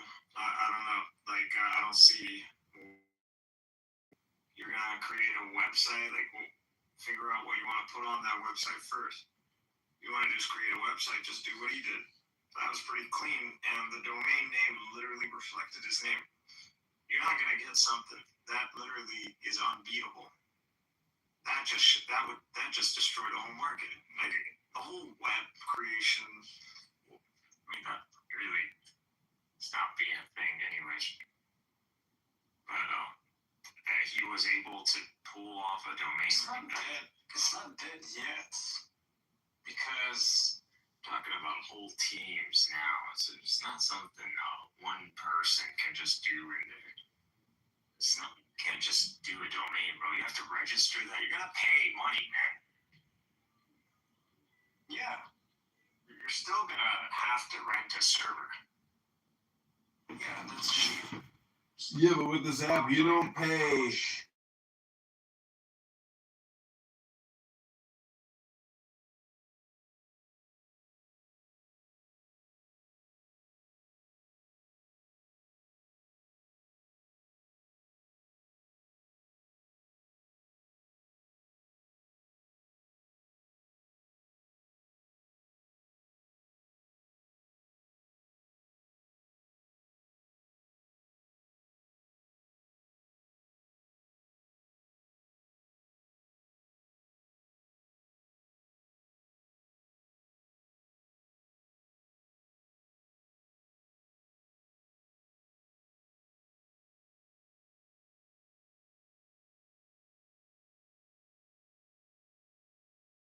you what you want to do. There is no contact.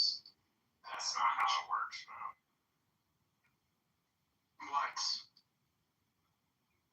You could do something like that. You could do that with your IP address or something. You could create like if that's what you want. I believe that's possible. Like at the end of the day, what is a website? Data stored and shared. That's the domain name, mainly. That's all it is. You need to register that. And after that, you need to just get a server. Maintaining that server. These are conversations from like 20 years ago. Are you guys time travelers? Did you guys just like catch back up in time? It needs to be encrypted.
Was like who wanted exactly that. He wanted it for recycling, so electronic recycling.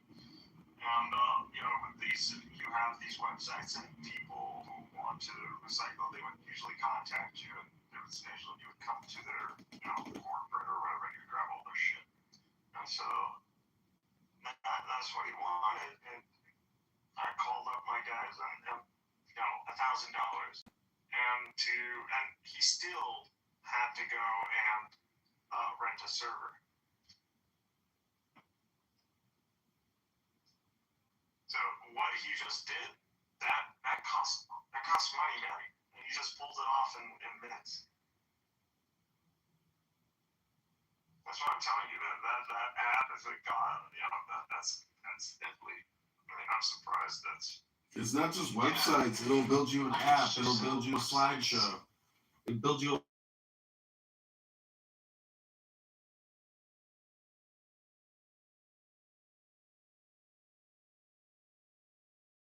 website or an app that somebody would charge like $3,000, $5,000. Someone else tried to go. John took over the same domain name. No, it can't. I'm asking you, can they? It's impossible. What are you talking about? You register the app. You register the domain name in the app, and then you add it to the website that it creates for you. So what if I have insider information of this corporate and they're about to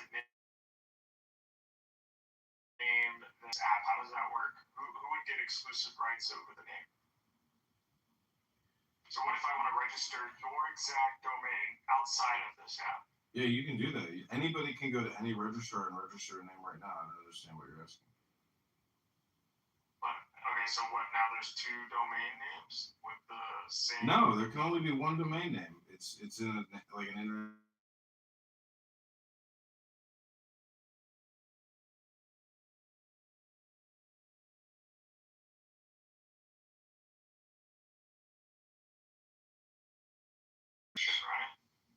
It has a subscription, but I already canceled it. It had a 3-day trial, so I'm not going to renew. I'm just going to create and let it go. So wait a second. The website stays on expire. The website stays up. It expires.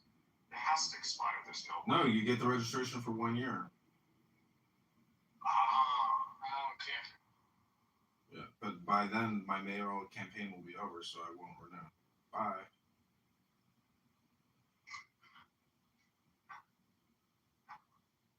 It's not about, let's see, it's,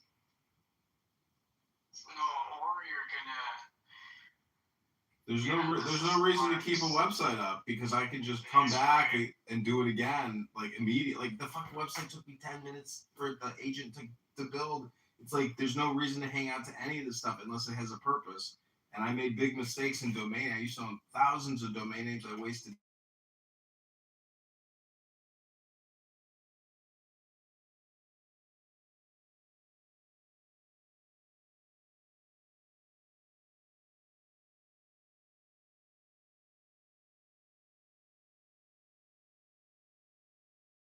What happened to the Prime Minister of Quebec?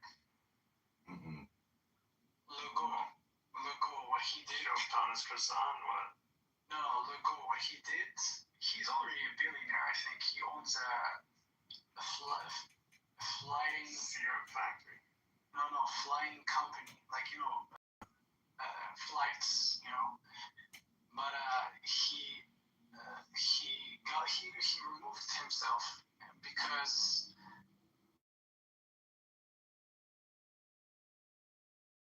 he took money $1 million more, like way more, and for a website, for a government website. Yeah.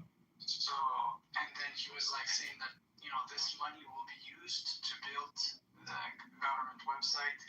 They hired Indians and Pakistanis. They paid like a low price to do this cheap website, and he kept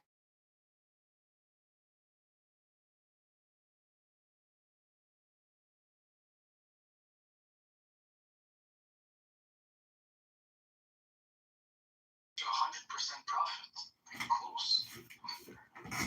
Oh, at least Barack Hussein Obama built a website for $2 billion, bro. And it wasn't even like a software program. Keep saying trickle down economics. It's impossible, man. $2 billion for. Look it up. Look up. His wife gave the contract to her alumni sister at the college she went to. I'm not making it up, dude. There's so many. I trust you. I'm just saying it's impossible for like that. It costs $2 billion, to build that type of website.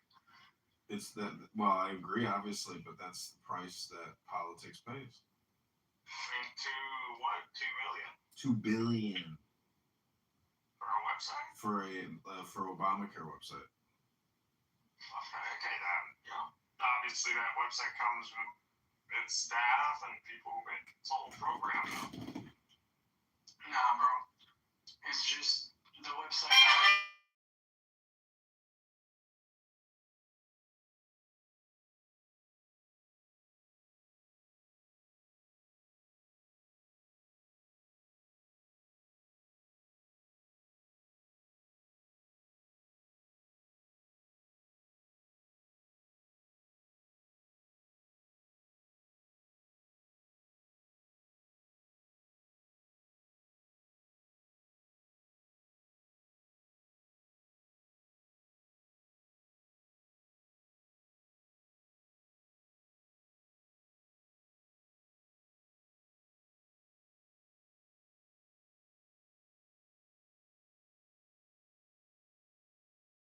Project. See, AI is going to change everything because it makes everybody super smart in communication. It gives you exactly the words that you actually need, or at least an assist in a way that you wouldn't have without it. AI, like this is why Iran and their nuclear device is so dangerous. Because if you have a team of chief scientists, and you have all these underling scientists, with engineering degrees, you could theoretically use AI to make like groundbreaking advancements in nuclear weapon technology if they actually could organize themselves. So it's like AI is just think about it. Like it took. Have you ever researched the Manhattan Project and how many scientists it took to build the first atom bombs? Like, fuck, bro, you could cut that shit by 1/10,000th. Like you need a team of 5 people. You could do what 200,000 people could do.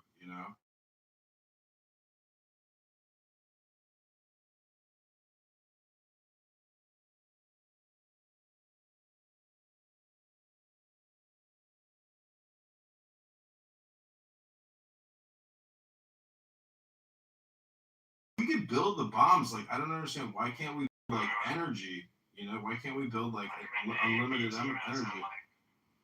China, Russian life of Muhammad by Ibn Isaac. That's a good one. I think I'm gonna buy it. This is such a productive use of time. What? It's completely waste of time. What? With this.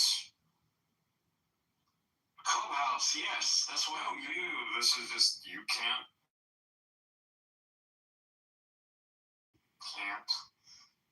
hold reason long enough. It's a commitment or something. What do you mean? What are you talking about? I highly recommend. You shouldn't do this to yourself, man. Just go to school. I don't know what you're talking about. I'm recommending a book, man. There's nothing freaking ADHD about doing so. That's great. He recommended it. I mean, yeah. Anyways. Yeah, I also have like other books to recommend. It's on my cart, Amazon cart. Here, there's Riyad al-Salihin. This one seems to be interesting.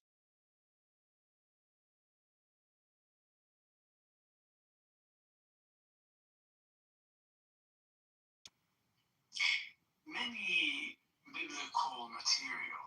I'm interested in that. You have also the Nag Hammadi. This one I already have it.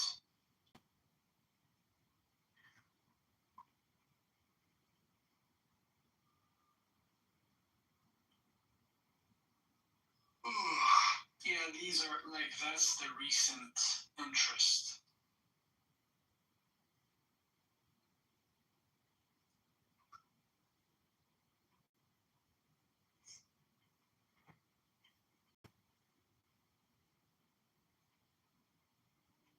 Fuck. Friends of Shabbat. Oh, that's not reading those. This guy.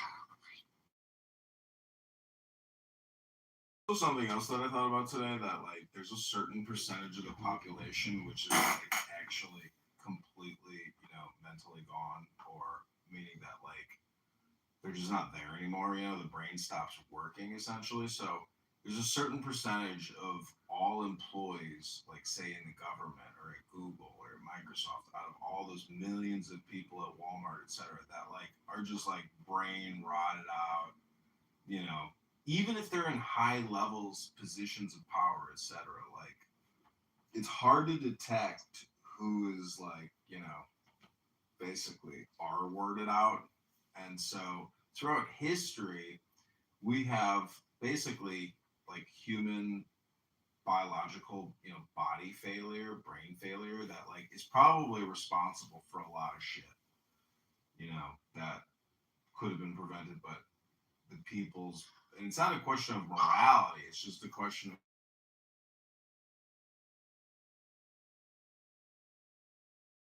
Seen it.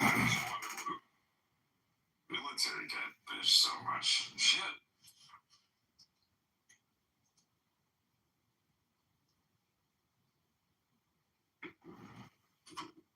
I mean, the fact that like people can keep coming on Clubhouse every single day, and like actually function, means that like the human body is extremely good at like every day, reworking. So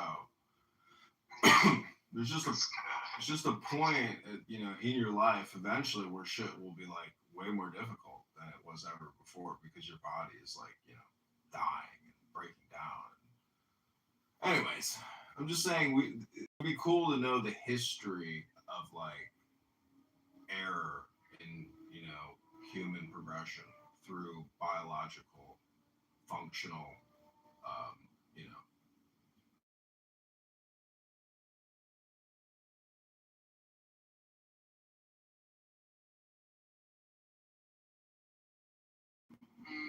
I would say the biggest threats right now it's the food we ingest and the lack of like activities. I guess maybe these are the main problems. Obesity. I don't know how to say this word.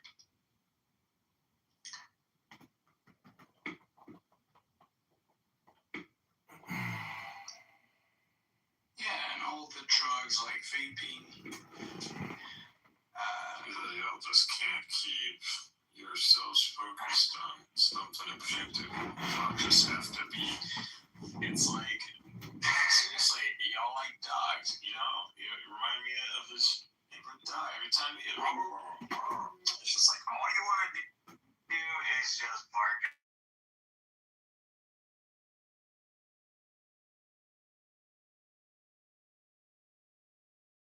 Vape so sensitive about, their vape. It's like, it's an Well, insecurity. it's not about the vaping. It's about him trying to like take me down a peg. Yeah, but you're not the Super Saiyan in your PTR. You're just like a vapor on a conference call. In the topics that you're currently engaging, I might as well be God Almighty. See, that's your delusion where I've heard you on this app say, for all intents and purposes, like, if you're a green being, you're a god, like, this is the Matrix, but your real world, I know this is part of the real world, but I'm just saying that, like, we do live in, like, a Matrix where, I don't know, I had some kind of interesting thought about it the other day, but I think everybody just comes to that, once you see that movie, you're like, can I control my environment?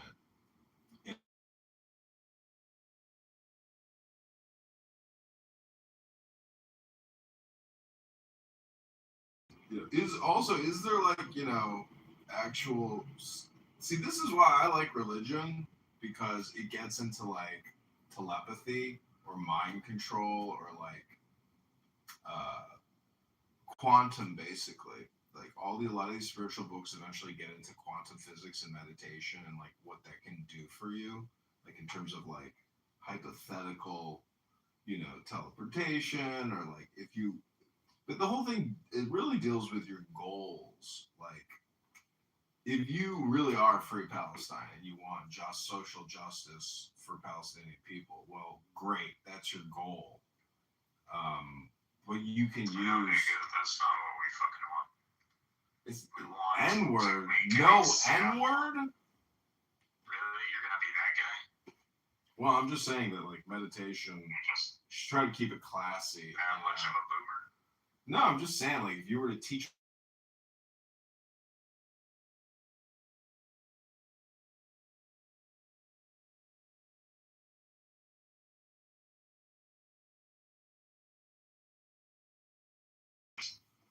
I don't know, Super Saiyan. Like, what number are you? See, you don't. I'm a Dragon Ball Z fan, so I appreciate your PTR. But what I'm trying to tell you is that you don't understand that this is the secret thing about